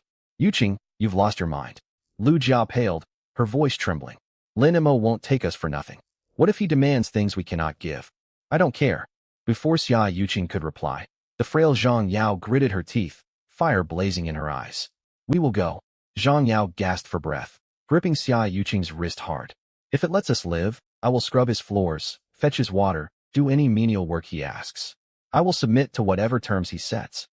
I would rather place my life in the hands of someone who can protect us than be tormented to death by Su Qingya's ungrateful lot. Zhang Yao's fierce determination erased the last traces of hesitation from Xia Yuqing and Lu Jia's minds. In this lawless wilderness, dignity meant very little. Under Su Qingya, they were denied even the right to survive. At Lin Mo's camp, at least they could trade their labor for a chance to live. Very well. Gather what little we have. We leave now. Xia Yuqing wasted no time. They owned almost nothing. A few thin pieces of clothing and a cracked plastic water bottle half filled with murky well water. Xia Yuqing wrapped their clothes around Zhang Yao. She and Lu Jia supported her on either side and carefully lifted her to her feet. They moved as quietly as they could toward the main door. Zhang Yao's severe leg injury left her unable to bear weight. She could only be dragged along by her two friends. Crack! As they crossed the center of the hall, Lu Jia's foot kicked a piece of broken plank. The sharp sound echoed through the dead night. Who's there? A light. Sleeping Su Qingya jolted awake. She threw off her blanket. By faint moonlight, she spotted Xia Yuqing and the others heading for the exit. Xia Yuqing, what are you doing out here in the middle of the night? Su Qingya scrambled to her feet. Her shrill shout woke everyone else in the cabin. Li Mingyao and the others rubbed their eyes and stood up. Caught red-handed, Xia Yuqing dropped all pretense. She turned and faced Su Qingya coldly. That is none of your business. Stand aside. None of my business. Su Qingya hurried forward and planted herself squarely in the doorway. Noticing their outer clothes and remembering Xia Yuqing's earlier plea to Lin Mo, she understood their plan instantly. I knew you lot were up to something. Su Qingya's face turned livid. Her authority felt openly challenged. She pointed an angry finger. So you cannot bear hardship here, and you plan to go throw yourselves at that man? Xia Yuqing, how shameless. You begged him for help in broad daylight, and now you sneak off in the night to seek shelter with him. How disgraceful for fellow college students to go running to rely on a strange man for safety. You bring shame on all of us. Su Qingya hurled insult after insult. The other girls murmured among themselves, staring at the three runaways with contempt. But Xia Yuqing would not back down this time. She handed Zhang Yao over to Lu Jia, stepped forward, and met Su Qingya's gaze with icy, unflinching eyes. Su Qingya, shut your mouth. Her voice was quiet yet firm. We are shameless, relying on others for survival. It is 1,000 times better than being slowly crushed to death by a hypocritical leech like you. Xia Yuqing pointed directly at Su Qingya, every word striking like a hammer. You stole our food and let Zhang Yao suffer. You hoard warm supplies while we freeze in the corner. What kind of leader are you? You are nothing but cruel. I swear, I would rather die out there, torn apart by wild beasts, than spend one more second in this hell you rule. Get out of our way. Xia Yuqing shoved Su Qingya hard. Caught off guard, Su Qingya stumbled and crashed into the doorframe. You dared push me. Su Qingya clutched her sore shoulder, burning with rage. Malice blazed in her eyes. You want to leave? Fine. She spun around and roared at Li Mingyao and the others, dropping all pretense. But those clothes are group property. Strip off their outer layers and take that half-bottle of water too. The atmosphere turned ice, cold. No one had expected Su Qingya to be so vicious. With temperatures hovering near zero, taking away their only warm clothing and their water amounted to a death sentence. Su Qingya, you are insane. You will kill us with cold. Lu Jia screamed in despair. You chose to abandon the group. If you are no longer one of us, why should you take group supplies with you? Su Qingya sneered, her pretty features twisted grotesquely in the moonlight. Li Mingyao, what are you waiting for? Do it. Li Mingyao and several other girls advanced menacingly. Don't you dare touch them. At this critical moment, Chun-Shi stepped forward, holding a blood-stained wooden spear. She planted herself firmly in front of Xia Yuqing's group. Her cold gaze swept over Li Mengyao's party, and they froze in their tracks. Chun-Shi, what is this? Are you rebelling? Su Qingya barked. Rebelling? I never recognized you as our leader in the first place. Chun-Shi gave a bitter laugh. Her gaze flicked over Xia Yuqing and Zhang Yao. She respected Lin Mo's strength, yet her pride kept her from seeking shelter under another person the way Xia Yuqing intended. She wanted to survive on her own merits. I respect your choice. Everyone makes their own path, and I will not stop you. Chun-Shi pointed her spear at Su Qingya. But those clothes belong to them. Anyone who tries to take them by force will taste my spear. Threatened by Chun-Shi's weapon, Su Qingya hesitated, her expression shifting back and forth. Now everyone calm down. We are all classmates. There is no need for such strife. Seeing the situation spiral out of control, Lu Yunyan stepped in with her usual manipulative kindness. She walked into the middle and sighed theatrically towards Xia Yuqing. Yuqing, it is freezing outside. The woods are full of dangerous beasts. It is far too dangerous for you girls out there. Qingya is only angry. Apologize and stay. Lu Yunyan pretended to persuade them to stay, yet inwardly, she hoped these troublesome rebels would vanish. Without them, no one would dare question her influence in the farmhouse. Save your fake concern. It makes me sick. Xia Yuqing saw right through her. Still, Xia Yuqing knew she could shield them only for a moment. She could not escort them all the way to Lin Mo's camp. If fighting broke out, the already fragile Zhang Yao would not survive. Jia Jia, hand over our jackets. Xia Yuqing made a painful, resolute decision. Yuqing. Lu Jia stared at her in shock. Take them. Xia Yuqing took off her last long, sleeved jacket and threw it hard at Su Qingyao's face. Tears streaming down her cheeks, Lu Jia took off hers as well. Xia Yuqing tossed the half-empty bottle of murky water onto the floor. Su Qingyao, Lu Yunyan.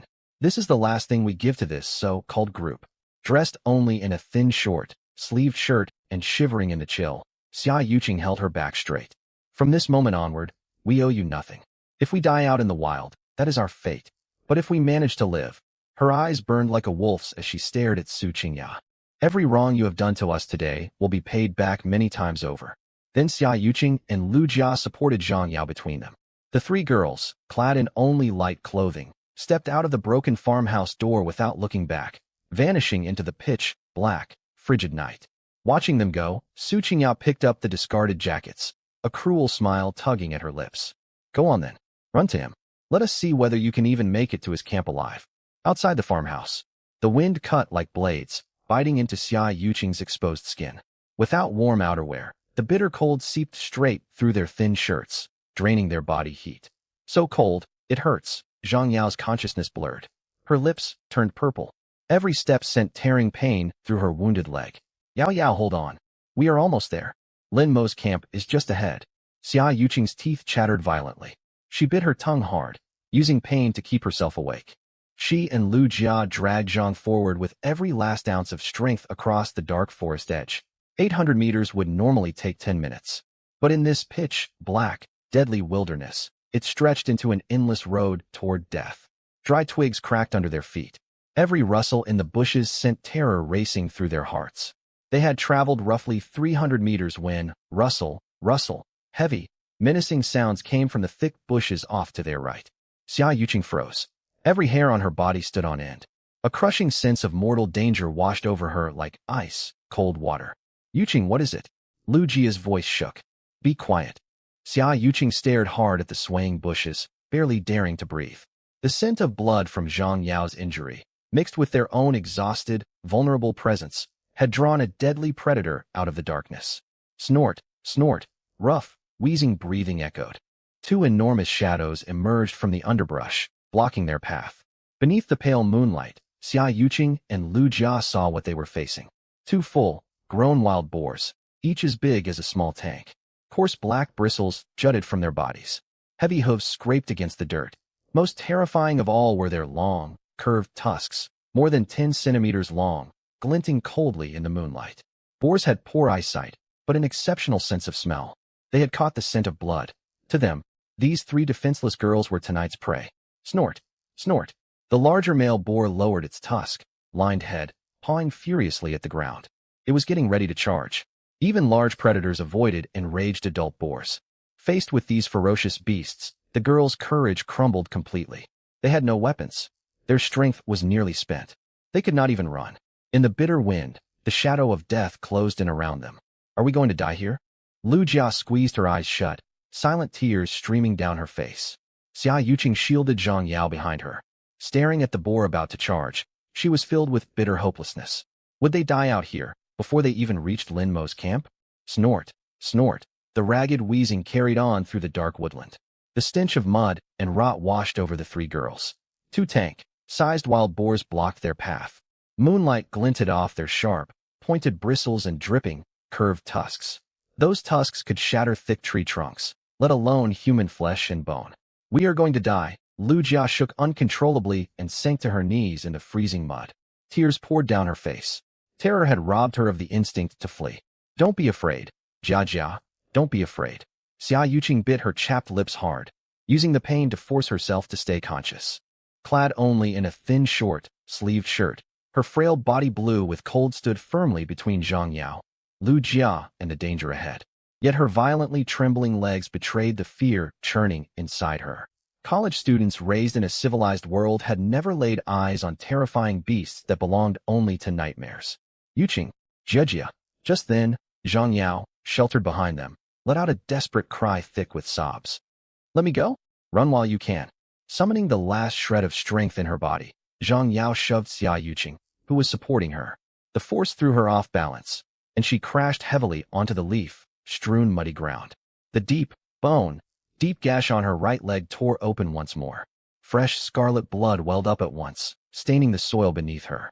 Agonizing pain racked Zhang Yao's body, but she clamped her jaw shut, refusing to utter a single whimper. My femoral artery is torn. I can't move an inch. I'm nothing but a burden, a useless wreck. Zhang Yao screamed frantically at Xia Yuqing and Lu Jia amid desperate tears. If you drag me along, none of us will escape. We'll all die here. You were chased out by Su Qingya and her vicious lot because of me. You don't even have clothes or clean water left. I, Zhang Yao, owe you everything. I'll repay you in my next life if I have to. Now leave me. Get away as fast as you can. Weeping bitterly, Zhang Yao dug her hands into the frigid mud, trying to drag her injured body toward the two wild boars. She planned to draw the raging beast's attention with her own body, buying her best friends even a few precious seconds to flee. Yao, what are you doing? Have you lost your mind? Xia Yuqing's eyes burned with panic at Zhang Yao's suicidal move. Her heart squeezed tight by an invisible hand. Without hesitation, she lunged forward, seized Zhang Yao by the shoulders, and dragged her back. I'm not leaving. We live together, or we die together. Tears spilled from Xia Yuqing's face onto Zhang Yao's cheeks. The usually mild-mannered study committee member spoke with unshakable resolve. We promised we'd stick together through everything. I will never abandon either of you. Xia Yuqing's right. We aren't going anywhere. Lu Jia, who had collapsed onto the ground earlier, found a surge of strength from nowhere. She scrambled to her feet, groped blindly in the darkness, and picked up a dry branch with a jagged broken tip. Pointing the sharp end toward the wild boars, she let out a desperate snarl, like a mother beast guarding her young. We endured endless humiliation and exploitation at that terrible camp. We barely escaped alive. Even if we perish to wild animals, it's better than being tortured to death if we go back. Seeing this, Xia Yuqing also picked up a heavy stone with her numb, frozen hands. Two young women in thin shirts, shivering in the bitter wind, shielded the badly wounded Zhang Yao firmly behind them. They prepared to fight to the bitter end with their fragile lives. Roar! The strong, fresh scent of blood enraged the largest male wild boar. It let out a thunderous, furious roar. Its heavy front hooves churned wildly at the mud, flinging clods of earth everywhere.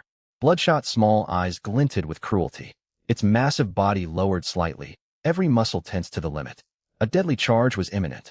Several hundred meters away, on a sunlit hillside, Lin Mo lurked silently amid the shrubbery, like a shadow merged into the night.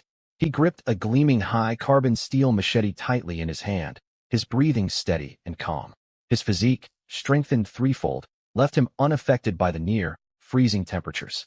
Warm blood surged through his veins, stirring the primal excitement of the hunt. His gaze locked onto a herd of wild goats resting dozens of meters away in the night. Thanks to the intermediate skill all things analysis, data on the herd, their weak points, and even tiny shifts in the wind were clearly displayed in his field of vision. That leading ram is the fattest. Its horns can also be crafted into high-quality tools. You'll be my prey today. Lin Mo licked his lips, the muscles in his legs slowly coiling, like a cheetah ready to pounce. With one burst of speed, boosted by the terrifying explosive power of his enhanced physique, he could slash the ram's neck before the herd could react. But at the very instant he was about to surge forward, ding! The system notification rang abruptly inside his head.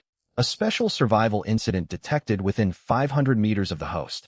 Hidden side quest activated, Allegiance of the Exiles. Quest briefing. In this brutal post-apocalyptic wilderness, there are limits to surviving alone. The Level 2 camp established by the host requires labor to keep operations running. 3 female survivors who fled their original group out of despair are now facing a lethal threat from enraged wild boars. They have reached the end of their rope. If the host offers aid, they will wholeheartedly submit and become loyal followers of the host. Quest objective: reach the scene and rescue the 3 exiles before they are killed by the wild boars. Quest reward: survival points plus 150. Unlock special blueprint: basic greenhouse. Acquire loyalty contract times 3 after use. Can view the target's absolute loyalty. They will never betray you. Listening to the string of alerts, Lin Mo froze mid-movement, ready to sprint. Allegiance of the Exiles? He raised an eyebrow, and the group of young women from the farm immediately crossed his mind. They fled their camp deep in the night into this dangerous forest. It must be Xia Yuqing and the others. A cold smirk tugged at Lin Mo's lips. Xia Yuqing had knelt and kowtowed to him earlier that day, begging him to save Zhang Yao. Yet by nightfall, she had been driven out with no supplies. It seems Su Qingya's reckless scheming was even worse than he'd imagined. But none of that mattered. The rewards offered by the system were incredibly generous. Setting aside the 150 survival points, the basic greenhouse blueprint was an invaluable resource for wilderness survival. With it, he could grow fresh vegetables at the camp even when harsh winter arrived, guaranteeing a steady supply of vitamins. Not to mention the 3 loyalty contracts. Lin Mo believed firmly in fair exchange, yet he understood how unreliable human nature could be. With these contracts, he could safely assign all kinds of work to the 3 women, making them reliable laborers for his camp. I can hunt the goats tomorrow, but I can't let these 3 capable workers and the blueprint get torn apart by wild boars. Without hesitation, Lin Mo abandoned the herd right in front of him. He stood abruptly, used the system's event positioning to lock onto Xia Yuqing and the other two's location. Boom. The ground beneath Lin Mo's feet caved in slightly, a crater formed by his overwhelming explosive strength. He pushed his 3-fold enhanced physical capabilities to the extreme. He turned into a dark bolt of lightning, tearing through the night and stirring violent gusts of wind as he raced hundreds of meters toward the commotion. Crunch, crunch. Dead branches and leaves shattered under his feet. Thorns and underbrush blocking his path were smashed aside by his powerful body. He was astonishingly fast, outpacing a cheetah at full sprint. The wind howled in his ears, and trees blurred past him. Don't die just yet. Your lives are the reward for my quest. You will become vital members building my settlement. Killing intent blazed in Lin Mo's eyes as he tightened his grip on the machete's hilt. Like a warlord patrolling his territory in the darkness, he closed in rapidly, shrouded in fierce aura. Roar! The furious bellow echoed like thunder, shaking dead leaves loose from the surrounding trees. The enormous male wild boar could no longer contain its bloodlust. Its sturdy limbs thrust hard against the ground. The nearly 400-pound beast charged forward like an out-of-control armored vehicle, bearing down on Xia Yuqing and the others with crushing momentum. Rumble! Heavy hooves pounded the mud, sending faint tremors rippling through the earth. The distance of just over 10 meters was covered in the blink of an eye for the charging boar. A wave of thick, nauseating stench washed over them, pressing Xia Yuqing's thin shirt tight against her body. It's over. Staring at the massive tusks growing larger before her eyes, Xia Yuqing's pupils shrank to pinpricks. Against such raw primal power, the stone clutched in her hands was nothing more than a trivial pebble. Overwhelming fear short-circuited her mind. Xia Yuqing squeezed her eyes shut, shielding Zhang Yao behind her, waiting for the fatal blow that would tear her open. Lu Jiao was so terrified her cries stuck in her throat. The dry branch slipped from her grasp and clattered onto the ground. She stood rigid as a wooden statue. 1 meter. Half a meter. The gleaming boar tusks were less than 30 centimeters away from Xia Yuqing's vulnerable abdomen. At this critical moment, "Beast, get out of the way." A frigid roar, as if rising from the depths of hell, exploded across the night sky. Together with the shout, a tall, agile dark figure sliced through the air above the 3 girls, leaping down from a towering ancient tree overhead. Bang! Lin Mo unleashed the full might of his 3-fold enhanced physique. Twisting his waist mid-air, he brought his leg crashing down like a giant battle axe. He struck the charging male wild boar square in the side of its face with thunderous force. Crack! A sharp bone fracture cut through the night. The power of that kick was unimaginable. The nearly 400-pound male boar charging at full speed was struck hard enough to veer sharply off course. Letting out a shrill scream, its huge body was sent flying sideways as if hit head-on by a speeding truck. Thud! The wild boar crashed heavily into a thick tree trunk 5 meters away. The tree shook violently, sending countless leaves showering down. Half of its face was caved in by the blow. One massive tusk snapped cleanly. Blood mixed with shards of bone gushed from its jaws. Silence fell. The sudden turn of events jolted Xia Yuqing and the other 2 girls out of their trance as they waited for death. When they saw the towering figure standing before them, like a god of slaughter, their breath caught in their throats. Lin Mo? Xia Yuqing stared blankly at the man holding the gleaming steel machete, radiating menacing aura. Tears burst forth uncontrollably. It was Lin Mo. When they had been stripped of all supplies by Su Qingya, cast out by the farm, and were about to die beneath wild beast tusks in despair, the man they had driven away before, whom they had thought cold and heartless, had descended like a deity to stand between them and death. Roar! The slightly smaller female wild boar saw its companion sent flying. Instead of retreating, rage ignited its feral instincts. It let out a savage snarl, pushed off the ground with all four limbs, and charged straight for Lin Mo's waist, jaws wide. Foolish. Lin Mo's gaze turned icy, calm and unflinching in the face of the raging boar. Swish. He twisted his wrist, and the steel machete traced a silvery arc beneath the moonlight. His threefold physique pushed his dynamic vision to its limit. The female boar's seemingly lightning, fast charge moved in slow motion to his eyes. He shifted his weight slightly, dodging the deadly tusks at an impossible angle. At the same time, he gripped the hilt with both hands, tensing the muscles in his waist to channel all his strength into the blade. Die! Lin Mo roared. The machete cut through the air like a black streak, slashing precisely into the soft joint gap of the boar's neck. Squelch! Forged high-carbon steel, combined with Lin Mo's inhuman strength, pierced effortlessly through the boar's thick hide and fat. The blade drove onward, severing the carotid artery and windpipe, lodging firmly in the tough cervical vertebrae. OWO! The female boar let out a piercing wail. Blood sprayed outward like a high-pressure fountain, staining the mud a horrifying dark red.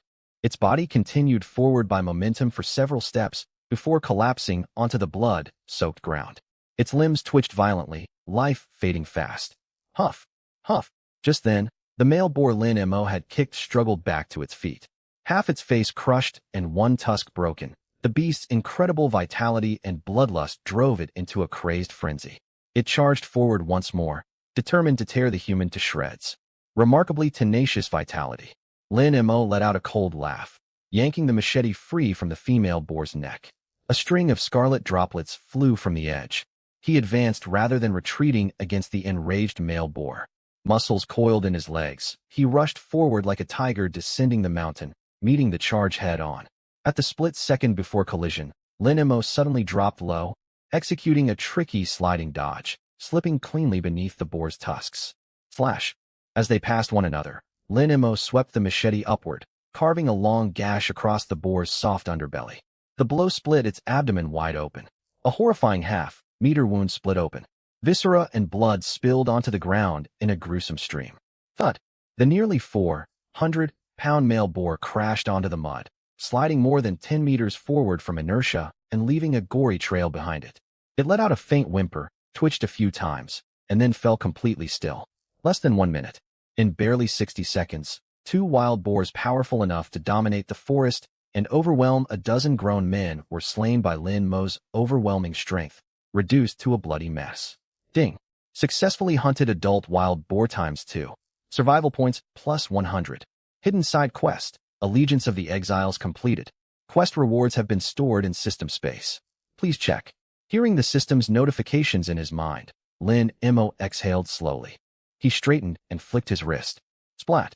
Blood was flung off the machete's edge, painting a crimson line across the mud.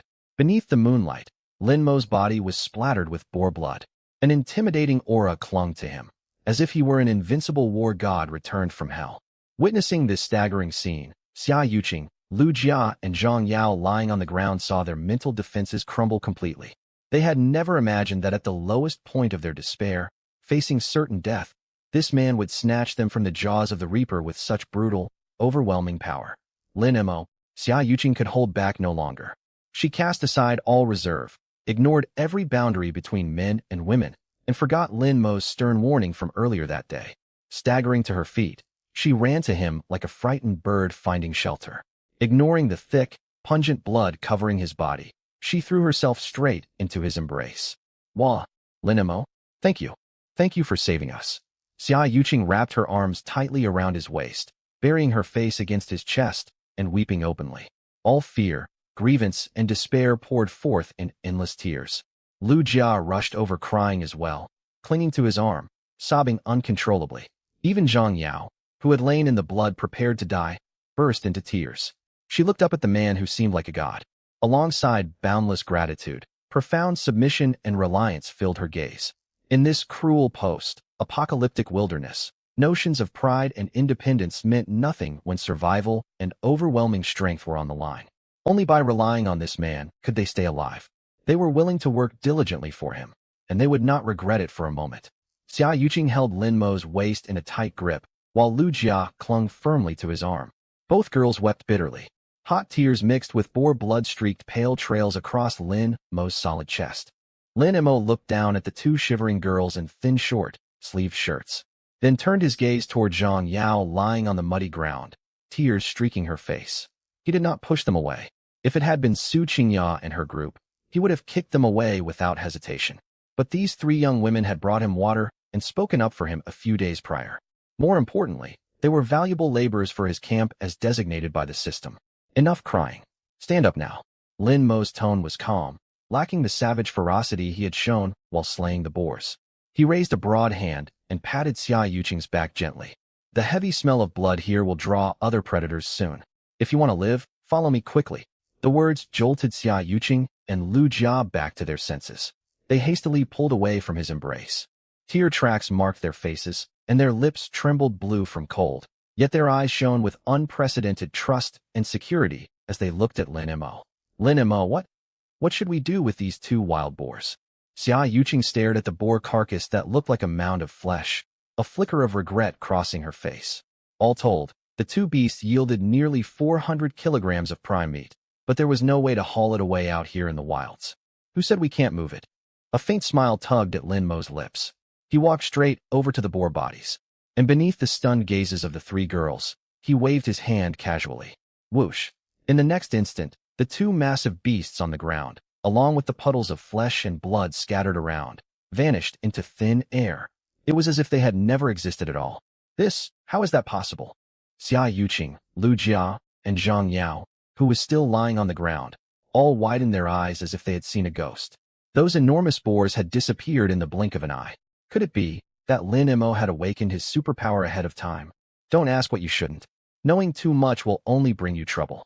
Lin Mo shot them a calm glance, with no intention of explaining his storage space. He walked over to Zhang Yao and frowned upon seeing her thigh wound split open again. Without a word, he bent down, braced his arms, and lifted Zhang Yao's delicate frame into a bridal carry. Zhang Yao let out a small gasp and instinctively tried to struggle. But feeling the strength of Lin Mo's arms and catching the faint scent of him, her cheeks flushed bright red. She settled quietly in his embrace, not daring to breathe too loudly. Stick close behind me. Don't fall behind. Holding Zhang Yao, Lin Mo strode toward the campsite. Xia Yuqing and Lu Jia quickly wiped away their tears and hurried after him, terrified of being swallowed by the darkness if they lagged even a step. More than 10 minutes later, when Xia Yuqing and the other two followed Lin Mo through the sturdy wooden and stone windbreak wall, a wave of warmth washed over them like spring sunshine. A blazing bonfire chased away the bone, deep cold. A large bed lined with 13 top-quality wolf pelts exuded an air of unimaginable comfort. In this harsh, freezing wilderness teeming with dangers, this place was nothing short of paradise. Thud! Relief crashed over Xia Yuqing and Lu Jia as they felt the warmth. Their legs buckled, and they slumped down beside the fire, greedily soaking up its heat. Lin Mo gently set Zhang Yao down on the soft wolf pelt bed. Seeing the three girls covered in dirt and shivering, he walked to the edge of the campsite. He pulled several large barrels of purified water out of his storage space and poured them into a huge stone cauldron he had built earlier, setting it over the fire to boil. Afterward, he retrieved a thick plastic sheet and used thick branches to quickly build a simple sheltered washing area inside the windbreak. The water will be hot soon. There are clean towels and spare clothes over there. Lin Mo nodded toward the washing shelter, then gestured to a set of men's sportswear exchanged using survival points nearby, his tone steady. Go wash yourselves. Don't get my campsite dirty. Zhang Yao's injured, so help her clean up. The three girls were stunned by his words. Out here, where even a sip of raw water was a luxury, Lin Mo was boiling purified water for them to wash themselves. Such extravagant treatment left them feeling lightheaded. Lin Mo, thank you. Xia Yuqing's eyes grew moist again. Biting her chapped lips, she and Lu Jia carefully helped Zhang Yao into the makeshift washing area. Soon, the sound of running water came from behind the plastic sheet. Warm, purified water flowed over their frozen bodies, bringing a soothing comfort that made all three girls let out quiet sighs of relief. Washing away the mud and dried blood felt like being reborn. Outside the washing shelter, Lin Mo kept busy. He took out a plump wild pheasant he had hunted earlier, swiftly plucked its feathers and removed its innards, cut it into chunks, and tossed them into a second stone pot. Then he grabbed a handful of fresh wild matsutake mushrooms and seasonings, adding them to the pot to simmer over the fire. Less than half an hour later, a rich, inviting aroma from the meat broth filled the entire campsite, curling upward with rising steam. It smells amazing. The curtain of the washing area was pulled back. The three girls stepped out, supporting one another after cleaning up. Since there was only one spare set of clothes, they had to share it. The oversized men's shirt hung loosely on them, yet still outlined their graceful figures. Fresh from the hot wash, their complexions glowed pink, as beautiful as lotus flowers just emerging from the water. Finished washing? Come and have some soup. Lin Mo sat beside the fire, stirring the golden pheasant and mushroom broth in the stone pot with a wooden spoon, not looking up. Xia Yuqing and the other two swallowed hard, mouths watering, and obediently sat down by the flames. Lin Mo ladled a large stone bowl of steaming hot soup for each of them, filled with tender chunks of chicken and plump mushrooms. Eat. The three girls held the hot bowls in their hands, and tears dripped into the broth.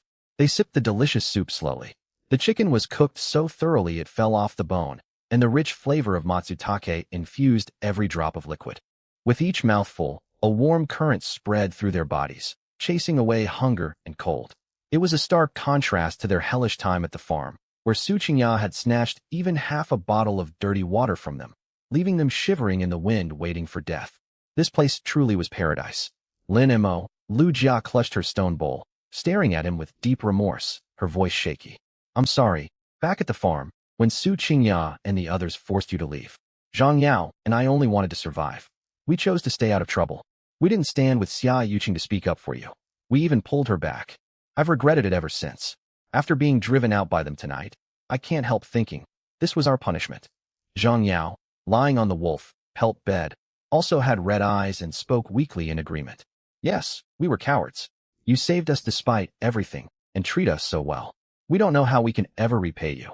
Lin Mo frowned slightly at Lu Jia and Zhang Yao's guilty expressions, then waved a hand dismissively. Enough. In that situation, it was only natural for two vulnerable women to try to protect yourselves. I judge people fairly. You didn't help me, but at least you didn't stab me in the back like Su Qingya. He leaned casually against a tree trunk. His gaze was calm, yet carried the imposing aura of someone in charge. Let the past stay in the past. Now that you are in my campsite, follow my rules, and I will keep you alive. Lin Mo's generosity and lack of resentment overwhelmed Xia Yuqing and the other two. They had expected him to humiliate them or make unreasonable demands, yet he acted with such magnanimity. This sharp contrast amplified their gratitude and respect for him immensely. They resolved to trust him completely. Night fell. The bitter wind howled outside the campsite, but within the windbreak, the air stayed comfortably warm. After eating and warming up, Xia Yuqing, Lu Jia and Zhang Yao had regained their strength and color returned to their faces. Zhang Yao was worn out from her injury and the hot meal. She fell asleep on the edge of the wolf, pelt bed, occasionally twitching softly when pain stirred. Lin Mo leaned back against the soft wolf, pelt cushion, turning his forged steel machete in his hand. His eyes fixed on the dancing flames as he sank into thought. The firelight flickered across Xia Yuqing and Lu Jia's faces. They exchanged a glance. Both looked shy, but far more determined. In this cruel wilderness, Lin Mo had given them a second chance at life, warmth and food they had never dared hope for. Earlier outside the campsite, they had promised they would do anything if Lin Mo saved Zhang Yao. Now it was time to keep their word. Xia Yuqing took a deep breath and stood up. She walked over to Lin Mo, her normally pure, looking face flushed crimson. Lin Mo, her voice was soft and trembling. She looked at him earnestly, ready to offer her loyalty in whatever way she could. Lu Jia gritted her teeth and stepped beside Xia Yuqing, mirroring her resolve. Lin Mo raised an eyebrow, a glint of warmth in his eyes. He was a healthy man, boosted by triple physical enhancements. For 3 days, he had fought to survive in this dangerous wilderness and endured Su Qingya and her group's unpleasant schemes. Yet he did not rush forward recklessly. He remained seated against the bed frame, a smirk playing on his lips. He patted the empty space on the wolf pelt beside him. Come here. 2 simple words, carrying unshakable authority. Xia Yuqing and Lu Jia's faces burned, but they obediently climbed onto the wide, warm wolf pelt bed, settling on either side of Lin Mo. We are here to serve you. Xia Yuqing quickly accepted her new position. She reached out her soft hands and gently massaged Lin Mo's rock, hard shoulder muscles. Lu Jia knelt beside his legs, kneading his tense calves with slender fingers. Lin Mo closed his eyes, enjoying their attentive care and the faint scent lingering on them. Just then, Zhang Yao let out a pained whimper. Her torn wound woke her from sleep. She blinked her eyes clear and froze the moment her vision focused. Seeing Xia Yuqing and Lu Jia tending devotedly to Lin Mo, Zhang Yao's face flushed all the way to her ears. She wished she could vanish on the spot. "You're awake." Lin Mo noticed the movement and opened his eyes to look at the flustered Zhang Yao. "Come over, I'll dress your wound." Instead of asking Xia Yuqing or Lu Jia to do it, he sat up, retrieved a bottle of system, made powerful anti-inflammatory medicinal powder and clean bandages from his medical pack, and moved beside Zhang Yao. Lin Mo, I can do it myself." Zhang Yao was overwhelmed, trying to sit up, only for a warm hand to press gently against her shoulder. "Don't move." His tone was firm, leaving no room for argument. Lin Mo carefully unwrapped the blood-soaked old bandage covering her thigh, revealing the deep, frightening gash. He poured purified water and meticulously cleaned away the dried blood around the injury, then sprinkled the cooling medicinal powder evenly over the wound. The powder brought a brief sting, followed by a soothing coolness that dulled the throbbing agony. Lin Mo's technique was not professionally trained, yet his movements were extremely gentle. Staring at his focused, stern face close by, Zhang Yao's heart skipped a beat and her eyes grew wet again. This man was a ruthless killer when facing wild boars, cold and unyielding towards Su Qingya. Yet he could be so gentle and careful to those under his protection. "Lin Mo, thank you." Zhang Yao bit her lower lip, tears rolling down her cheeks. At this moment, her gratitude and admiration for him ran deep in her bones. "From now on, my life belongs to you. I will follow every order you give." Overcome with emotion, she spoke earnestly. Lin Mo paused his work wrapping the bandage at the sound. He lifted his head to meet Zhang Yao's flushed, excited face, a playful idea crossing his mind. He reached out, lightly pinched her chin, and leaned in to speak in a low, teasing voice. "You don't need to be so formal. I hold absolute authority within this campsite. Instead of addressing me so stiffly, you can call me Lin Ba, or simply Ba Ba if you prefer." At those teasing words, Xia Yuqing, Lu Jia and Zhang Jia's cheeks blazed red. Ba. Overwhelmed with embarrassment, Zhang Yao forced the words out in a faint, alluring whisper. "Ha!" Lin Mo laughed heartily. His combination of kindness and authority had not only treated Zhang Yao's injury, but also won the three girls' wholehearted loyalty. Winning their trust and devotion far surpassed forcing compliance alone. It was deeply satisfying. That night, the campsite remained warm and peaceful. Xia Yuqing and Lu Jia stayed close beside Lin Mo. Zhang Yao, confined to bed by her injury, rested on the other side. She listened quietly, unable to fall asleep for hours. Meanwhile, 800 meters away from Lin Mo's campsite, inside the dilapidated farm, the scene there resembled an icy prison. Frigid wind streamed through cracks in the wooden house, and the temperature inside the hall plummeted below freezing. "It's cold, so cold."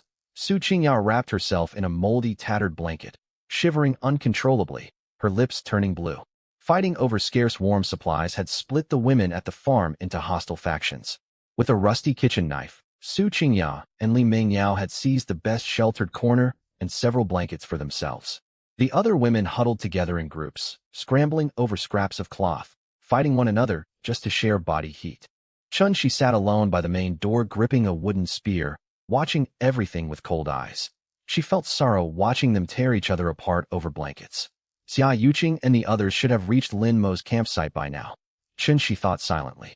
Somehow, witnessing the miserable scene around her, a flicker of envy stirred in her heart for the three girls. Still, her pride stopped her from seeking shelter by submitting herself to a man. She sighed.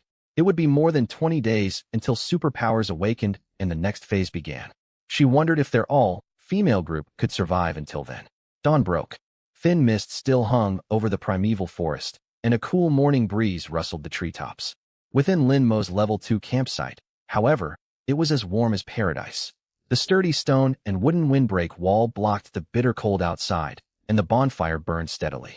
Lin Mo slowly opened his eyes on the spacious wolf-pelt bed and exhaled deeply. After a full night's rest, his enhanced body brimmed with energy, power thrumming in every muscle. "Baba, you're awake?" A soft, deferential voice sounded beside him. Xia Yuqing and Lu Jia lay on either side of him like docile kittens. They wore the oversized men's sportswear, which still highlighted their graceful figures.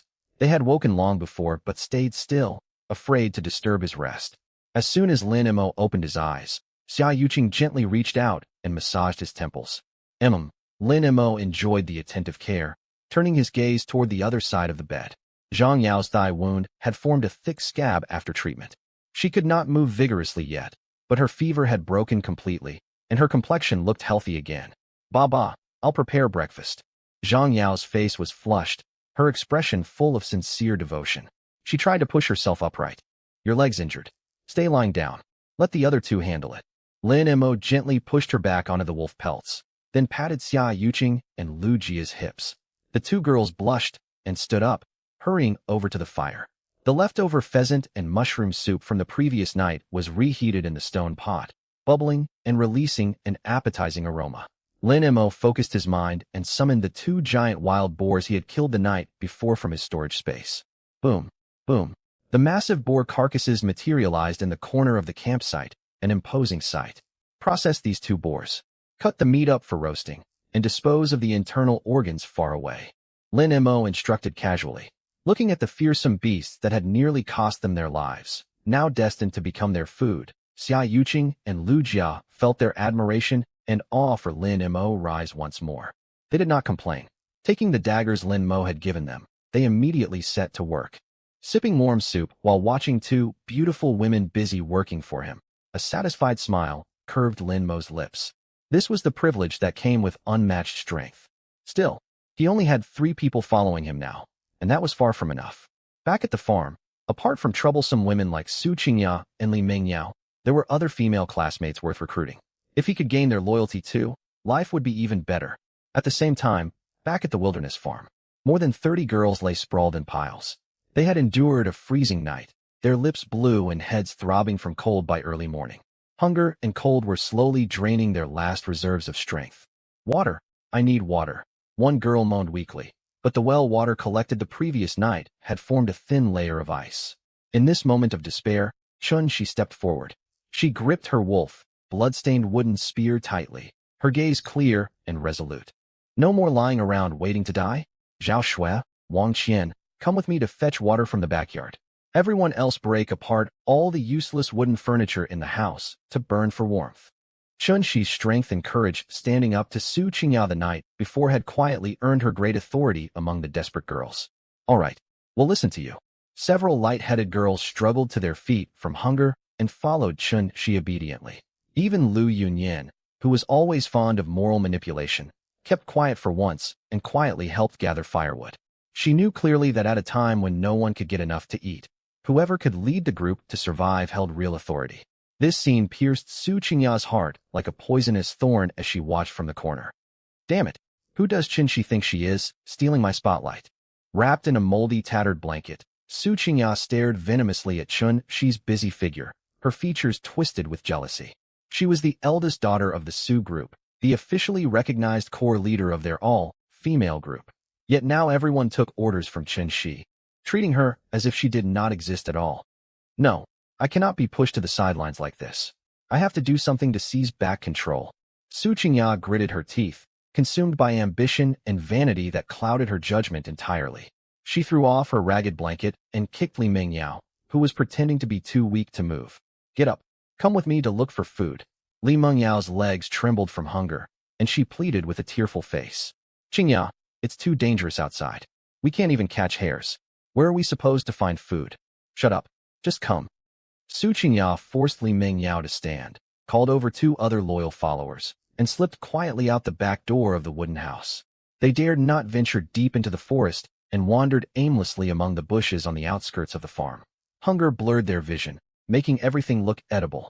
They had searched for nearly an hour with nothing to show for it, and were about to give up when Su Qingya's eyes suddenly lit up. Look over there. She pointed toward the base of a withered old tree, her voice trembling with excitement. Growing amid the damp shadows at the tree's roots was a large cluster of brightly colored mushrooms. They bore striking shades of red, yellow, and purple, dotted with eerie white speckles on their caps, standing out vividly in the dim woodland. Mushrooms. Fresh mushrooms. Li Mengyao and the others lunged forward desperately, starved beyond reason. Great! Look how many there are. Such vibrant colors, they must be a rare delicacy. Su Qingyao was ecstatic. She had no knowledge of wilderness survival. In her mind, anything attractive in appearance must be highly valuable. She hastily picked every last one of the colorful mushrooms and carefully gathered them in her clothing. Let's head back to the wine cellar. I spotted a few bottles there yesterday. An audacious, self-assured plan suddenly formed in Su Qingyao's mind. More than 10 minutes later, inside the ruined underground wine cellar, Su Qingyao and her companions unearthed 3 dust-covered bottles of cheap red wine, their corks coated in mold. Carrying these so-called spoils, Su Qingyao marched back into the main hall with her head held high. Everyone gather around. Look what I found. She slammed the pile of colorful mushrooms and 3 bottles of cheap red wine onto an octagonal table and raised her voice deliberately, trying to draw everyone's attention back to herself. Fainting from hunger, the girls hurried over at the sound. Are those mushrooms? Their colors are so bright. Can we eat them? One girl swallowed hard, filled with hesitation. Naturally. In restaurants serve wild mushrooms with vivid colors at exorbitant prices. These are an extraordinary find. Su Qingyao spouted nonsense with complete confidence before drawing a deep breath and laying out the reckless scheme she had devised. Girls, we cannot keep enduring this. There is nothing left on the farm, and we will starve to death. Climbing onto the table, Su Qingyao spoke like an impassioned speaker, sweeping her gaze across the crowd. Lin Mo has a terrible temper, but he has meat, clean water, and medicine. He has survived alone in these wild mountains for 3 days. He must be lonely. He chased us away only to put on airs and make us beg him. Now we have these rare wild mushrooms and these bottles of vintage wine to use as bargaining chips. Su Qingyao grew more impassioned, already imagining Lin Mo begging for her favor. We will bring these gifts to visit him and treat him politely to give him a chance to reconcile. Once he is moved, he will surely share his roasted wild pork and wolf pelts. If we appeal to his pride as a man, Lin Mo will become a steady source of supplies for our all-female group. Under ordinary circumstances, such absurd logic would be dismissed as nonsense. But these girls had gone 2 full days and nights without a proper meal, their rationality eroded by starvation. Her words struck them like a powerful stimulant. Can this really work? Someone wavered. Lin Mo has meat. I crave meat so badly. Qingyao makes sense. We are all classmates. How could a man stand by and watch us starve? We might as well try talking to him.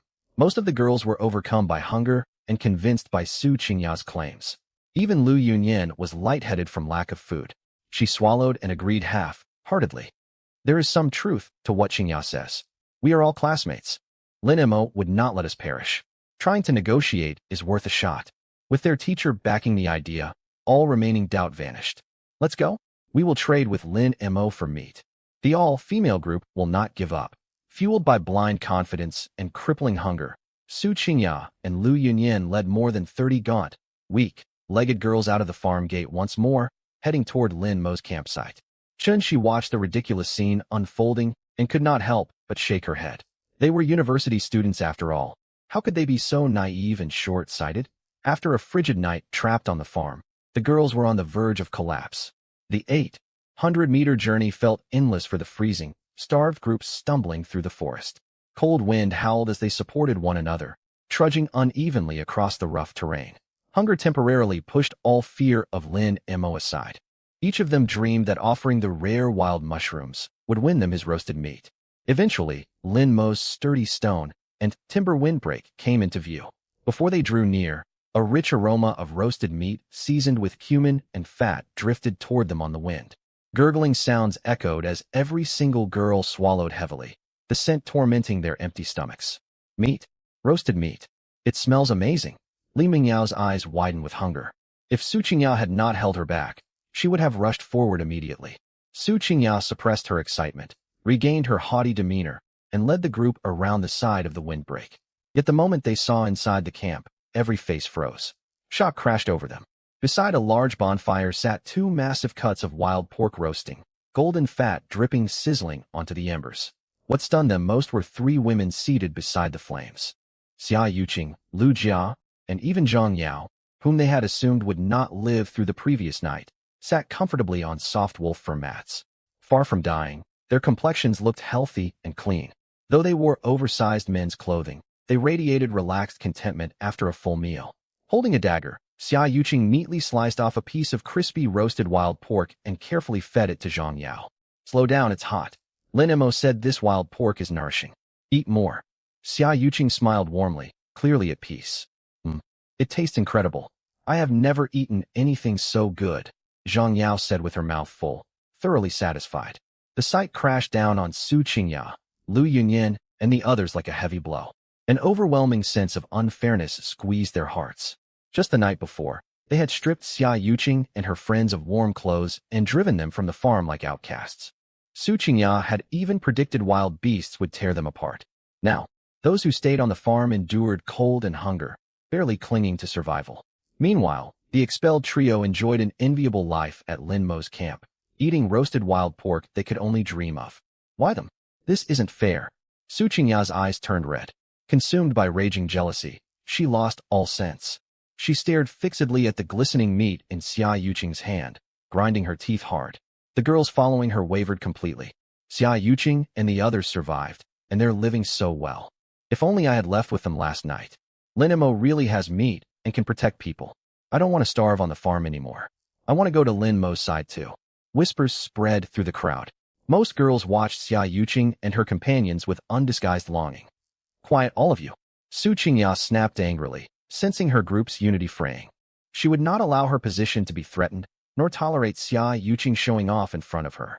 Taking a deep breath, she forced a cold smile, cradled the mushrooms and moldy wine, and strode into the open campground. Lin Mo. Su Qingya's voice broke the camp's quiet. Lin Mo, resting with his eyes closed atop a wolf fur bed, slowly opened them. He looked at the crowd invading his territory and raised an eyebrow. He had been thinking about how to test the dynamics within this all-female group and gradually win over several of his classmates. He had not expected this impulsive woman to bring herself to his door so soon. Lin Mo, do not pretend. Su Qingya tilted her chin upward, acting as if she understood everything, and held out the mushrooms and wine. I know you must feel lonely staying out here alone, and you only chased us away to save face. Today, as the core leader of our all-female group, I have personally led everyone to visit you. These are rare wild mushrooms we risked our lives gathering deep in the forest, along with vintage wine. If you hand over the roasted wild pork, clean water, and medical supplies to be shared among all of us, I will generously allow you to rejoin our group as our security leader. So won't you thank me? At those words, Xia Yuqing and Lu Jia paused and stared at Su Qingya as if watching a fool. Had she lost her mind? Lin Mo nearly laughed out loud. Ignoring Su Qingya's ranting, he fixed his gaze on the colorful mushrooms she held. He activated his universal analysis ability. Ding. Analysis activated. Target: fly agaric, panther cap, highly toxic hallucinogenic fungi. Evaluation: unfit for any consumption. Within 30 minutes of ingestion, victims suffer severe hallucinations, vomiting, and convulsions. Lethal doses cause central nervous system failure and immediate death. Reading the stark warning floating in his vision, Lin Mo could no longer hold back. Ha ha ha. Lin Mo threw back his head and laughed mockingly. The sound echoed across the camp, stinging the girl's ears. What are you laughing at? Su Qingya stiffened, struggling to maintain composure. I laugh because you are nothing more than a greedy opportunist and a complete fool. Lin Mo's laughter faded abruptly. His gaze turned cold, as if he was looking at corpses. He pointed at the mushrooms in her hands. Rare premium wild mushrooms? Open your eyes. These are fly agaric and panther caps, deadly toxic fungi that trigger convulsions and kill anyone who eats them. And those mold-covered bottles of wine you carry are spoiled and rotten. You bring worthless, deadly poison to trade for dozens of kilos of prime roasted wild pork and medical supplies. And you dare claim you will take charge of me? Lin Mo's words landed like slaps across Su Qingya's face. Su Qingya, how can your judgment be this muddled? Chaos erupted among the crowd. Toxic mushrooms? The girls behind her stepped back in alarm, staring at Su Qingya in terror. If Lin Mo had not exposed the truth, they would have cooked and eaten them, and likely perished to the last person. Su Qingya's face flushed dark red. She could not believe her precious bargaining chips were lethal poison. You are lying. These are fine mushrooms. You are just making excuses to keep the meat. Su Qingya shrieked, desperately clinging to denial. Su Qingya, have you no shame? Xia Yuqing could endure it no longer. She stood sharply and shouted at Su Qingya. You are nothing but a leech who preys on others. Yesterday you stole our food and took our warm clothes, and now you bring toxic mushrooms to trick Lin Mo. Anyone who follows you will end up killed by your recklessness. Zhang Yao struggled upright and shouted angrily. Humiliated by those she had once looked down on, Su Qingya and Li Mingyao lost control. Xia Yuqing, how dare you act superior? You only get special treatment by currying favor with Lin Mo. Su Qingya screamed insults wildly. Watching them snarl like enraged animals, Lin Mo's expression turned icy. He stood slowly and wrapped his hand around his sharp steel machete. The blade glinted, heavy with killing intent. At that moment, a cold mechanical voice echoed inside his head. Ding! Group conflict detected. Hidden quest. The hunter's game activated. Quest briefing. Direct killing lacks entertainment. Use your overwhelming resources and psychological advantage to break apart the power structure of the all-female group, spark internal strife, and force the group members to seek reconciliation with you voluntarily. Quest reward. Survival points plus 200, loyalty contract times 5. Lin Mo's grip on the machete loosened slightly. A playful glint appeared in his eyes. 5 loyalty contracts. That was an excellent reward. He planned to build a large wilderness shelter one day and needed trustworthy allies. Reliable contracts would eliminate the risk of betrayal that simple intimidation could not prevent. Besides, the system was right. Killing Su Qingyan now would satisfy his anger, but the brutal scene would terrify the other girls. Even Xia Yuqing, Zhang Yao and the others who had sided with him might come to see him as excessively violent. Rule through fear alone was messy and robbed him of the satisfaction of outwitting people. Taking a life ended everything. Breaking a person's spirit was far more devastating. He would destroy the all-female group from within through crueler psychological means. He would let Su Qingyao watch everyone abandon her and taste the despair of total isolation. Lin Mo suppressed his killing urge and released the machete handle. A chilling smirk tugged at his lips. Su Qingya, watch your words. Faced with the vicious insults, Xia Yuqing did not shrink back as she once had. She stepped forward firmly. Like a fierce guardian, she pointed directly at Su Qingya and retorted. Am I inferior? Am I unworthy? Xia Yuqing laughed bitterly. Her face, bright and healthy after proper meals and a warm wash, twisted with open scorn and confidence. Yes, I chose to stand alongside Lin Mo. So what? Last night, you and your so-called leaders huddled in a drafty, shivering cabin, fighting over moldy blankets. Meanwhile, Lu Jia and I rested on warm wolf fur bedding, eating savory roasted wild pork and drinking hot mushroom chicken soup. We support Lin Mo and treat him with sincerity. Thanks to that, we survived and live far better than you arrogant, useless people. Zhang Yao's injured leg was also saved from amputation. Every word boomed across the empty camp, hammering into every girl's heart. Lu Jia stepped forward too. She was naturally timid, yet under Lin Mo's protection, she found courage. That is the truth. We choose to trust and follow Lin Mo. Unlike you ungrateful leeches, Lin Mo is a dependable man. Now take your toxic mushrooms and leave this camp. You are not welcome here. Silence fell. A dead silence. More than 30 gaunt, starved girls stood frozen, stunned. What had they just heard? Xia Yuqing, once the gentle, reserved class academic representative, had openly admitted she chose to align herself with Lin Mo, even calling him boss repeatedly. Such bold, extreme, almost fanatical and boastful remarks completely shattered their rigid worldview. You people. Su Qingyao trembled with rage. Her finger pointing at Xia Yuqing and Lu Jia shook violently, and she stammered for a long time without managing to utter a complete sentence. Li Mingyao was equally stunned, unable to comprehend why Xia Yuqing and the others felt no humiliation at all, instead acting as if they had stumbled upon something precious. Lin Mo, you are utterly ruthless. Seeing Su Qingyao left speechless, Lu Yunyan stepped forward again to uphold her dignity as the group's teacher, launching her familiar moral condemnation. We are all classmates. Even if you choose not to help and remain cold-blooded, you took advantage of their desperate situation. You forced Yuqing and Lu Jia into such undignified circumstances. Do you have any sense of morality left? A sense of morality? You speak of morality to me out here in the wilderness. Lin Mo stared coldly at Lu Yunyan's frantic outbursts, his gaze filled with disdain. Ignoring her ranting, he turned towards Xia Yuqing and Lu Jia, whose chests heaved from agitation, his expression softening slightly. Enough wasting breath on these people who won't survive much longer. Don't let them get you upset. Lin Mo spoke in a lazy tone. Right in front of more than 30 pairs of eyes belonging to the all-female group, he openly stretched out his arms and pulled Xia Yuqing and Lu Jia into a broad embrace. Ah, Xia Yuqing and Lu Jia let out a soft gasp.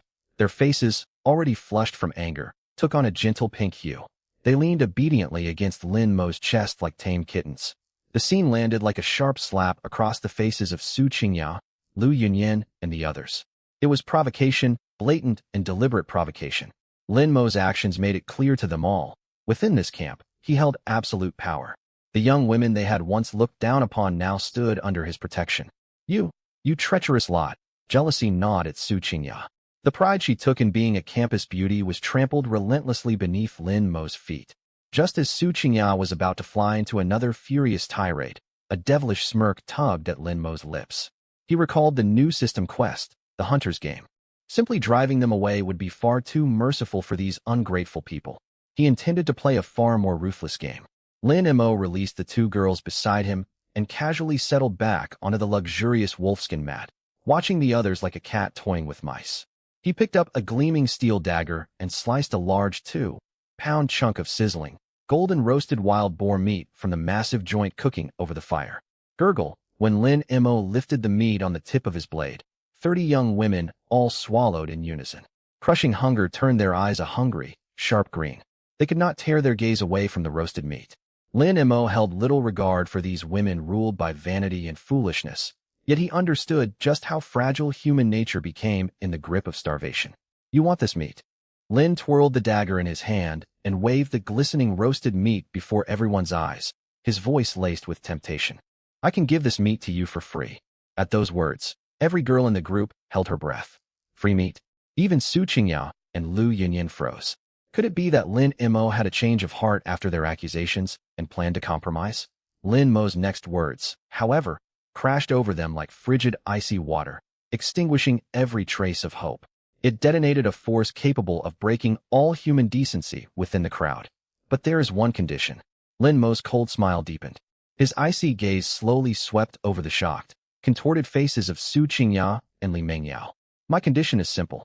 Any woman here who steps forward and slaps either Su Qingya or Li Mengyao will receive a piece of meat for that single blow. The more strikes you land, the more meat you earn. There is no upper limit. Boom. Silence crashed over the edge of the camp after Lin Mo spoke. The air seemed to freeze entirely. It was cruelty designed to break people from within, a trap laid out in plain sight. Lin Mo, you're insane. You're deranged. The silence broke first with Su Qingya. She flinched as if a cat whose tail had been stepped on and shrieked loudly. You try to sow division with such despicable tactics. Do you honestly believe anyone would dare strike me, the leader of our group, for a scrap of meat? You are dreaming. Su Qingya shouted angrily, pulling Li Mengyao and several loyal followers close as they glared nervously at the starving girls behind them. Everyone, do not fall for his trick. He is insulting the dignity of our all-female group. Li Mengyao shouted shakily from behind Su Qingya. Still, their threats and moral appeals might have worked under ordinary circumstances. Not now. Not when the rich aroma of roasted meat hung thick in the air and 2 full days and nights had passed without a proper meal. Dignity? Group solidarity? What good were such things? Could they fill empty stomachs? Gurgle, gurgle. Someone in the crowd swallowed hard. One hesitant gaze after another glinted with ravenous greed. The 30 pairs of eyes fixed on Su Qingya and Li Mengyao looked not at fellow humans, but at cuts of fragrant roasted meat. The fragile trust holding the all-female group together crumbled like ancient sand exposed to wind, undone by the lure of meat. Even Lu Yunyan, who had stood at the front preaching virtue, stared ahead with restless, conflicted eyes. Maintain unity? Starving as she was, only one thought dominated her mind. She needed meat. If one slap could win her food, as their teacher, would it be acceptable to let Su Qingya endure a little hardship for everyone's survival? The moment Lin Mo spoke, the atmosphere outside the camp turned hostile. Dozens of girls who had been cowering behind Su Qingya now wore completely different expressions. No longer did they look at her as their leader. Their eyes resembled hungry wolves fixated on prey. What are you doing? Watching the crowd close in, Su Qingya was seized by genuine terror. She stumbled backward, and for the first time, raw panic showed on her delicate face. I am the daughter of the Su group's chairman. My father runs the company. Su Qingya shrieked at the top of her voice, attempting to intimidate these unhinged people with power from their old world. If any of you lay a hand on me, my father will destroy every last one of you once we get back to reality. That's right. Don't you dare. If anything happens to Yaya, None of you will get away with it. Li Mingyao trembled violently, clinging tightly to Su Qingyao's arm in search of safety. Yet in this lawless, amoral wilderness apocalypse, her hollow threats accomplished nothing. They were like cold water poured onto sizzling oil, igniting every emotion simmering in the crowd. Get back to the real world? No one knew where their next meal would come from, or whether they would survive the night. Who cared about some chairman father thousands of miles away? Tension hung thick in the air. The girls wavered between ravenous hunger and the last shreds of their sanity, none daring to make the first move. At that moment, a figure stepped abruptly out of the crowd. It was Lu Yunyan, their group advisor, who usually preached morality and sought to smooth over every conflict. Qingya. Lu Yunyan reached up to push her glasses, only to touch empty air. Her face wore a pained look, as if she were making an excruciatingly difficult choice. I know you have suffered, but... She drew a deep breath, her tone turning solemn and resolute. We are a collective. More than 30 of us are starving, teetering on the brink of death. As the saying goes, if not me, then who? For everyone's survival, for the future of our all-female group, a little sacrifice from you and Meng Yao is worthwhile. You were chosen as our core leader. You enjoyed the benefits that came with that position. Now it is time for you to make sacrifices for everyone. Boom. Su Qingyao was stunned speechless by Lu Yunyan's warped, shameless rationalization. She had never imagined the first person to betray her would be Lu Yunyan, who had always stood by her side and favored her. A little sacrifice? Sacrifice for everyone. You simply want food for yourself, hiding behind a cloak of self-righteous morality. Lu Yunyan, you shameless woman. How dare you betray me? Su Qingyan nearly choked with rage, shouting furiously and pointing at her. But Lu Yunyan's words acted as a spark, burning away the last traces of restraint within the other girls. With their teacher setting the example and framed by this supposed greater good, their sense of guilt vanished. Harming Su Qingya was not about satisfying their own hunger, it was for the survival of the whole group. Ms. Lu is right. For us to live, Su Qingya, you have to bear this. One gaunt, starving girl with bloodshot eyes let out a chilling snarl and lunged straight at Su Qingya. Don't you dare! Su Qingya screamed, raising her hands to defend herself. Then came a second, a third, a fourth. Several of the hungriest girls who had long suffered under Su Qingya's unfair treatment swarmed forward like piranhas scenting blood. Thud! Su Qingya's frail frame could not withstand the assault. She was forced down hard into the muddy ground, pinned by multiple girls. You're all crazy. Let go of me. Li Mingyao was seized by the hair by two sturdier girls and thrown roughly to the floor, dazed from the impact. Crack! A sharp, resounding slap echoed across the campgrounds. The girl who had charged first struck Su Qingya across her face with every ounce of her strength. The blow was brutal. One side of Su Qingya's face swelled instantly, marked by 5 distinct finger prints, blood trickling from the corner of her mouth. Meat? I hit her. Lin Mo, give me meat. The girl whirled around, eyes wild, yelling hoarsely toward Lin Mo. Good. Lin Mo sat casually on a wolf skin mat, a cruel cold smirk playing across his lips. He sliced off a chunk of sizzling wild boar meat with his dagger and flicked it. The meat arced through the air and landed right at the girl's feet. You earned it. At the sight of the fragrant roasted meat, the rest of the girls lost all self-control. It was real. One slap brought actual, life-saving food. Move aside. My turn. I want to hit her too. I need meat. Su Qingya, you thought you were so high and mighty. You withheld our rations. Today I'll teach you a lesson. Hunger overwhelmed reason. Resentment erupted. All but a small handful, including Chun, she surged forward, completely encircling Su Qingya and Li Mingyao.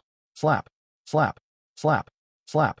The rapid succession of slaps rang out like firecrackers across the camp. Desperate for more food, the girls struck without mercy. The once admired campus beauty, their former self, proclaimed leader, lay trapped in mud, beaten by people who had once followed her. Help! Stop! My face! Please, let me go! Screams filled the air, drowned out by slaps and raw survival instinct. Humiliated tears mixed with mud, smearing across Su Qingya and Li Mengyao's faces. Their hair was matted and torn, their clothing ripped. All their pride and dignity was utterly destroyed. Lin Mo leaned back on his wolf, skin bedding, sipping pheasant, mushroom soup, coldly observing the brutal spectacle unfolding before him. Lin Mo, what you've done is terrible, Xia Yuqing gasped, horrified by the chaos. She detested Su Qingya, yet seeing people turn savage for food sent a chill through her bones. Terrible. Lin Mo turned toward her, his gaze deep and icy. In the apocalypse, never overestimate human nature. I only offered them a choice. They chose to become beasts of their own free will. This is only the beginning. He wore a mocking smile. I will tear this group apart from the inside out. Slap, slap, slap. Sharp, rapid slaps continued to crack through the mud outside the camp. Su Qingya, once admired by countless young men, was pinned down in mucky water by several strong girls. On my face. You maniacs, let me go, she shrieked, thrashing uselessly. Against starvation and desperation, her struggles amounted to nothing. You dare shout? Where was your voice when you cut our rations? When you hoarded warm supplies? One girl straddled Su Qingya, landing blow after blow until her own palms swelled. Lin Mo, 10 hits. Give me meat. Hurry. She roared toward Lin Mo behind the wind barrier. Lin Mo lounged upon a large bed layered with 13 fine wolf pelts. With a cold smile, his sharp steel dagger cut several large, sizzling chunks of boar meat and tossed them outward. Fight for it. The moment the meat landed, the girls who had just struck rushed forward like starved wolves. They grabbed the muddy food and stuffed it into their mouths without hesitation. So good. It tastes so good. Watching others eat drove the remaining girls further into frenzy. Step back. It's my turn. I will hit her. Su Qingya, blame your own selfishness. More slaps echoed. Not only Su Qingya, but Li Mingyao, who had always followed in her shadow, was also thrown to the ground and assaulted. Help! Ms. Lu, please save me. Li Mingyao sobbed, badly bruised, begging Lu Yunyan, who stood watching nearby. Lu Yunyan looked away hypocritically, swallowing hard, her eyes fixed greedily on Lin Mo's roasted meat. She made no move to intervene. This one-sided abuse went on for more than 10 minutes. Eventually, Su Qingya no longer had the strength to scream. Her once striking face was grotesquely swollen and battered. Her cheeks ballooned, her eyes squeezed into narrow slits, her nose slightly fractured. Blood, mud, and tears coated every inch of her features. She lay on the ground, her body shaking violently, filled with terror, humiliation, and burning hatred for Lin Mo and the other girls. At that moment, a cold mechanical voice echoed inside Lin Mo's mind.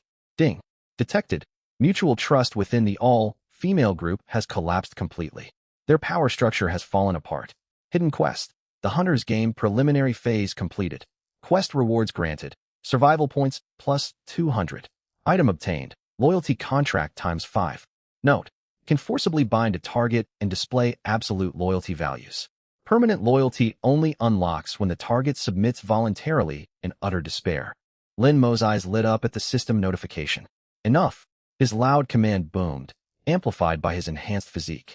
Every girl with a raised hand froze, staring at Lin Mo with reverence and feverish excitement. Stop! If you keep going, you will kill her. Lin Mo planted his dagger into a wooden stake and stood, looking down at the ravenous crowd. Keeping his word, he wrapped a large piece of roasted wild boar weighing more than 10 jin in banana leaves and tossed it over the wind barrier. The meat landed not among the blood-stained girls, but right beside Chen Shi, who had stood in the corner and taken no part in the beating. Chen Shi, is it? Lin Mo regarded the short-haired girl holding her blood-stained wooden spear, her expression cold and stubborn. This meat is yours to keep. How you divide it is your affair. Chen Shi stiffened. She glanced at the fragrant meat at her feet, then looked back at Lin Mo with overwhelming complexity. She understood his scheme perfectly. Lin Mo had shattered Su Qingya's authority and the group's false unity with food.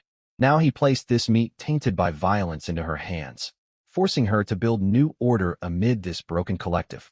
You are truly a devil, Chen Shi muttered, only loud enough for herself to hear. Still, she bent down and lifted the heavy parcel of meat. If she refused it, these starving women would tear each other apart fighting over it. The meat is yours. Now take these 2 useless women and get off my land. Lin Mo turned away. The girls swallowed hard, staring greedily at the meat in Chen Shi's hands. They dared not disobey. Several stepped forward and dragged the barely conscious Su Qingya and Li Mingyao away like heavy sacks. Let's go. The group of more than 30 departed toward the abandoned farm, carrying meat bought with dignity and violence. A heavy, suffocating silence hung over their march. Su Qingya was carried over someone's shoulder. Through her swollen, slitted eyes, hatred burned inside her like venom. Lin Mo, all of you, one day, I will make you kneel before me and beat every last one of you. She raged inwardly, barely capable of making sound. While Su Qingya seethed, Many girls glanced backward toward Lin Mo's camp as they walked away. Two stood out to Lin Mo, the petite, curvy Li Xiao, and the tall, aloof Yang Shuanghua. Though both had struck out of desperation, their gazes held more clarity than most. Fear and resentment were gone from their eyes. Lin Mo's overwhelming strength, abundant supplies, and ruthless manipulation had stirred a powerful urge to attach themselves to the strong. Staying with Su Qingya meant certain death in this cruel wasteland. Only submitting to a powerful figure such as Lin Mo offered a real chance to survive. His harshness was the sturdiest protection the apocalypse could offer. If only I could live safely within that camp, Li Xiao thought, biting her lip, quiet ambition stirring inside her. Yang Shuanghua glanced toward Chun Shi ahead of them, sharp, rational thoughts turning behind her cold eyes. Lin Mo watched their retreating figures, his smirk deepening. Seeds of internal conflict had been planted. The rift in the all-female group was irreversible. He only needed to wait safely inside his camp for these desperate people to come seeking safety. What are you looking at? Xia Yuqing approached beside him. Just watching a bunch of clowns racing toward ruin, Lin Mo replied, turning his attention back inside the camp. Cold wind whistled through cracks in the farm's broken wooden walls. The great hall was freezing. Yet when the 30-odd girls entered carrying their roasted boar meat, feverish hunger filled the air. Quick! Start a fire. Cut the meat. Give me a piece. I'm starving. Without needing orders, girls smashed broken wooden chairs with rocks and lit a bonfire with a lighter. Chun-Shi stepped forward with her wooden spear and divided the meat into more than 30 portions. As soon as distribution finished, the former college students descended on the food. They paid no mind to the cold temperature or mud on the surface, shoving meat into their mouths. Chewing, swallowing, and quiet weeping echoed through the hall, a grotesque symphony. In the cold shadows away from the firelight, Su Qingya and Li Mingyao lay discarded on the floor. Su Qingya's face was massively swollen. Every breath brought sharp pain from her countless injuries. Yaya, are you all right? Li Mingyao was also badly bruised. She clutched her small piece of meat, too sore to chew. Water, get me water. Su Qingya mumbled through swollen lips, her voice rough. She needed clean water to clean her wounds. Infection would almost certainly kill her out here with no medicine. Li Mingyao scrambled up and scanned the hall. She spotted a worn plastic bottle beside Chun-Shi holding the group's last bottle of drinking water, guarded by Chun-Shi, their most capable fighter. Chun-Shi, hand over that bottle of water. Li Mingyao walked over, still speaking in a demanding tone. Yaya's face is gravely injured. She needs water right away to clean her wounds. Give it here. Chun-Shi paused mid-bite. She lifted her head, staring at Li Mingyao as if observing an idiot, icy contempt in her eyes. You want to use our last precious drinking water to wash her face? Her voice held no warmth. Of course, she is the daughter of the Su group chairman. If her face is ruined, none of you will escape responsibility once we return. Li Mingyao insisted, falling back on her old-world status. Su Qingya forced herself to lift her head from the floor, speaking thickly. Chun-Shi, I suffered all this pain for this meat. Can you not grant this small request? Give me water. Her brazen attempt to cast herself as a victim disgusted everyone nearby. Suffered for us? Su Qingya, your skin is thicker than a city wall. Chun-Shi laughed bitterly. She stood abruptly, gripping the plastic bottle tightly, unmistakable anger in her stare. This water keeps us alive. If anyone wastes even one drop washing her face, I will not hesitate to strike them down. Her words brought the atmosphere in the hall to a freezing standstill. The girls, who had been devouring their food, all stopped and exchanged uneasy glances. Hey, Chun-Shi, don't be so impulsive. Lu Yunyan wiped the grease from the corners of her mouth and stepped forward gracefully, slipping back into her usual manipulative demeanor. Qingya has been badly hurt.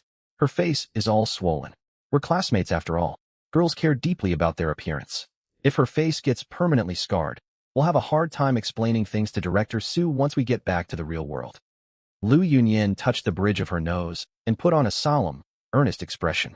Besides, we all did what we had to do to survive and treated Qingya harshly earlier. Giving her a little water to clean her wounds is only fair. We should all show some empathy. Her words were insidiously crafted. She washed her own hands of her earlier inaction and skillfully invoked Director Su's influence to reawaken the group's fear of real-world power. Sure enough, now that they had eaten some meat and escaped immediate starvation, vanity and fear took hold of the girls once more. You're right, we really did hit her pretty hard earlier. What if Su Qingya gets revenge on us once we go back? Chun-Shi, maybe, Just give her a little water to clean up. We aren't that thirsty right now anyway. Several girls who had been the most aggressive in striking Su Qingya now switched sides and spoke up for her. The fickleness and ugliness of human nature were laid bare for all to see. Listening to these opportunistic remarks, Chunshi was filled with indescribable sorrow and disgust. Was this the group she had fought so hard to protect? A pack of ungrateful, cowardly fools. You want water? Chunshi took a deep breath, her eyes turning ice cold. She yanked the wooden spear from her waist, slammed the half-filled water bottle down on the ground, gripped the spear shaft firmly, and dropped into a solid Sonda defensive stance. The water is right here. Anyone who wants to take it to please Su Qingya and grovel to the Su group can come and get it. Chunshi locked her gaze on Lu Yunyan and Li Mingyao, radiating the ferocious aura forged through life or death combat.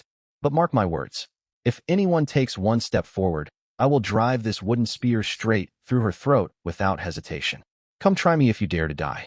The hall fell completely silent. Chunshi's reckless, deadly determination extinguished every selfish thought that had flared up in the others. They suddenly remembered that this short-haired girl was capable of slaying wolves out in the dark wilderness. Lu Yunyan paled and stumbled backward, too terrified to utter another word. Li Mingyao's legs gave way, and she collapsed onto the floor. In the corner, Su Qingya sank into utter despair. Crushed by Chunshi's menacing aura, she could not even utter a threat. Eventually, supported by Li Mingyao, she dragged herself in humiliation to a filthy puddle in the farmyard corner and used its stinking muddy water to wipe the blood from her face. The dirty water burned her torn wounds, sending spasms through her body and bringing floods of tears. She gritted her teeth, etching every bit of this shame and hatred deep into her bones. Xijia.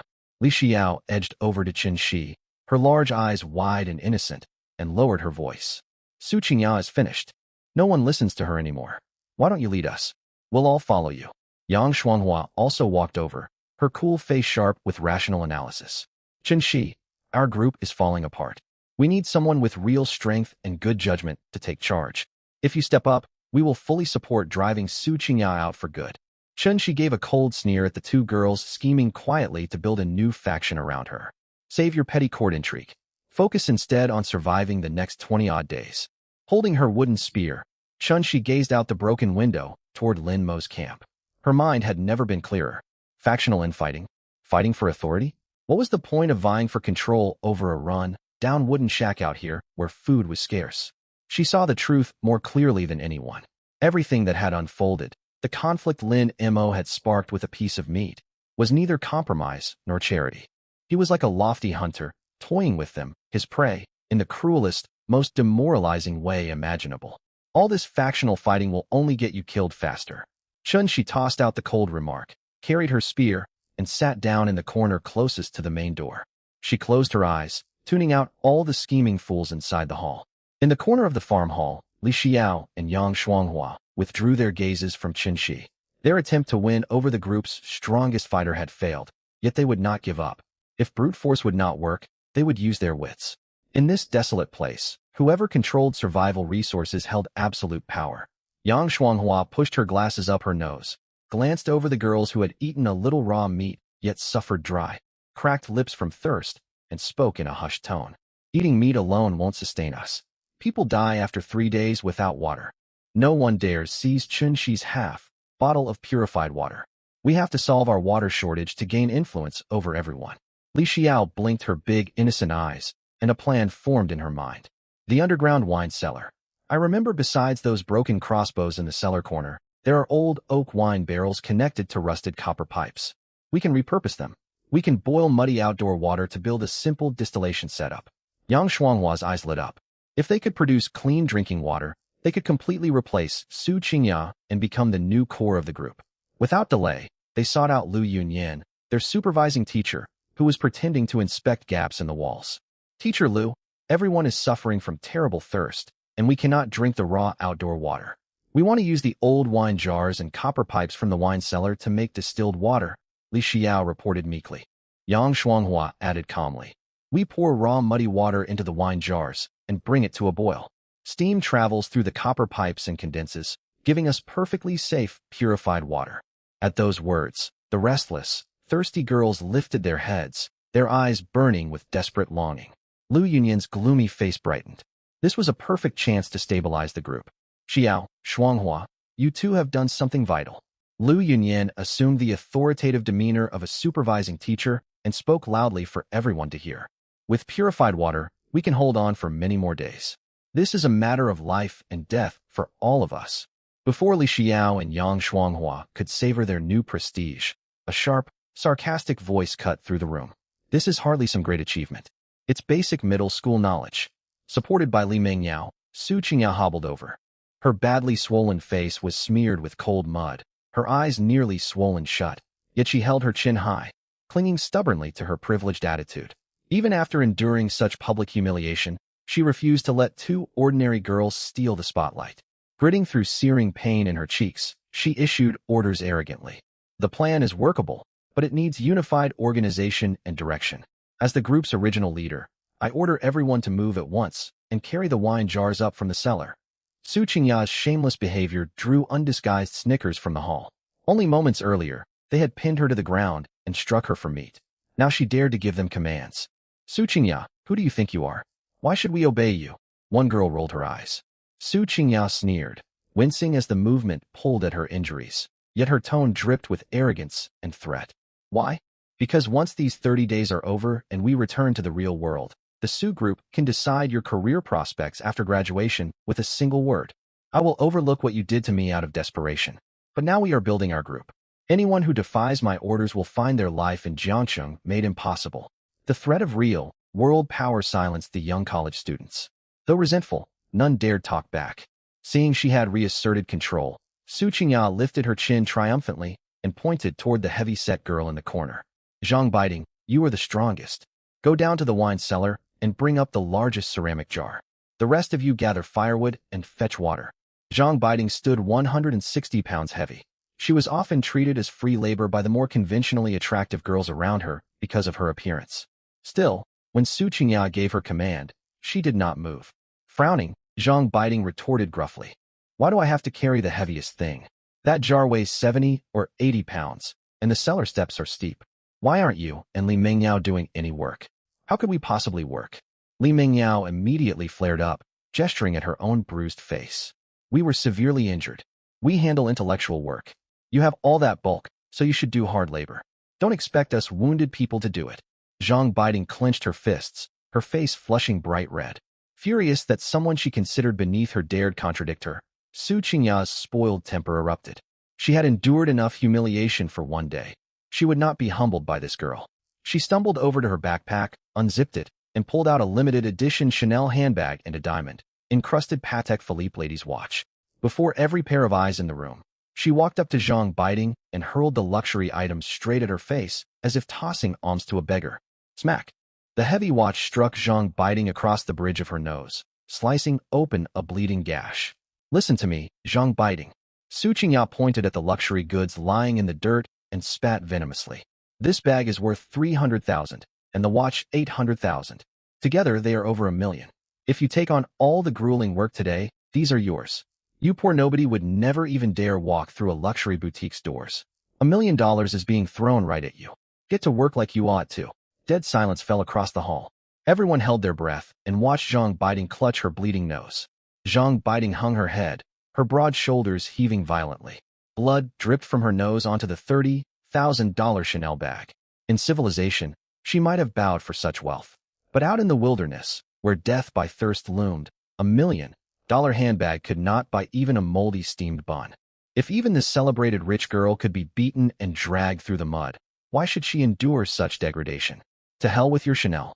Zhang Biding threw her head back, eyes blazing, and roared like an enraged lioness. She lifted her heavy sneaker and stamped down hard onto the watch and handbag on the ground. Crack!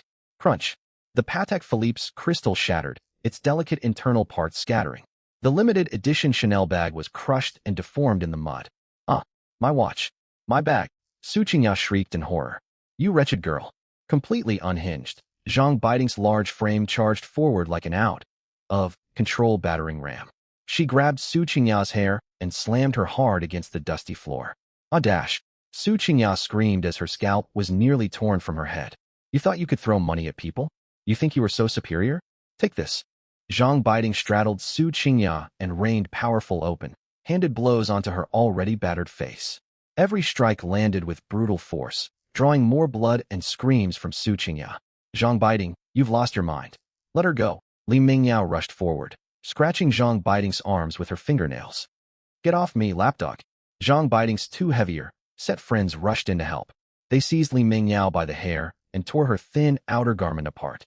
Several women rolled across the dirt floor, pulling hair, scratching, and tearing clothing, resorting to the most primitive, vicious forms of fighting. Stop this. Quit fighting.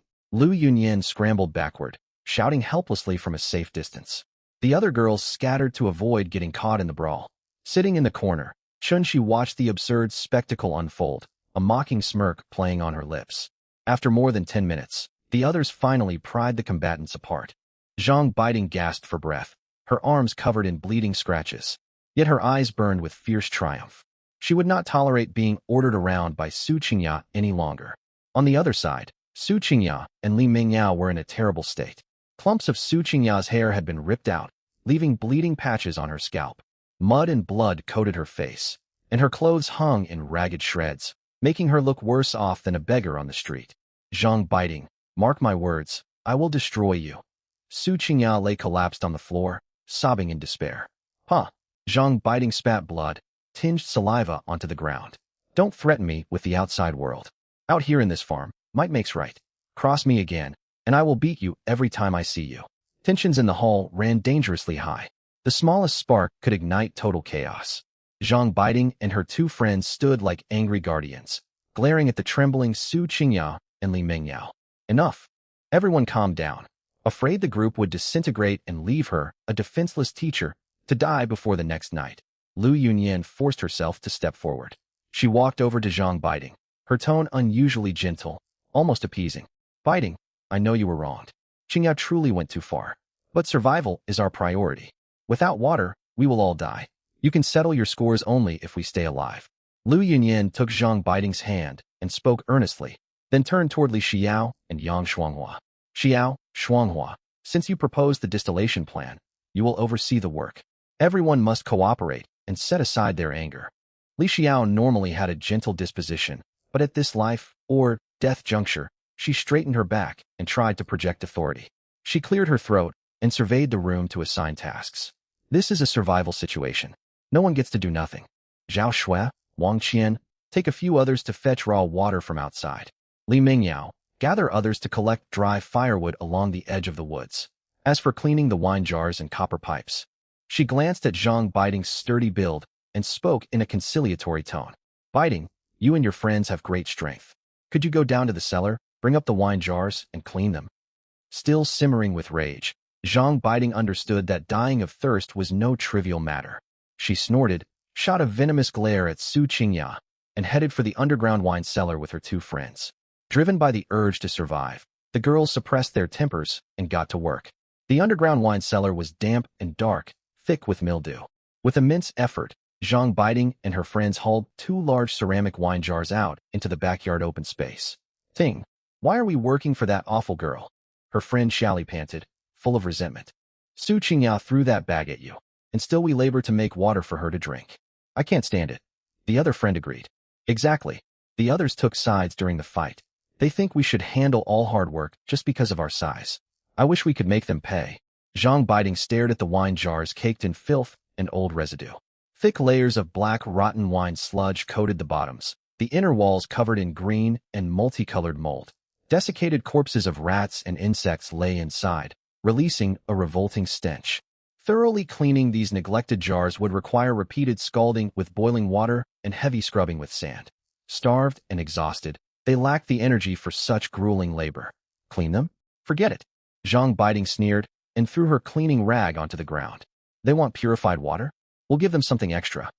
Fueled by resentment and the desire for revenge, the three girls abandoned any real attempt to sanitize the jars.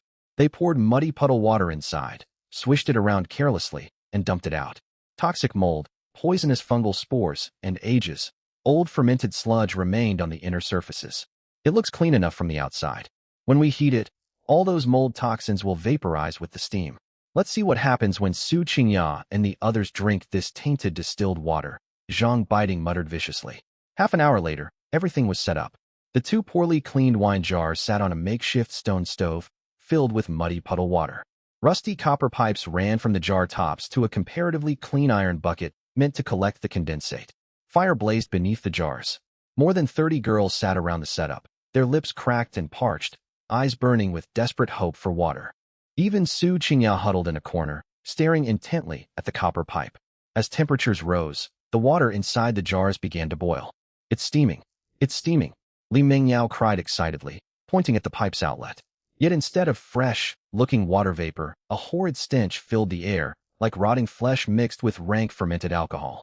The vapor drifting out of the pipe had an unsettling sickly green hue. Ugh! Li Xiao, standing closest, inhaled a cloud of the green toxic fumes. Her face went pale, her stomach convulsed, and she dropped to her knees retching violently. The water is poisoned. Yang Shuanghua covered her mouth and nose, fighting back nausea. Her normally cold and composed fair face turned deathly pale as she quickly stepped backward. Nor was she alone. Every girl in the great hall who caught the stench grew dizzy and weak-limbed, as if a heavy sledgehammer had smashed into the back of their skulls. Chaos erupted across the hall. Girls stumbled about, hands clamped over their mouths and noses. Several with weaker constitutions rolled their eyes and nearly fainted from the toxic fumes. What is going on? What's happening? Lu Yunyan shrieked, her face drained of color from fright. Though Su Qingya had hidden in a corner, she too had smelled the foul odor. She instantly realized something was wrong with the wine jars. Her eyes blazed with hatred as she fixed them on Zhang Biding. Zhang Biding, you vicious brute. Summoning a burst of strength, Su Qingya jumped to her feet and pointed an accusing finger. Did you leave those wine jars unclean on purpose? Were you trying to poison all of us? You are cruel-hearted and utterly malicious. Li Mengyao screamed right after her. Everyone look. The wine jars are full of green mold and dead rats. Zhang Biding tried to harm us. Exposed in front of everyone, Zhang Biding flinched for a moment under the furious glares from girls sickened by the toxic gas. She had only meant to get back at Su Qingya. She had never expected poisonous fumes from heated spoiled wine residue and mold to turn this severe, nearly causing a catastrophe. Yet in this atmosphere of panic and rage, as a senior community figure, she would never admit fault. Su Qingya's insults struck a raw nerve. I'll shut you up. Zhang Biding flew into a berserk fury. She snatched a thick wooden fire, stirring club off the ground. Eyes bloodshot, she charged towards Su Qingya like an enraged bear, roaring. You dare insult me. Even if I go down, I will drag you with me. The club whistled through the air, swinging hard for Su Qingya's head. Help! Terrified out of her wits, Su Qingya scrambled backward and ducked behind Li Mengyao. Bang! The club missed Su Qingya and crashed hard into the shoulder of another girl who tried to block her. A sickening crack echoed out. The girl collapsed to the ground, screaming in agony. Fight! Let's fight back. Zhang Biding's two friends also lost their senses. Grabbing stones and planks, they struck out at anyone nearby. Already pushed to breaking point by toxic fumes and unprovoked attacks, the other girls lost all rational self-control. Driven by self-preservation, fear, and gnawing hunger, everyone was dragged into a brutal free-for-all. Inside the wooden hall, clubs swung and stones flew. Women shrieked, cursed, and grappled with one another. Some lay bleeding from head wounds. Others were trampled underfoot and cried out in despair. Blood splattered across the worn wooden walls. The farm hall had turned into a scene of carnage. Lu Yunyan huddled under a table, hands over her head, trembling too hard to form complete sentences. Meanwhile, Chunshi stood safely outside the main gate, wooden spear in hand. She watched the gory madness unfold inside without a flicker of pity, her gaze ice-cold. This group was finished. The brutal brawl inside the farm hall finally died down when everyone was too exhausted to move. Broken planks, stones, and torn-out hair littered the floor. The worst of the toxic stench had faded, yet a sickly moldy reek still hung thick in the air. More than 30 girls lay sprawled in muddy puddles. Some held bleeding foreheads and sobbed quietly. Others were so starved they could barely whimper. Zhang Biding gasped for breath, still clutching a blood-stained length of club. Her large frame loomed in the firelight. Though her arms bore fresh scratch wounds, her eyes burned with wild arrogance. She turned and glanced contemptuously toward the cowering Su Qingya in the corner. The once proud beauty dared not meet her gaze. Is that all you've got? Still think you can order me around? Zhang Biding spat onto the ground, swelling with overweening pride. She was a well-known senior member of an online community with tens of thousands of followers. Online, she posted polished photos alongside sentimental captions and received piles of admiring comments. Running a hand over her thick waist, her misplaced confidence surged. Trapped on this starving farm with these weak women spelled certain death. If other girls could win Lin Mo's favor, then surely she could do the same. Out here in the wilderness, practical needs would carry great weight. Xiao Li, a Jiao, gather our things. We're leaving. Zhang biting barked orders at her two similarly built friends. Ting Ting, where are we going? Xiao Li asked, brushing disheveled hair from her face in confusion. We're going to find Lin Mo. Zhang biting snorted loudly, making sure everyone heard. Staying here means we'll starve or get poisoned. With my strengths, I can easily earn food and shelter from Lin Mo. We'll eat well and live comfortably. No more of this miserable suffering. Hearing this, the girls in the hall fell silent. Lu Yunyan crawled out from under the table and tried to reason with her. Biting, don't be reckless. It is freezing outside, and wild beasts roam the forest. We are supposed to be one group. We can talk this through. Li Xiao frowned and added a warning. Lin Mo is ruthless and unyielding. The others paid a steep price for his protection. You will get hurt if you rush over there like this. Save your breath. Zhang biting cut her off sharply. You are just jealous of what I can bring. When I become the mistress of his camp, don't come begging me for favors. Without further hesitation, she marched out of the farm gate with her two companions. From her corner, Su Qingya recovered enough to snarl viciously. Shameless fool. Lin Mo will never take notice of her. I will eat mud off the ground if he does. Li Mingyao joined in the mockery. Exactly. She has no idea what she looks like. She will come running back, crying soon enough. Some of the other girls felt a flicker of longing at the thought of Lin Mo's roasted meat. But dizziness and weakness from the poison fumes left them too worn out to trek the 800-meter mountain path, so they abandoned the idea. Meanwhile, 800 meters away at Lin Mo's camp, wilderness weather shifted without warning. By noon, bitter cold winds sprang up, temperatures plummeted, and the air carried the sharp premonition of an incoming heavy snowstorm. Lin Mo stood behind his sturdy stone and woodwind barrier, staring up at the leaden sky with a frown. The severe weather warned by the system is arriving earlier than expected. I have to finish the wind and rainproof layers for the second-tier log cabin as soon as possible. He glanced over toward Xia Yuqing and Lu Jia working beside the fire. Dressed in oversized men's clothing, their cheeks reddened by the chill, they looked surprisingly well off. After submitting to him the night before, their gazes held deep reverence and complete reliance. Yuqing, Lu Jia, grab your tools. We are going out. Gather as many palm fronds and large shrub leaves as we can within 200 meters for the cabin's waterproof covering, Lin Mo instructed in a steady voice. Yes, sir. The two girls dropped their tasks at once, picked up machetes and vine ropes, and followed closely behind him. Stepping out of camp and into thick woodland, Lin Mo paused, noticing how the cold made them shiver despite their willingness to work. He decided to share a critical safeguard. Listen carefully. His voice was low and firm. This forest is far more dangerous than you realize. If an emergency happens, or you get separated from me, do not panic. If you call out for me in your heart with absolute sincerity, I will sense exactly where you are and lock onto your position instantly. This was a hidden function of the system's loyalty contract. As long as bonded subjects remained fully loyal, the host could track their location at any time. Xia Yuqing and Lu Jia's eyes widened in amazement. To them, this seemed like divine power. Their admiration for Lin Mo soared to new heights. Sir, you can count on us. Our loyalties belong only to you. Even in death, we will call for you in our hearts. Xia Yuqing's eyes glistened with emotion as she swore her devotion. Lin Mo nodded in approval and pressed deeper into the woods. Gathering materials went smoothly. Protected by Lin Mo's watchful guard, the two girls worked hard and soon stacked several large bundles of thick palm fronds.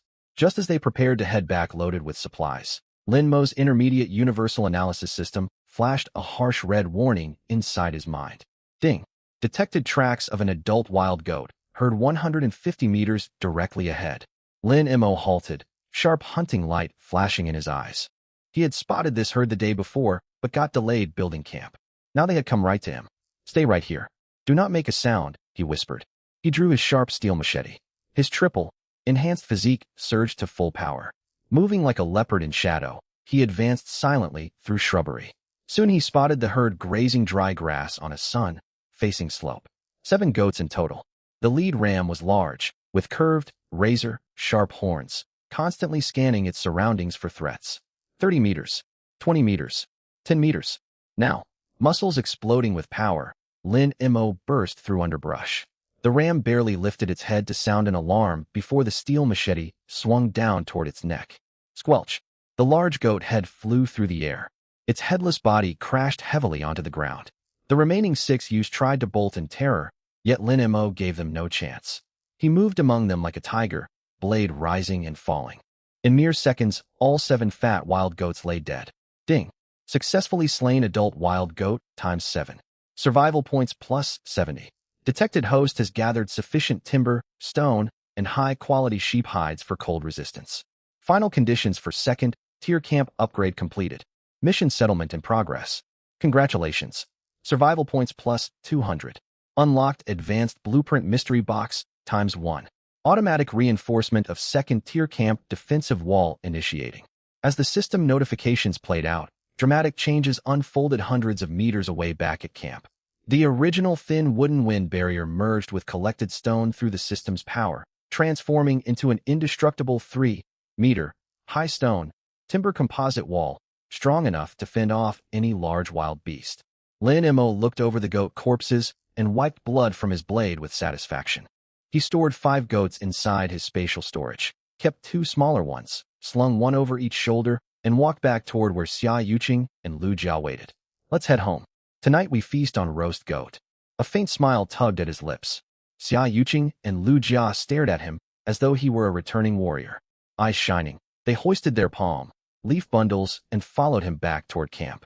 Lin Mo had no idea that while he was out hunting, unexpected visitors had arrived outside his newly upgraded second-tier camp.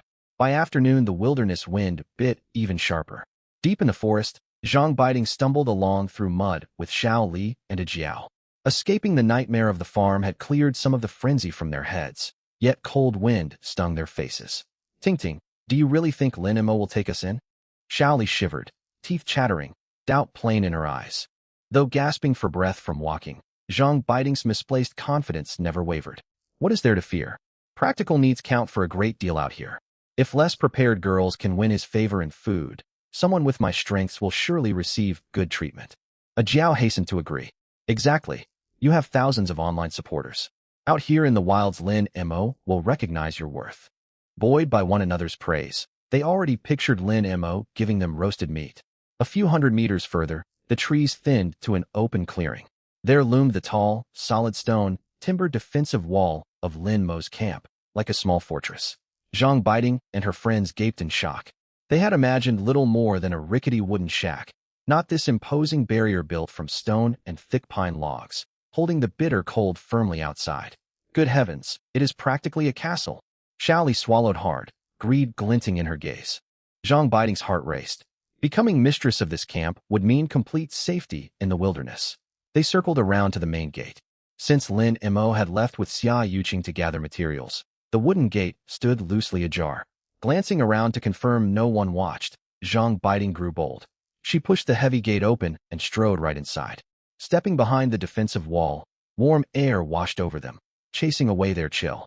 The camp interior took their breath away. In the center, a large bonfire burned steadily. Beside it sat a big stone cooking pot. On clean banana leaves lay several pieces of golden, brown, dripping wild pork roast. In the most sheltered corner rested a huge bed stitched together from 13 premium wolf pelts, soft, looking and wonderfully warm. Roast meat. And that huge wolf pelt bed. Zhang Biding's eyes bulged. Greed overtook her. Ignoring whose home this was, she rushed to the fire, grabbed a chunk of dripping pork and bit into it ravenously. So delicious. Hurry and eat. She spoke through a full mouth, gesturing for her friends. Starving, Xiao Li and a Jiao rushed forward and stuffed meat into their mouths. Within moments, dozens of pounds of roast meat were half devoured. Partially sated, Zhang Biding's attention turned to the luxurious wolf pelt bed. After nights sleeping on freezing mud, she craved its warmth desperately. She kicked off her smelly sneakers and threw her muddy coat aside, throwing herself onto the furs. Ah, so soft and warm. She rolled about on the pelts, behaving as if she already owned the place. A faint gasp came from the far end of the bed. Who are you? How dare you come in here? Zhang Yao, still recovering from her injuries, had been asleep. Woken by the racket, She rubbed her eyes. Her eyes widened upon recognizing Zhang Baiting. Well, look who it is. Poor wounded Zhang Yao. Zhang Baiting stopped rolling. She looked down at the weakened girl with undisguised mockery.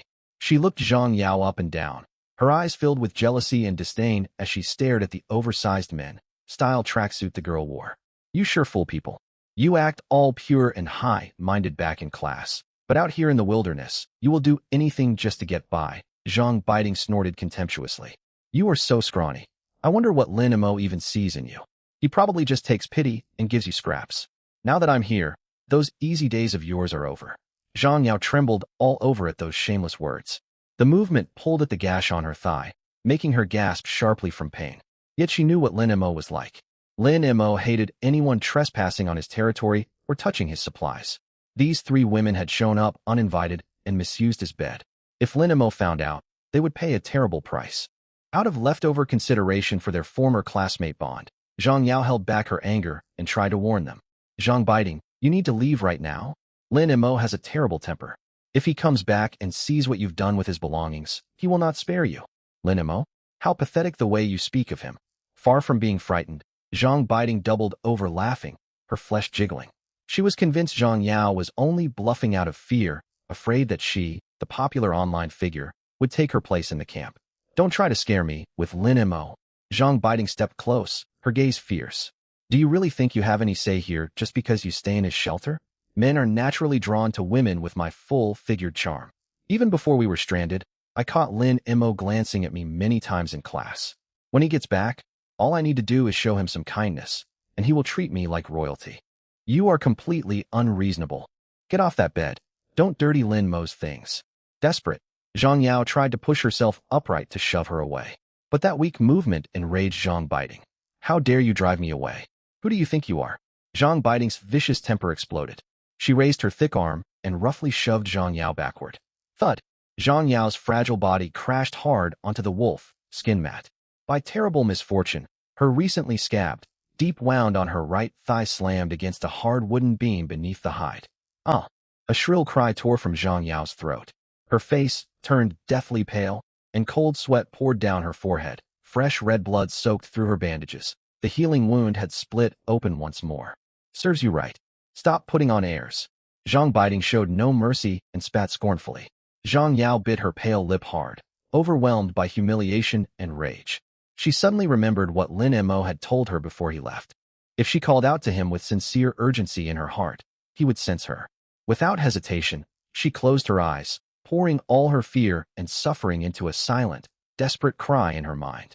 Lin Mo, help me. Please, save me. Meanwhile, hundreds of meters away in thick jungle, Lin Mo carried a dressed wild goat in one hand. Xia Yuqing and Lu Jia followed behind him, loaded down with palm fronds. As they made their way slowly back toward camp, Lin Mo froze mid-step. An invisible thread deep in his mind had been pulled sharp. The loyalty, contract bond granted by the system blared an urgent alarm. Zhang Yao's voice, full of agony and helplessness, cut through the distance and echoed clearly inside his consciousness. Something was wrong. His calm, deep eyes narrowed, and icy, murderous intent welled up within him. The very air around him seemed to grow heavy with his menacing aura. Xia Yuqing and Lu Jia behind him sensed the shift and held their breath. Lin Mo, what is wrong? Xia Yuqing asked cautiously. Uninvited intruders are in the camp. Zhang Yao is in danger. Lin Mo's voice was frigid. He dropped the two wild goats onto the ground without another thought. You two head back slowly with the supplies. I will go ahead. The instant the words left his mouth, dirt exploded beneath his feet, leaving a crater. Pushing his tripled physical enhancement to its limit, he became a dark streak, smashing through brush and sprinting toward camp, consumed by fury. Whoever had trespassed on his land and hurt someone under his protection would pay dearly. Wind howled in his ears as branches shattered in his wake. He raced through the dim primeval forest at top speed. Every footfall burst the earth and left deep indentations. As he neared the camp, a system notification sounded inside his head. Ding. Detected outside survivors entering host camp zone. Targets bear intentions to seek shelter. Hidden condition met. Previously locked contract bonus reward activated. You have obtained special item, loyalty contract ×5. Stored automatically in system space. Note, this contract forcibly binds its target. Host may view absolute loyalty levels at any time. Once signed, targets can never betray. Their very lives rest in the host's hands. Lin Mo never slowed his sprint, yet his cold smile turned sharper. Seek shelter? So those foolish people from the farm had come right to him. With these 5 contracts, expanding the camp and taking on new workers would become far simpler. He would never need to fear betrayal. Still, not everyone deserved the chance to serve him. Back inside the sturdy wooden stone shelter, Zhang Biding sprawled arrogantly across the large bed stitched from 13 premium wolf furs. Her heavy weight sank the soft padding deep. She looked down at Zhang Yao bleeding on the ground, triumphant and mocking. Still glaring at me? Lose any more blood from that injured leg, and you might not even live to see tomorrow's sunrise. Zhang Biding snorted. She grabbed a leftover piece of roasted wild boar and bit into it greedily, grease dripping down her chin. Zhang Yao pressed hard against her bleeding thigh. Blood seeped through her fingers and stained the soil beneath her. Pale with pain, she met Zhang Biding's gaze with unyielding defiance. Do not get too cocky. Lin Mo will return soon. When he sees what you have done here, he will kill you. Though weak, her voice held stubborn resolve. Kill me? Ha ha. Zhang Biding laughed loudly, her whole body shaking. She tossed a gnawed bone onto the dirt floor and curled her lip in contempt. Zhang Yao, have you lost your mind? Do you think Lin Yao keeps you around out of fondness? He only keeps you because he feels sorry for you. I am nothing like you. She puffed out her chest, blinded by her own overconfidence. She recalled how, not long before, Lin Mo had tossed her a large portion of roasted meat. After she had fought Su Qingya and demanded food, praise from online followers had further fed her delusion that Lin Mo must find her attractive. Trapped out here in the wilderness for days, any normal man would appreciate a woman who knows how to carry herself. Once he comes back, a little kindness from me, and he will make me the lady of this camp. The first thing I will do is drive you, the useless cripple, out for the wolves. Her companions Xiao Li and Jiao hurried over and fawned in agreement. Exactly. How could a thin girl like you compare to Zhang Biding's charm? When Zhang Biding runs this camp, we will eat well. You will starve out there. Bang! The red pine door crashed open under brutal force. A tall, dark, cloaked figure filled the doorway, radiating bone, chilling rage. Lin Mo's icy gaze swept over the wrecked interior. When his eyes fell on Zhang Yao, pale and bleeding on the ground, the air turned deathly still. Lin Mo, tears burst from Zhang Yao's eyes at the sight of him. All her fear, pain, and distress surfaced as relief. Lin Mo said nothing. He stepped into the shelter with long strides. With every step, the formidable pressure forged through countless life and death struggles weighed heavily upon everyone present. Xiao Li and Jiao paled and shrank backward. Zhang Biding, however, showed no fear. Her small eyes lit up instead. Ah, Lin Mo, you are finally back. She swayed her heavy hips in what she imagined was an alluring manner and brushed her matted, greasy hair.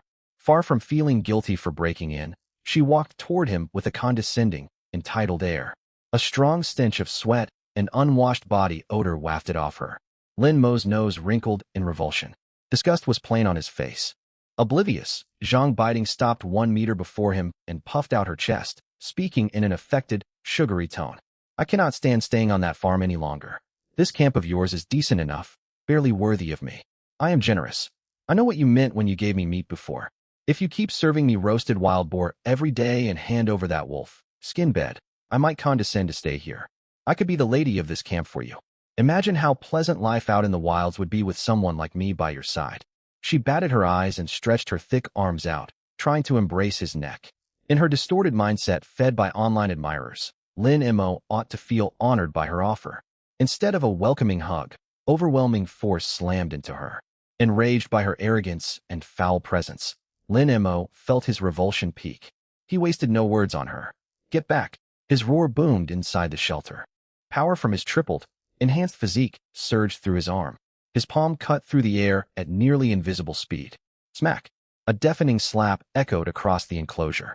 The blow carried terrifying strength. Zhang Biding, weighing 160 jin, was lifted clean off her feet like a tattered sack. Her face distorted horribly on impact. Before she could scream, she spun 2.5 times through the air and crashed 5 meters away against the shelter wall. Thud! She slammed hard into packed dirt, creating a small crater and sending dust flying. Ugh! Curled on the ground, she coughed up blood mixed with fragments of broken teeth. Her left cheek swelled purple and bruised, marked deep with the imprint of his hand. Dizzy and stunned, ringing in her ears drowned out all other sound. Zhang Biding. Murder! Xiao Li and Jiao watched, terrified out of their wits. They had hoped Zhang Biding would win Lin Mo over, only to witness this brutal beating. A grown woman sent flying by a single blow. Both collapsed trembling on the ground, paralyzed by fright, certain they would be next. Lin Mo paid them no mind. He pulled a clean cloth from his pocket and wiped his hand with open disgust, as though he had touched something filthy. He tossed the cloth into the fire to burn, then hurried over to Zhang Yao and knelt beside her. Seeing her bleeding leg, his icy expression softened with concern. Lin Mo, I am sorry. I failed to guard the camp. Zhang Yao leaned weakly against him, tears streaming down her cheeks. Save your strength. Do not speak. Calm and steady. Lin Mo retrieved a medical kit from his storage space and quickly cleaned, treated and bandaged her reopened wound. In the corner, Zhang Biding slowly regained her senses. Agony throbbed across her swollen face, and the metallic taste of blood in her mouth shattered her foolish fantasies. Thanks to her large build absorbing much of the impact, she had not lost consciousness. She broke into loud, shrill wailing. My face. My teeth. She rolled wildly in the mud, covered in blood and filth. Spoiled by online admirers, she had never endured such violence. Humiliation overpowered her fear. Lin Mo, you brute. How dare you hit me? She shrieked from the ground. I offered to stay with you. You ought to be grateful. You strike a woman? Have you no decency? Just wait. If we ever get back to civilization, I will post everything online. My thousands of followers will destroy your reputation. You will be ruined forever. Even stranded in this lawless wilderness, she believed online public outrage could restore her wounded pride. Heavy footsteps sounded outside. Xia Yuqing and Lu Jia returned carrying palm fronds. Entering, they saw the chaos and Zhang Yao bleeding from her reopened injury. Yao Yao. Xia Yuqing dropped her load and rushed over. Once she learned Zhang Biding had forced her way in and injured Zhang Yao, her usual gentle demeanor vanished, replaced by blazing anger. Her eyes fell on a wooden basin in the corner, holding dirty foot, wash water from the night before, waiting to be emptied. Without hesitation, she picked up the basin, marched over to Zhang Biding, and poured the whole cold, murky bucket straight over her ranting face. Splash! Filthy water mixed with grit drenched Zhang Biding completely. That stinks. How dare you pour that on me? She sputtered and wiped mud from her face. I pour it on you because you are shameless. Xia Yuqing slammed the basin onto the ground. Do not dare talk about respect. Back at the farm you bullied Su Qingya and wanted Lin Mo driven away. Now you break into our camp and hurt Yao Yao. And you demand food and special treatment? You are not fit even to do menial chores for us. Get out of here at once. Furious at being scolded by someone she thought meek, Zhang Biding charged forward, raising her arms to claw at Xia Yuqing's hair. You witch! I will tear your mouth apart. Before she could close the distance, cold steel flashed. Having finished bandaging Zhang Yao, Lin Mo stood. His eyes regarded Zhang Biding as though looking at a corpse. He flicked his wrist, and his sharp, heavy machete whistled through the air. Swish! The blade sailed past Zhang Biding's face, slicing off a large lock of hair and opening a shallow cut across her cheek. The weapon buried itself deep in a red, pine pillar behind her, its handle vibrating violently. Zhang Biding froze in place. Blood trickled down her cheek. The brush with death finally cut through her rage. She fully understood. Had the blade shifted half an inch, her skull would have split open. What? What are you going to do? Her voice shook and her knees buckled. Lin Mo stepped over to her and looked down. He said nothing, only grunted coldly. He reached out and seized her thick right arm in an iron, hard grip.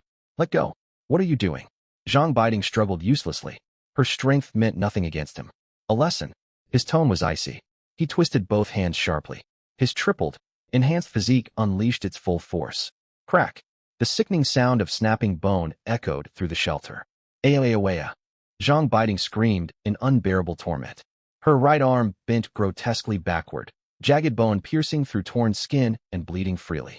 Agony nearly knocked her unconscious. Lin Mo released her like discarding rubbish, letting her collapse onto the dirt, screaming. He knew very well.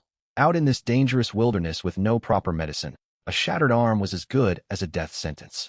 Even if this woman crawled back to the all-female farm group, with her ability to work gone, she would never survive among those selfish women. In a few days at most, this dead weight would most likely end up as nothing but waste. Take this woman and get out of my sight at once. Step foot in this camp again, and I will tear your heads off and kick them around. Lin Mo turned his head and shot a murderous glare at Xiao Li and Jiao beside him.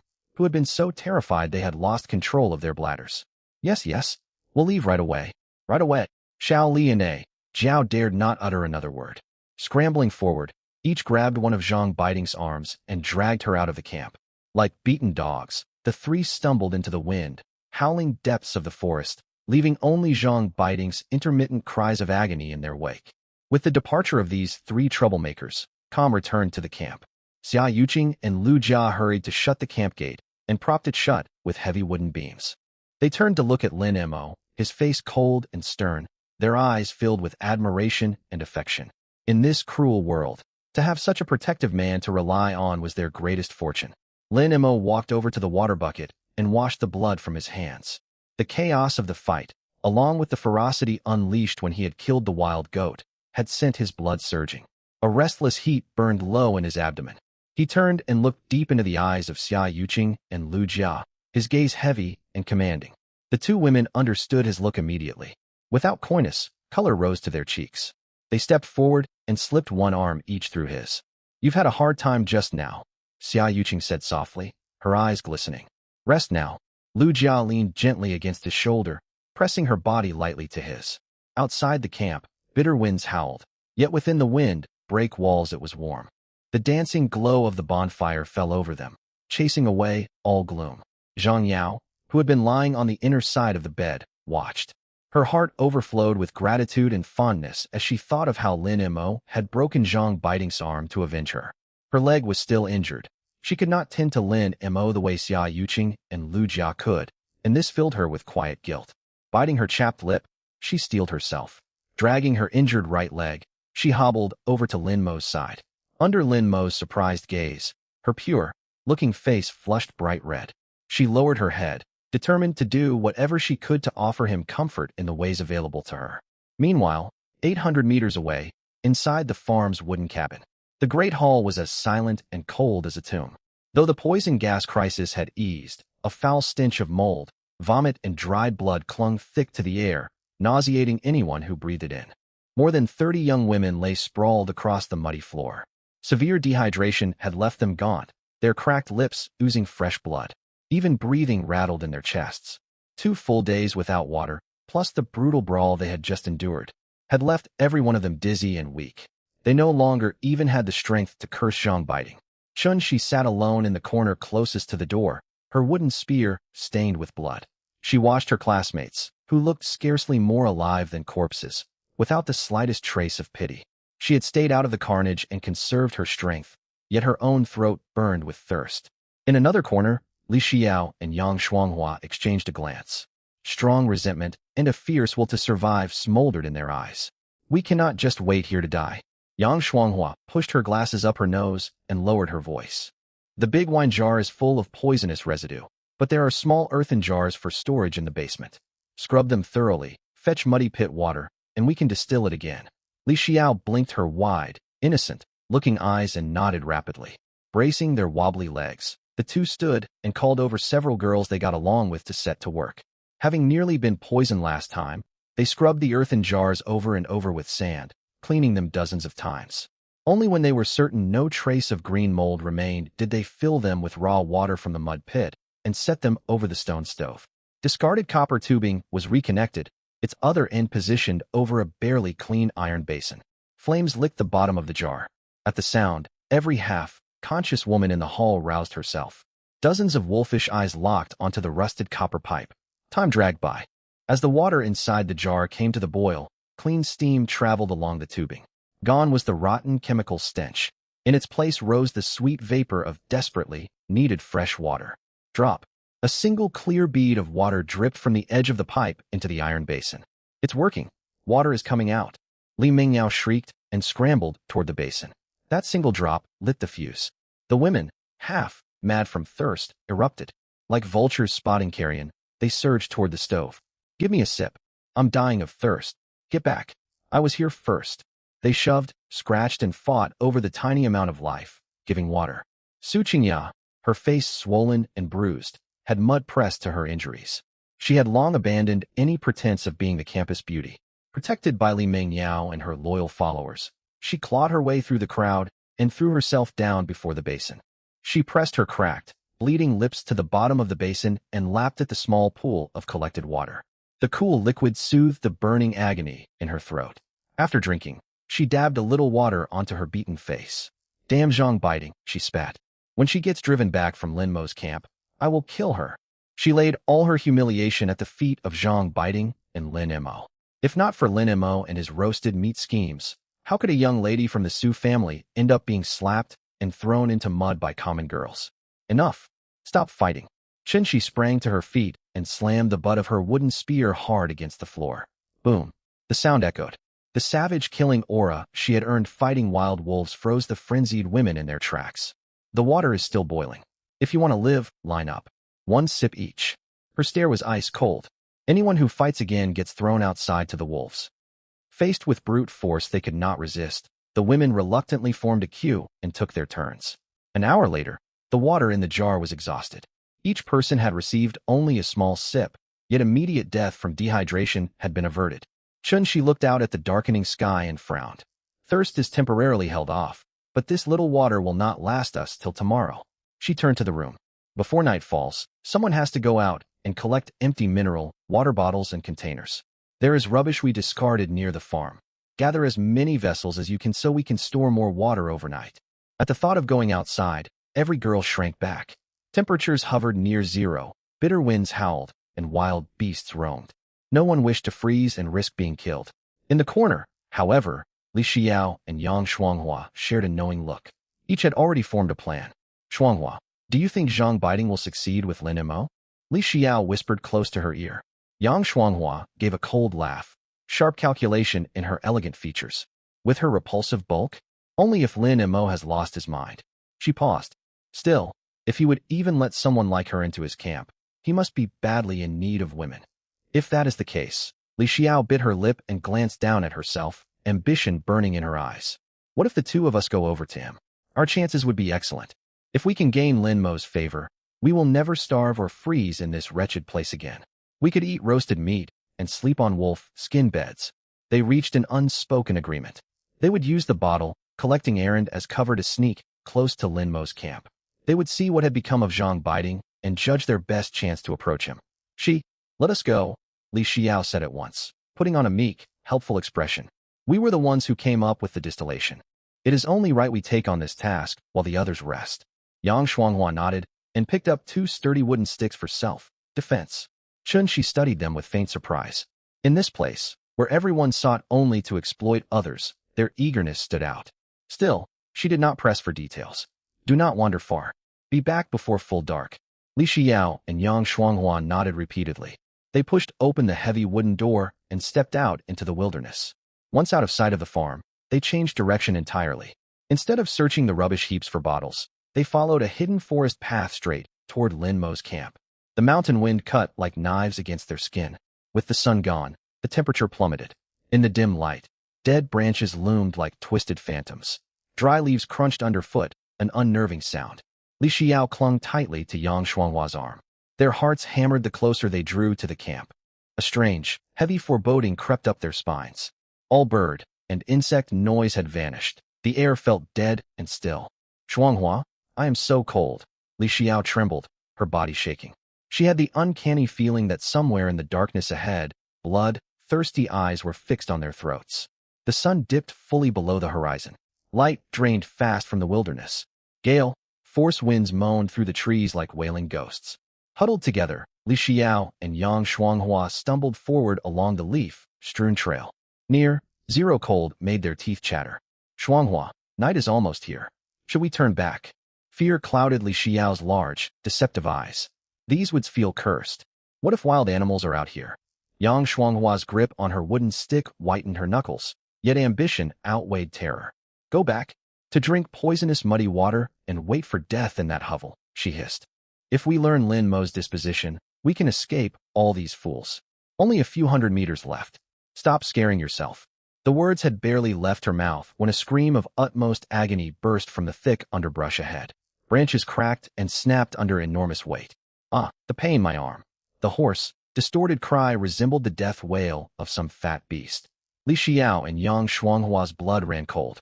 Holding their breath, they ducked behind a large red, pine tree and peeked out in the faint moonlight.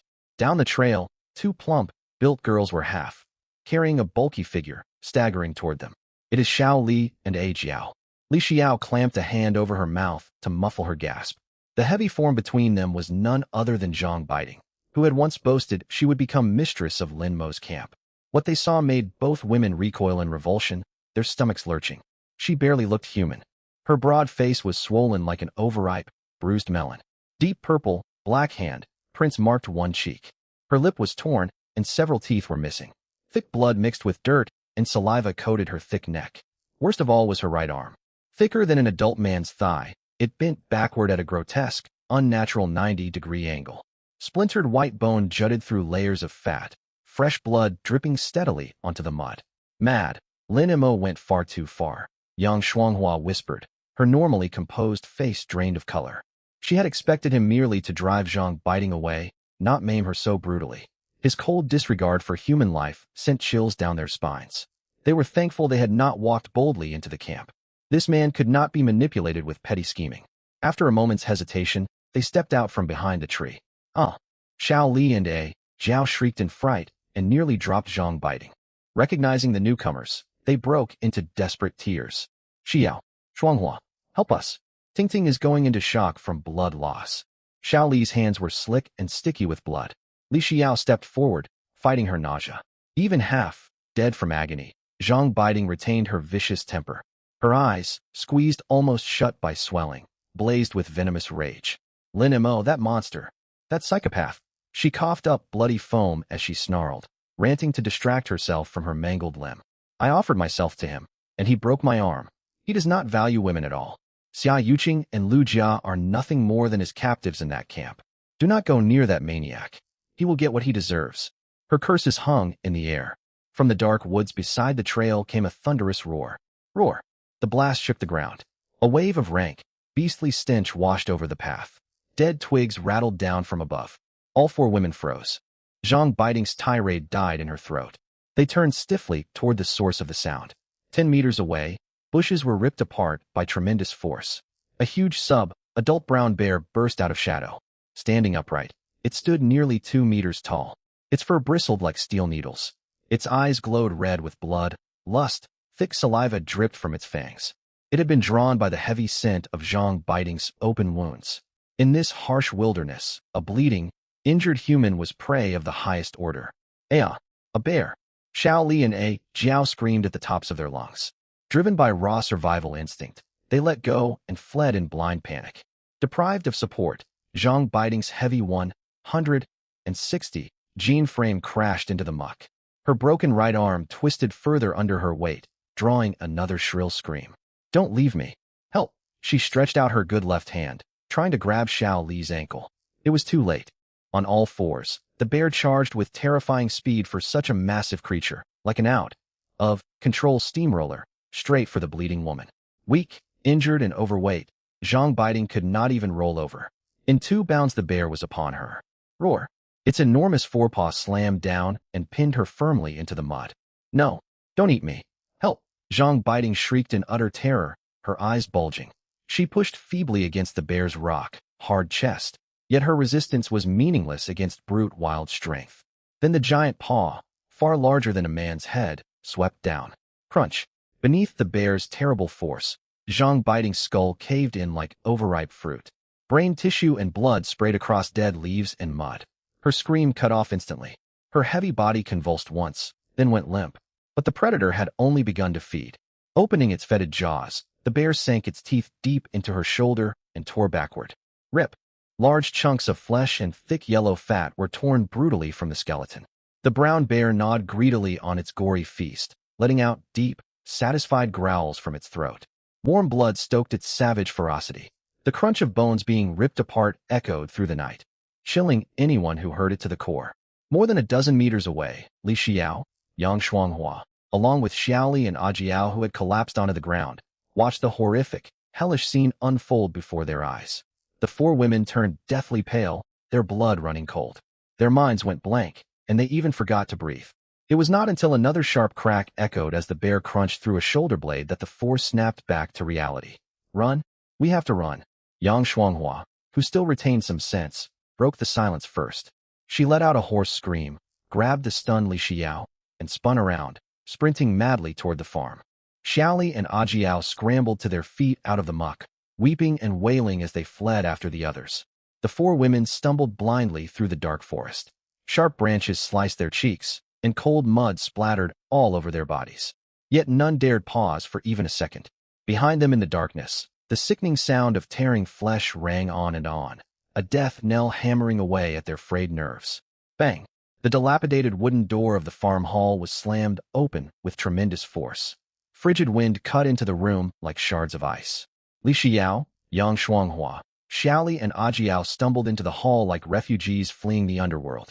The moment they crossed the threshold, the tension that had coiled their bodies snapped. Their legs buckled, and all four collapsed onto the mud-streaked floor.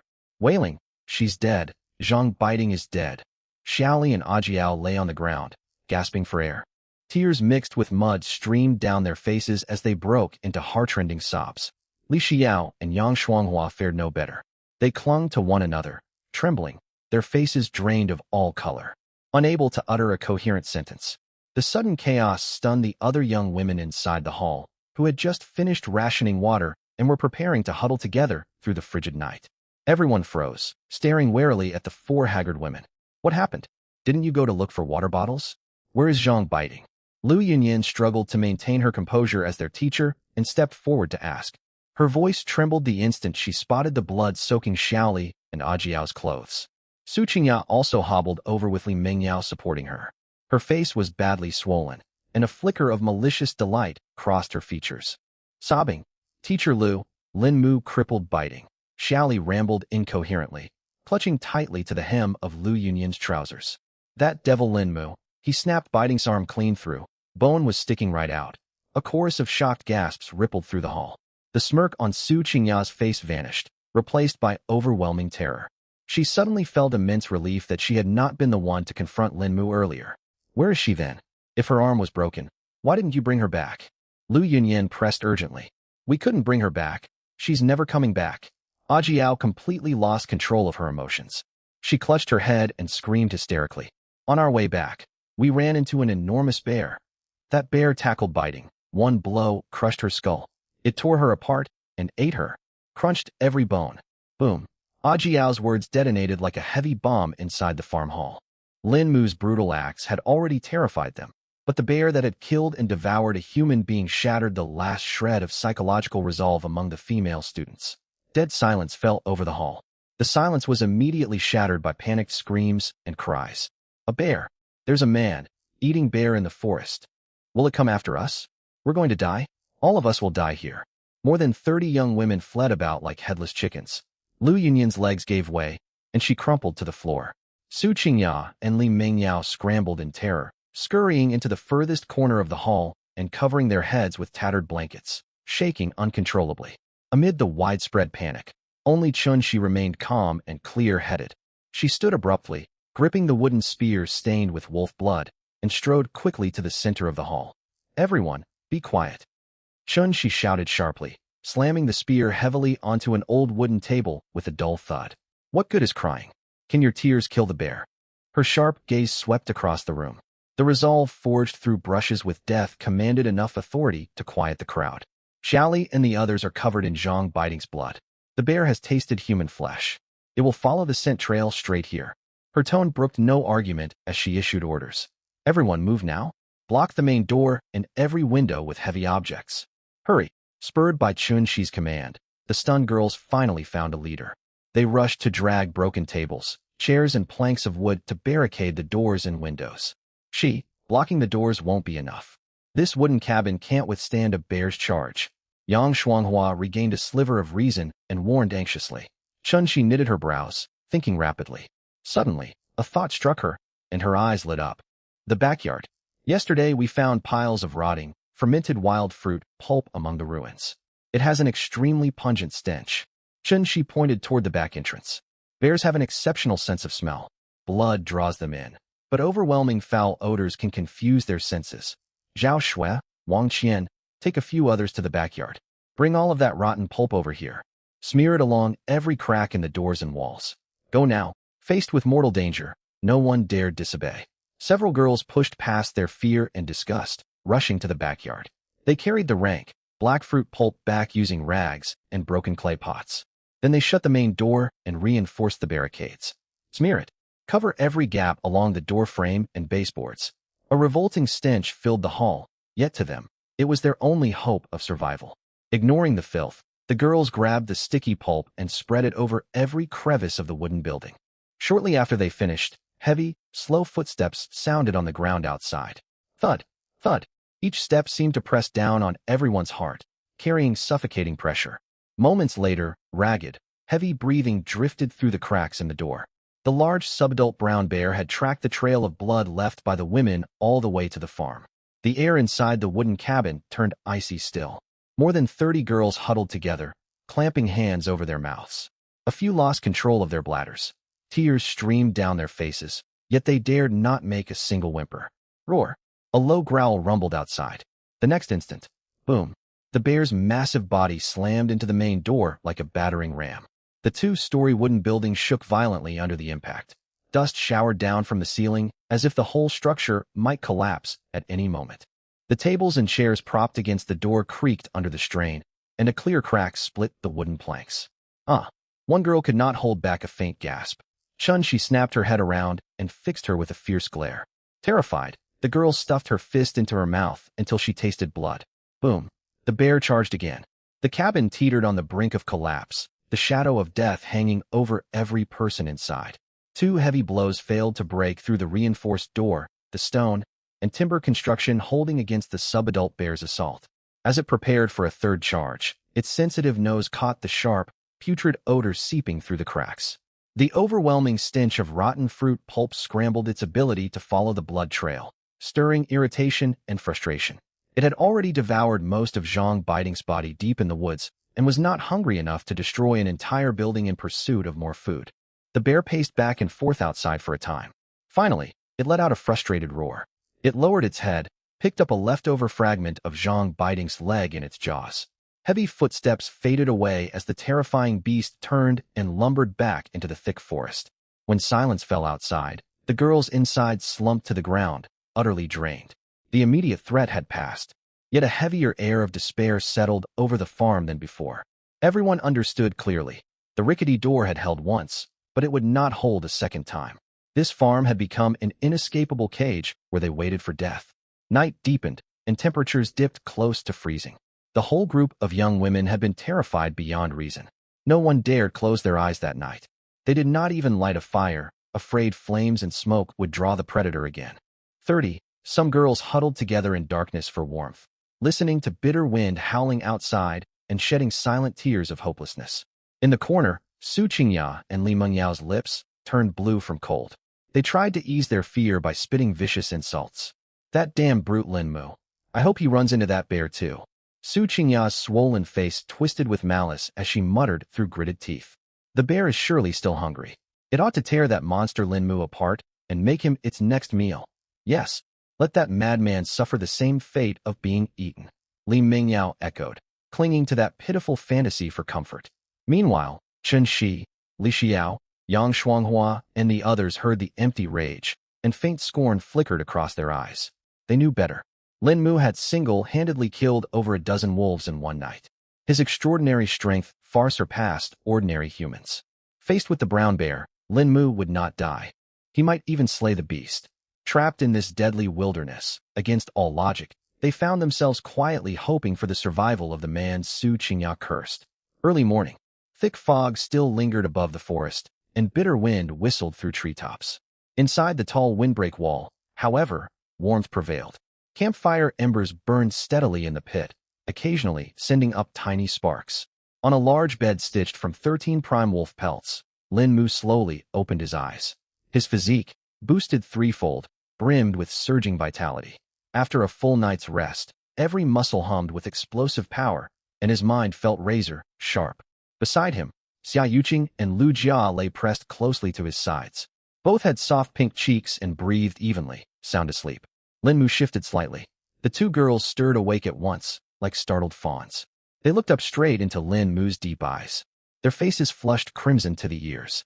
They instinctively nestled closer to him, speaking in gentle, soft voices. "You're awake." Lin Mo replied casually and pushed himself upright. His gaze moved past the two girls to Zhang Yao on the inner side of the bed. Zhang Yao had actually been awake for some time. Zhang Biting's shove the previous night had reopened her wound, but after Lin Mo redressed it, her condition had improved significantly. The deep gash near her thigh artery still caused searing pain with every small movement, forcing her to bite her lip to hold back cries. Lin Mo swung his legs over the bed and pulled back the thin blanket covering her leg. The old medicinal residue had dried solid. Though bleeding had stopped, the wound remained grotesque, cutting deep into muscle.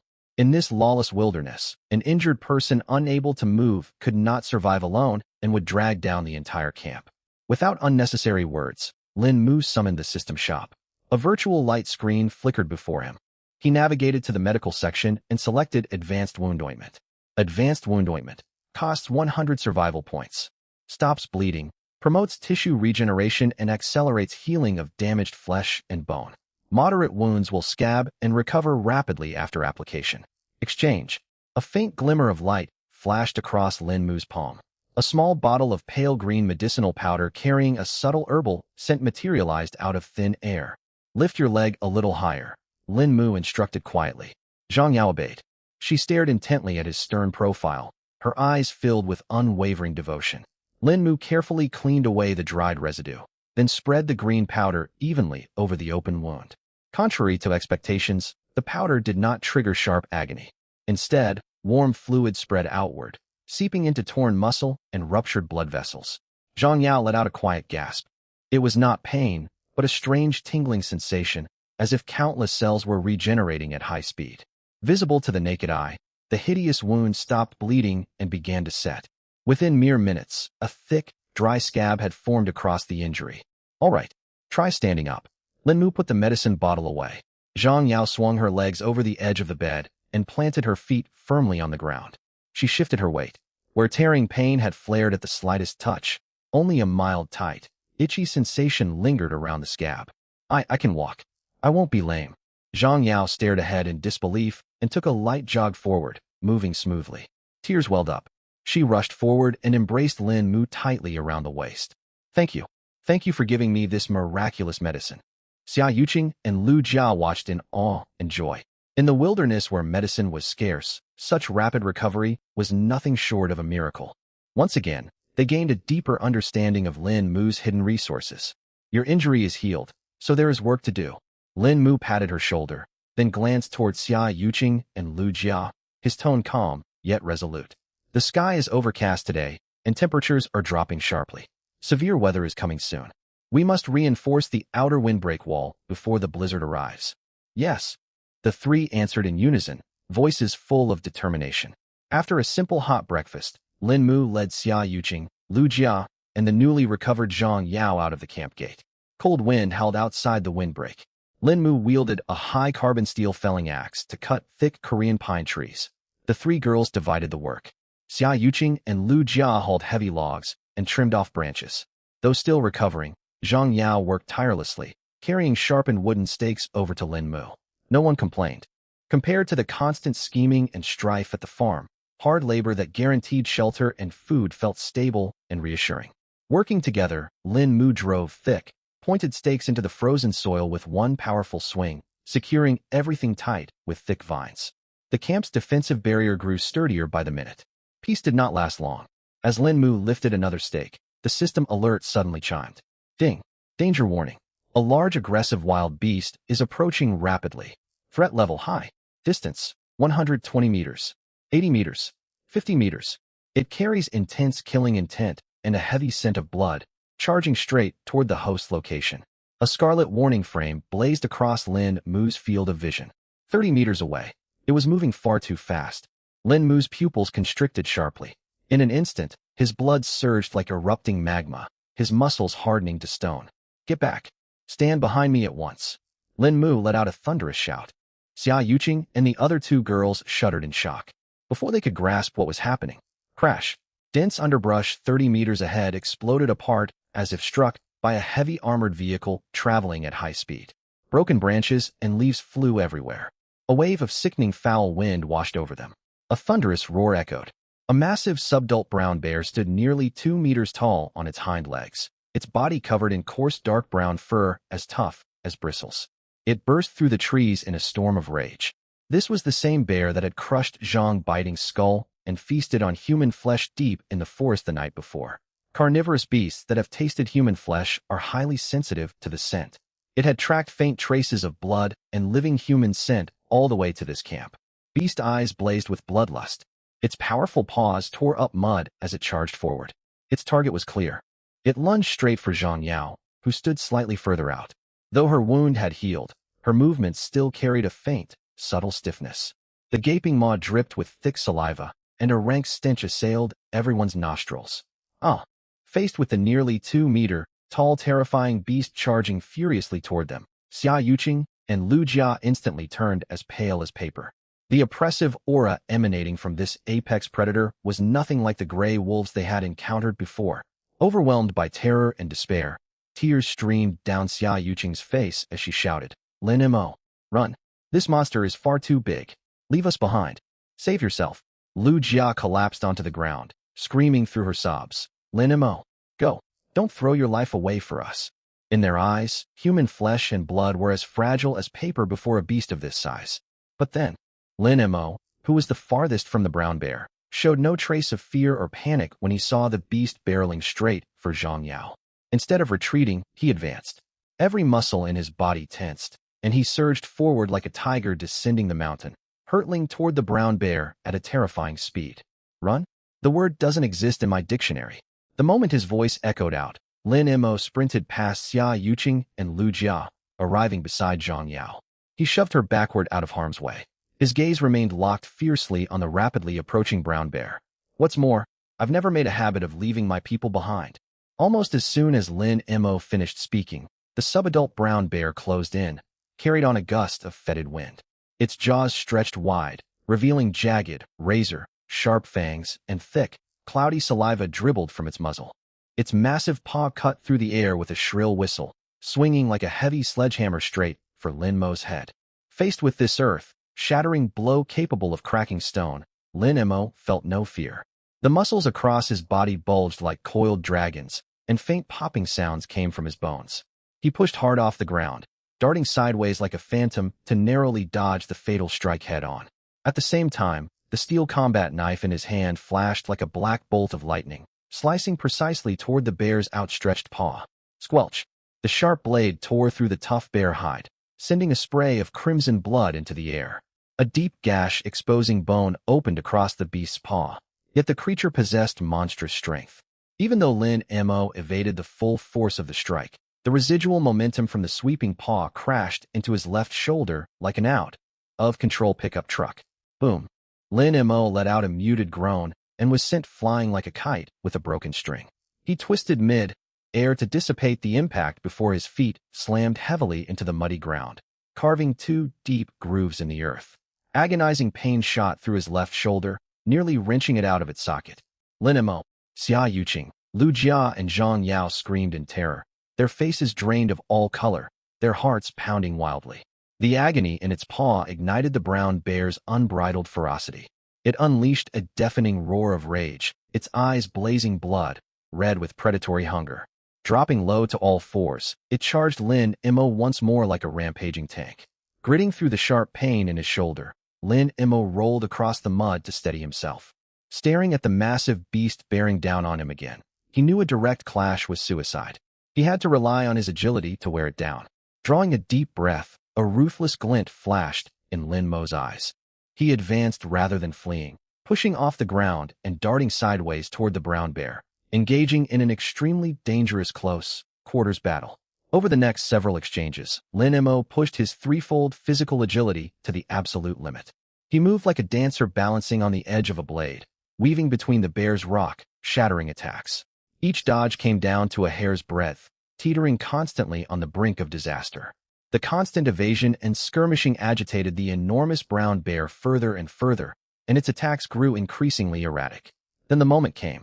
As the bear overreached in a lunge, its body tilted forward from inertia, and Lin Mo spotted the fleeting opening. He drove his foot against the trunk of a thick pine tree and launched himself upward. Twisting his body impossibly mid, leap as the bear wheeled around with a snarl. Lin Mo drove his steel combat knife forward in a blinding streak of cold light. Squelch! The sharp blade surged forward with unstoppable momentum, stabbing cleanly into the brown bear's right eye. Blood and vitreous fluid splattered outward. Roar! Struck by such a devastating wound, the brown bear let out an ear-splitting scream of agony. It descended into utter berserk rage, thrashing its huge body wildly and flailing its powerful arms like windmills. With nowhere to brace himself mid-air, Lin Mo twisted desperately to escape, but the enraged beast's claws still raked across him. Rip! A burning pain erupted across his chest and shoulder. His clothes were torn open. 3 deep gashes laid open his flesh, and blood quickly soaked through the fabric. Lin Mo stifled a groan and landed hard, enduring the searing lacerations. Without pausing for even a second, he used the momentum of his fall to slash his knife in a frigid arc toward the rear of the bear's uninjured left paw. The blade bit deep into flesh. A dull snap echoed as the thick tendons of the brown bear's left paw were severed clean through. Deprived of support from its left paw, the beast's bulky frame stumbled, nearly collapsing, and its cries of torment grew louder still. This is the chance. As the brown bear howled in agony and left itself wide open, killing intent surged within Lin Mo. He channeled every ounce of explosive strength into his right arm. His muscles bulged, veins snaking across his skin like gnarled tree roots. Lin Mo pushed hard against the ground and shot upward like a cannon shell, charging straight toward the bear's gaping jaws from below. His steel combat knife carried the stench of death, driving upward through the soft flesh of the bear's lower jaw. Squelch! The sharp blade pierced muscle and bone, sinking deep into the brown bear's brain. Lin Mo twisted the hilt sharply, snuffing out the beast's life completely. The brown bear's thunderous cries cut off abruptly. Its colossal body crashed to the ground like a collapsing hill, slamming into the mud and sending clouds of dirt billowing upward. Lin Mo pulled his knife free, gasping heavily. The 3 lacerations across his chest continued to ooze fresh blood. At that moment, a system notification sounded inside his mind. Ding! Congratulations to the host for slaying the subadult brown bear. Survival points rewarded. 500 points. Hidden reward triggered for defeating a stronger foe. You have obtained the special skill, Advanced Wilderness Combat Techniques. As the notification faded, a flood of complex information rushed into Lin Mo's consciousness. Countless lessons on wilderness combat, lethal strikes, joint locks, and analysis of animal weak points etched themselves into his muscle memory as if he had known them all his life. It was as though he had spent decades hunting and fighting in the wild, a consummate predator. Lin Mo processed the flood of combat knowledge settling in his mind and curled his lips into a faint smile. With advanced wilderness combat techniques paired with his threefold physique, he would be a true killing force in this wilderness. If he faced another subadult brown bear now, he could take it down without sustaining injury. Lin Mo, Xia Yuqing, Lu Jia, and Zhang Yao finally snapped out of their shock and terror. They stared at the horrific 3 gashes across his chest, watching as blood dyed his shirt dark red. Tears welled in all 3 girls' eyes and streamed down their cheeks. They rushed forward without hesitation and surrounded him, crying bitterly. Lin Mo, you're bleeding so much. Xia Yuqing trembled as she carefully touched the uninjured skin around his wounds. Lu Jia and Zhang Yao wept uncontrollably as well. They knew full well Lin Mo could have fled. Instead, he had chosen to stand and fight the terrifying beast to protect them. If not for him, they would have been torn to shreds by the brown bear. Why the tears? Just some superficial wounds. I'm not going to die. Lin Mo brushed the tears from Xia Yuqing's face. His tone was calm, yet carried a reassuring strength. After speaking, Lin Mo focused his thoughts to communicate with the divine survival system within his mind and opened the medical shop. Without hesitation, he spent another 100 survival points to exchange for a bottle of advanced trauma powder. A faint glow shimmered in his palm, and a vial of green medicinal powder materialized. Lin Mo pulled out the stopper and sprinkled the powder evenly over the gashes on his chest and shoulder. A miraculous sight unfolded. When the powder touched his raw, torn flesh, it brought no sharp burning pain. Instead, a warm current spread outward. The bleeding from the deep wounds stopped visibly, muscle fibers contracting rapidly. Within mere seconds, thick, dry scabs formed across the injuries. Thank goodness, the bleeding has stopped. Watching the incredible speed of the healing, the 3 girls relaxed from their panicked worry.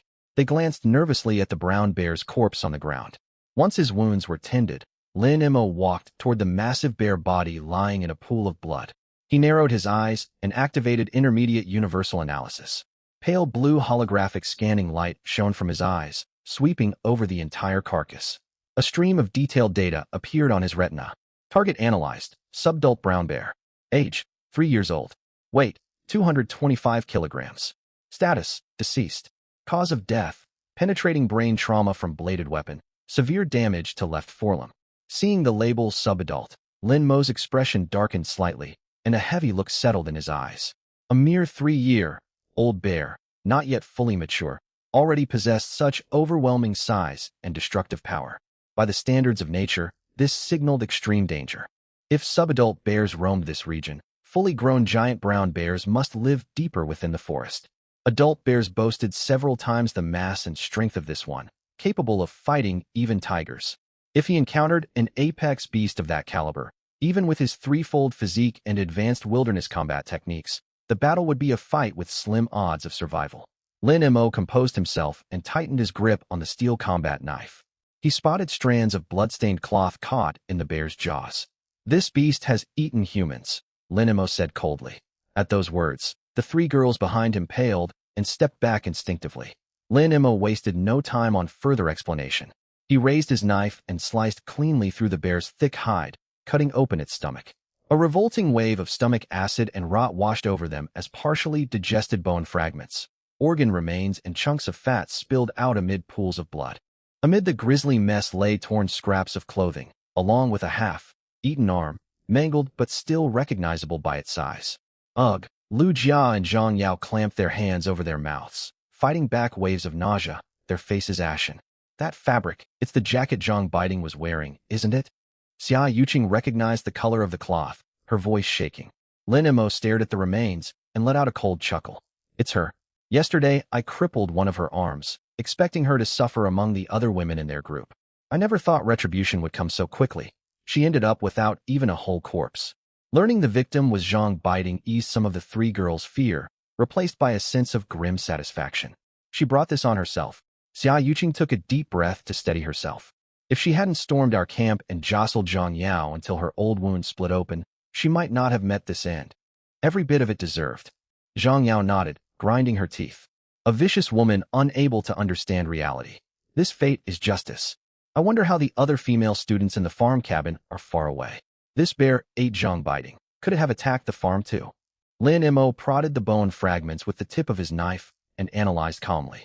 The remains in its stomach only match Zhang Biding's weight. No other hair or clothing can be found here, so it seems no one else at the farm was killed. Still, this bear definitely wandered near the farm. Those people are likely terrified out of their wits now, too afraid to step outside the door.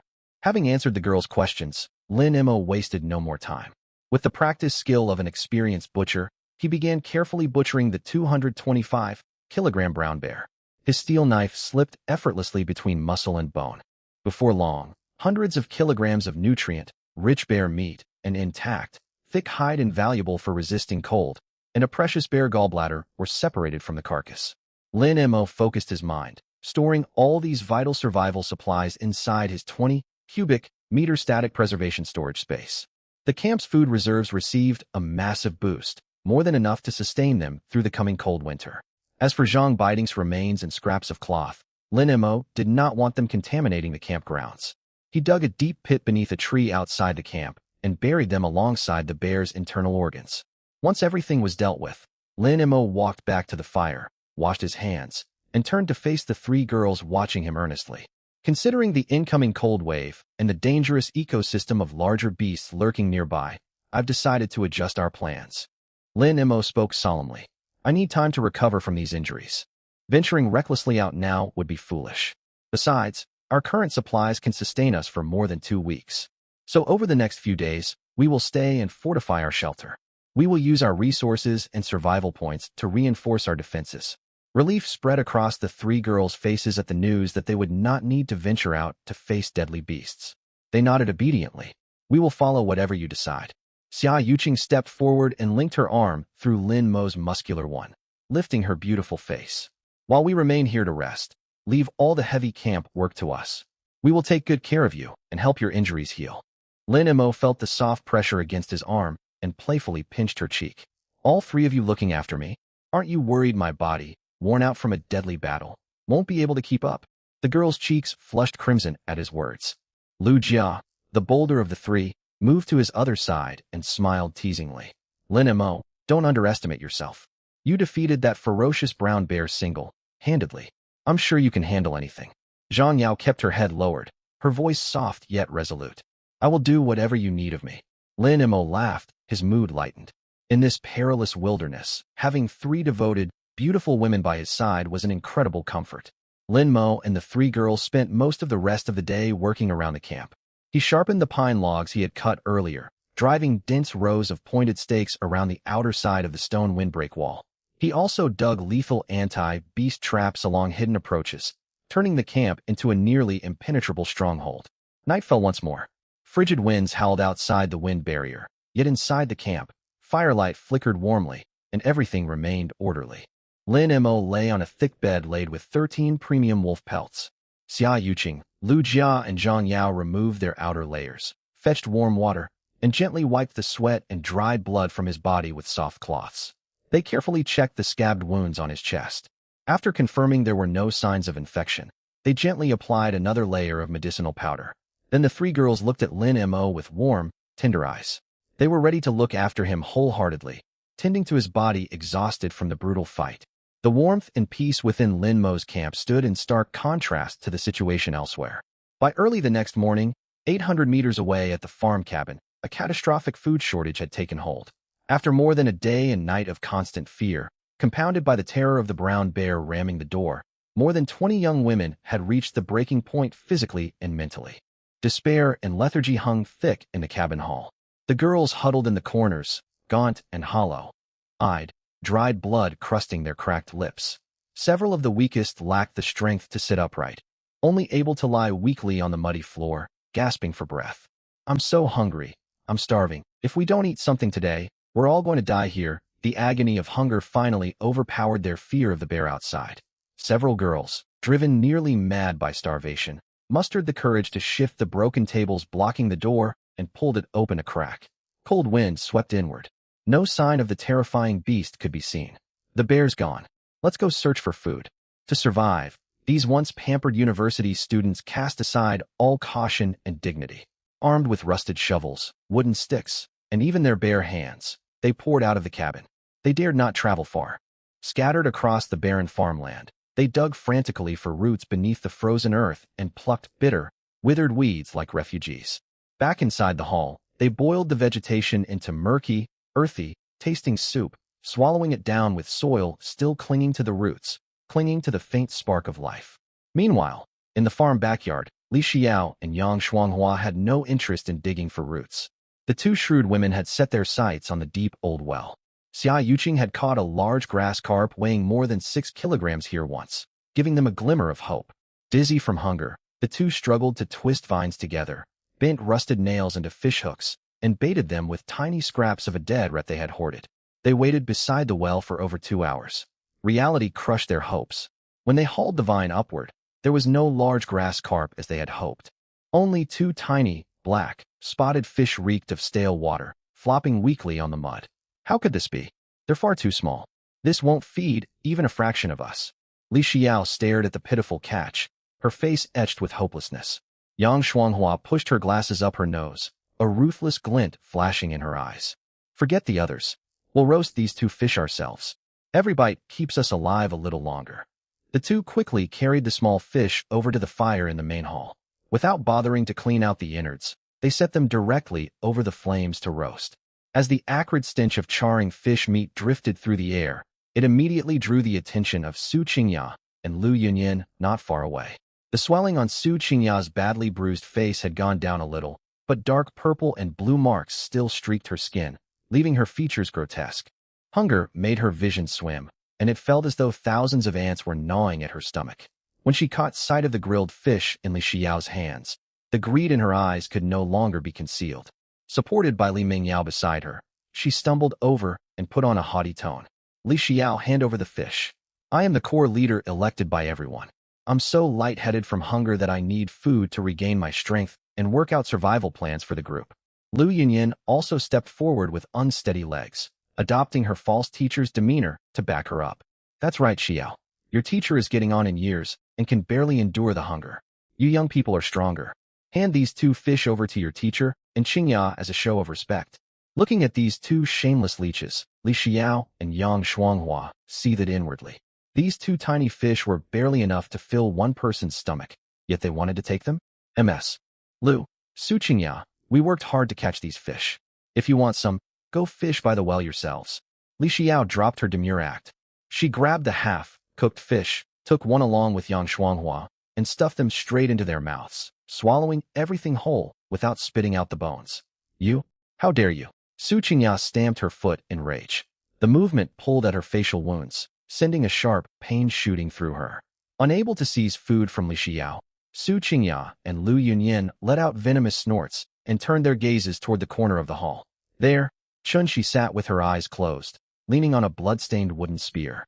Huddled beside her were several quiet girls, weak and on the brink of starvation. Su Qingya's eyes glinted as a scheme formed in her mind. Chunshi. Su Qingya raised her shrill voice and accused her loudly. You are the most capable fighter in our all-female group. How can you stand by and watch everyone starve to death? You hold a weapon, so why don't you go out to find food? Lu Yunyin caught on instantly and resorted to moral pressure once more. Student Qinshi, what Qingya says is correct. The greater one's ability, the greater one's responsibility. Lu Yunyin wore a falsely compassionate expression. The outside world is dangerous, but you are skilled enough to kill wolves. You should lead a hunting party to bring back prey for everyone. If you only look out for yourself and abandon the group, you are acting immorally and betraying our all-female team. Everyone will shun you from now on.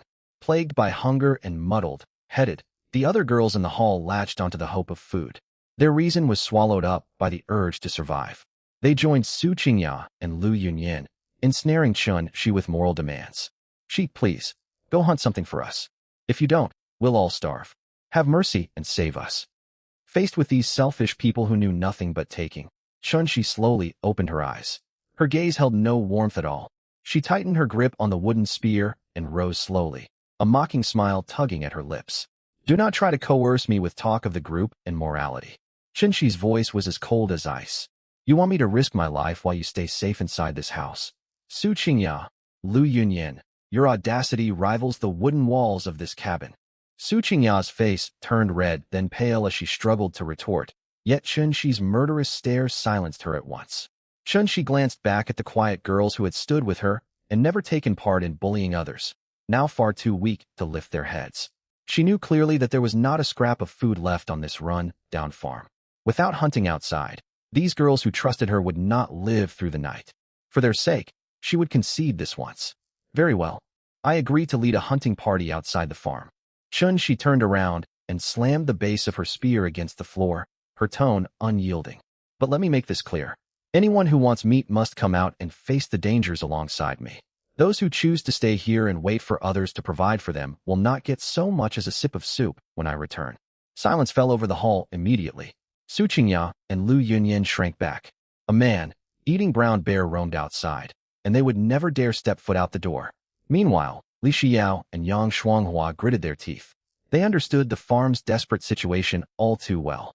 Staying here meant starvation or being dragged down by Su Qingya and her followers. Following Chun, she might offer a slim chance of survival, and perhaps an opportunity to seek out Lin Mo. We're coming with you. Li Xiao and Yang Shuanghua stepped forward resolutely, determination burning in their eyes. Chun-Shi shot them a cold glance, but did not refuse. Let's go. Gripping her wooden spear firmly, Chun-Shi led the quiet girls, along with the calculating Li Xiao and Yang Shuanghua. She shoved open the heavy wooden door. Bitter wind whipped against them as they stepped without hesitation into the perilous wild forest. Temperatures in the late afternoon woodland hovered near freezing. Gale winds whistled through bare pine trunks like wailing phantoms. Chun-Shi walked at the head of the group. Her hands clenched tightly around the sharpened wooden spear stained with wolf blood. Sharp eyes swept constantly across the dim woodland. Frigid air seeped through her thin clothing, yet she paid no heed. Every muscle stayed taut with alertness. Behind her came Li Xiao, Yang Shuanghua, and 3 other gaunt girls. 2 straight days without food left their steps unsteady. They trod heavily across thick fallen leaves, their frail bodies trembling in the wind.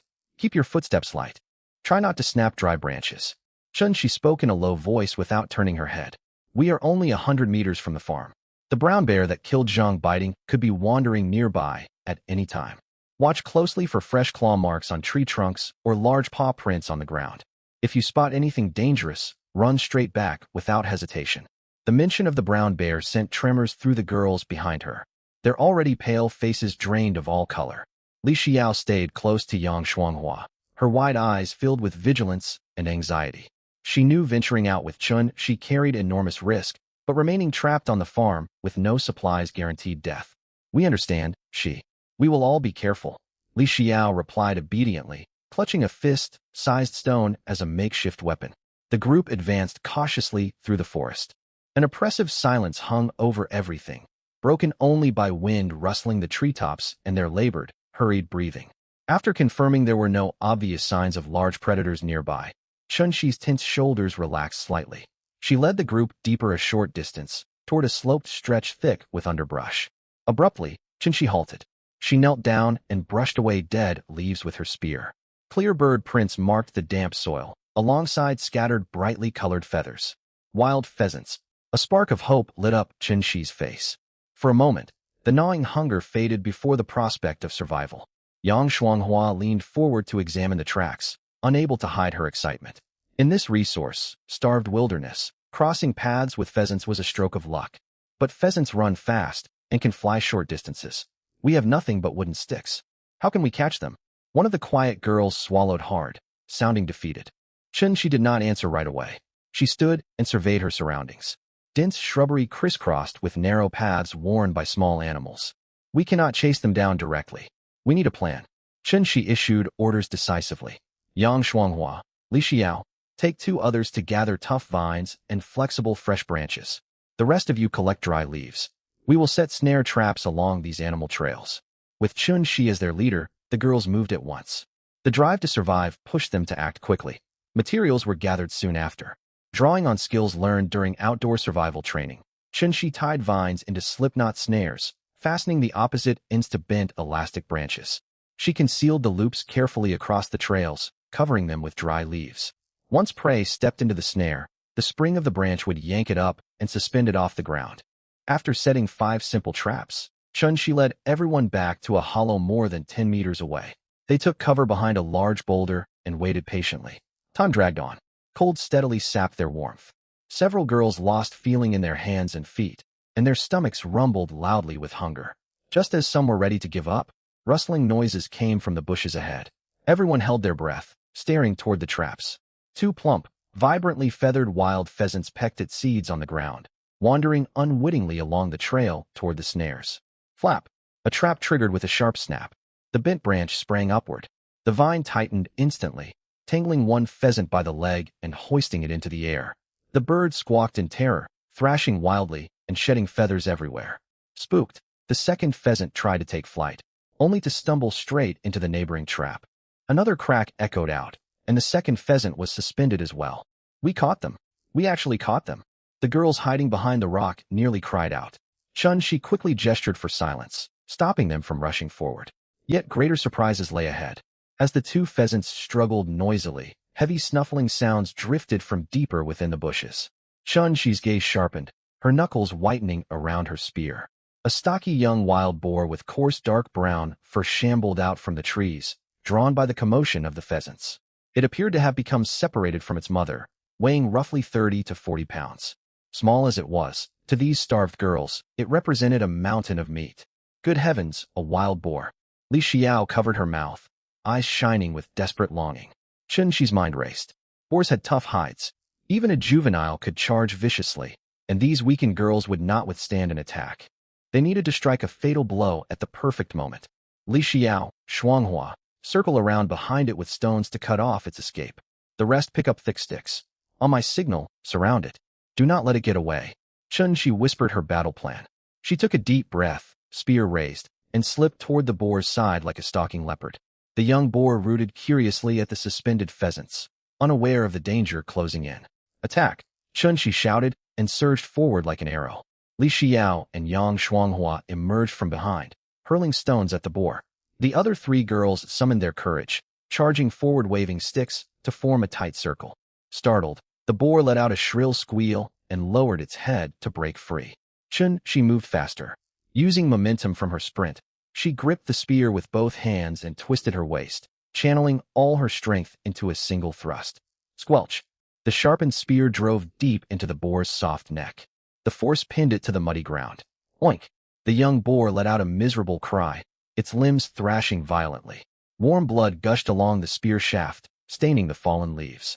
She bore down on the spear, blood splattering across her face, until the boar's movements ceased entirely. It's dead. The boar is dead. Staring at the boar lying in a pool of blood and the two fluttering pheasants hanging overhead, they could no longer contain their joy. Cheers burst from their lips. We have meat. We won't starve. Several girls embraced each other, weeping with relief. Even the usually reserved Yang Shuanghua cracked a smile, her eyes bright with the desire to stay alive. Blinded by celebration, none of them realized that in this brutal wilderness, the scent of blood summoned death. Their cheers had barely faded. From the shadowy crown of the tall pine, rising above them came a low, hair-raising growl. Roar. The sound was not loud, yet it carried savage dominance, as if freezing the air itself. Joy vanished from Chun-Shi's face in an instant. A crushing sense of mortal danger shot through her. She snapped her head upward, peering through tangled branches. A lithe snow leopard patterned with black spots crouched silently on the thick trunk, its gaze cold and ruthless. Danger! Spread out! Chun-Shi screamed, yanking her bloodied spear free. It was already too late. The snow leopard leaped from several meters up like a streak of pale white lightning, diving straight toward the group with a sharp whistle cutting through the air. It moved so swiftly that the human eye could barely track its shape. One of the quiet girls at the rear was daydreaming of roasted meat. She turned in confusion upon hearing Chun-Shi's warning. All she saw was the snow leopard's gaping jaws and gleaming fangs. Squelch! The predator's claws tore viciously into the girl's throat. Gurgle! She could not utter a proper scream. Blood sprayed outward in a fountain, splattering the other girls standing nearby. The snow leopard landed, pinning her to the ground. Its jaws clamped tighter on her neck, ending her life instantly. Witnessing the torn throat and the victim's wide, lifeless eyes, two of the more timid girls accompanying the group crumpled mentally. Help! It's attacking people! Shrill screams tore from their throats. Terror stripped away all rational thought. They dropped their wooden sticks without hesitation, abandoning the boar carcass on the ground, and fled madly toward the farm. Do not run. Turning your back on a big cat is suicide. Form a circle now. Chun-Shi's eyes blazed with panic as she shouted after the fleeing pair. When facing top predators in the wild, running triggered their hunting instinct. Human legs could never outrun these four-legged killers. The girls were far too terrified to listen. They crashed blindly through the leaf litter. As expected, the snow leopard released its fallen prey and locked onto their retreating figures. Powerful hind legs pushed off the ground, scattering dirt, and it darted forward. Beast, your enemy is me. In this moment of crisis, Chun-Shi understood that if the leopard picked them off one by one, none would survive today. Flight meant certain death. Only fighting back offered a slim chance. Gritting her teeth, she held her spear firmly. Instead of retreating, she stepped forward, blocking the leopard's path of pursuit. Chun-Shi's obstruction halted the snow leopard briefly. It lowered its body, rumbling threateningly in its throat, refocusing its murderous attention on the armed human. Hidden behind nearby bushes, Li Xiao and Yang Shuanghua did not blindly flee like the other two girls. They knew if Chun-Shi fell, they would die next. Trembling despite herself, Li Xiao picked up a large stone and hurled it with all her strength at the snow leopard. I'll help you. Li Xiao called out, her voice shaking. The stone arced through the air. It missed the leopard's vital areas but slammed heavily into the tree beside it with a dull thud. This sudden harassment enraged the wild predator. Abandoning the chase, the snow leopard hunched lower, the muscles along its back coiling like a drawn bow. The next instant, with a furious roar, it lunged toward Chun-Shi as another pale blur. Its speed was overwhelming. Chun-Shi could only react on pure instinct. The snow leopard's jaws aimed straight for her throat. Sharp claws extended like daggers, blocking any escape left or right. Chun-Shi had trained in combat and possessed faster reflexes than most people, yet she struggled against the raw speed and strength of the wild beast. She twisted her torso violently, trying to slide right to dodge the fatal pounce. Yet the snow leopard's strike covered too wide an area.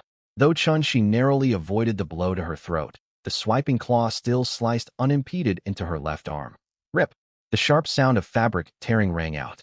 The snow leopard's razor claws easily cut through Chun-Chi's thick coat, sinking deep into her flesh. The tremendous momentum dragged the claw downward in a vicious slash, tearing a large chunk of flesh mixed with scraps of clothing from her upper left arm. Ugh! A pained groan escaped Chun-Chi, her complexion turning ashen in an instant. Agony seared her left arm, and blood quickly soaked her arm and half her body. The force of the impact sent her staggering backward several steps, nearly knocking her to the ground. Shi Jie, watching from a distance, Li Xiao and Yang Shuanghua's hearts clenched, filled with despair. Having landed a hit, the snow leopard gave its prey no chance to recover. It landed lightly, pushed off the muddy ground with all four limbs, and launched its bulky body into the air once more, ready to deliver a second, lethal assault. But it underestimated the woman's endurance. The searing pain in her left arm did not break Chun-Chi. Instead, it awakened the ferocity and survival instinct buried deep within her. Teetering on the brink of life and death, her pupils constricted sharply, and time seemed to slow all around her. She made no move to clutch her bleeding wound, nor did she retreat an inch. The moment the snow leopard soared toward her again, Chun-Chi channeled every ounce of her strength and rage into her uninjured right arm. Then she twisted hard at her waist, swinging her torso and driving the rough wooden spear in her hand straight toward the snow leopard's open jaws. Squelch! Chun-Chi's thrust was pinpoint accurate and brutally forceful. The sharpened spear tip carried immense momentum. It pierced straight through the snow leopard's throat, rupturing its windpipe and esophagus before driving cleanly through its sturdy cervical vertebrae. RRRGH! The snow leopard let out a shrill, agonized cry. Its body stiffened mid-leap. The impact traveled down the spear into Chun-Chi's arm, splitting her palm and drawing fresh blood. Yet she gritted her teeth and refused to let go. Using the snow leopard's forward momentum, she slammed its 100-pound body hard against the muddy earth. Thud! The snow leopard crashed onto the leaf-strewn ground, kicking up a cloud of dust. More than half the wooden spear remained embedded in its neck. Blood bubbled and gushed wildly from the wound. The ferocious big cat's limbs convulsed violently, its claws gouging deep furrows into the mud in a final struggle. But its severed spine had shut down its nervous system entirely. After barely 10 seconds of twitching, the snow leopard's pupils dilated and glazed over.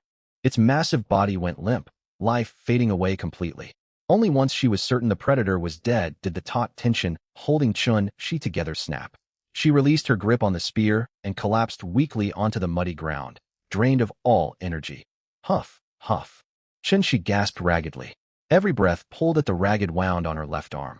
She pressed her right hand hard against the gaping, mangled gash on her arm to stem the blood flow, but crimson liquid continued to drip steadily between her fingers. Excruciating pain and blood loss blurred her vision. Shi Jie, are you all right? No longer daring to stay hidden, Li Xiao and Yang Shuanghua scrambled over, tears streaming down their faces the second they saw the deep, horrifying wound on Chun-Chi's arm. Don't cry, I'm not dying. Chun-Chi bit her pale lip, her voice growing faint. Stop the bleeding, quickly. Yang Shuanghua recovered her wits first. She tore off the relatively clean cotton inner layer of her jacket and ripped it into long strips of cloth. Xiao, hold Shi Jie's arm steady. Keep her from moving. Her technique was clumsy, but her movements were decisive. She pressed the thick cloth firmly over the wound and wound it tightly around the arm with all her strength. The crushing pressure sent waves of torment through Chun-Chi.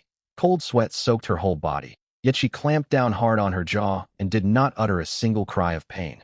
It's done. The bleeding has slowed for now. Yang Shuanghua stared at the blood-soaked cloth with trembling hands, her palms covered in gore. Li Xiao sank onto the ground, glancing between the dead snow leopard and the corpse of their classmate not far away, overcome with dread.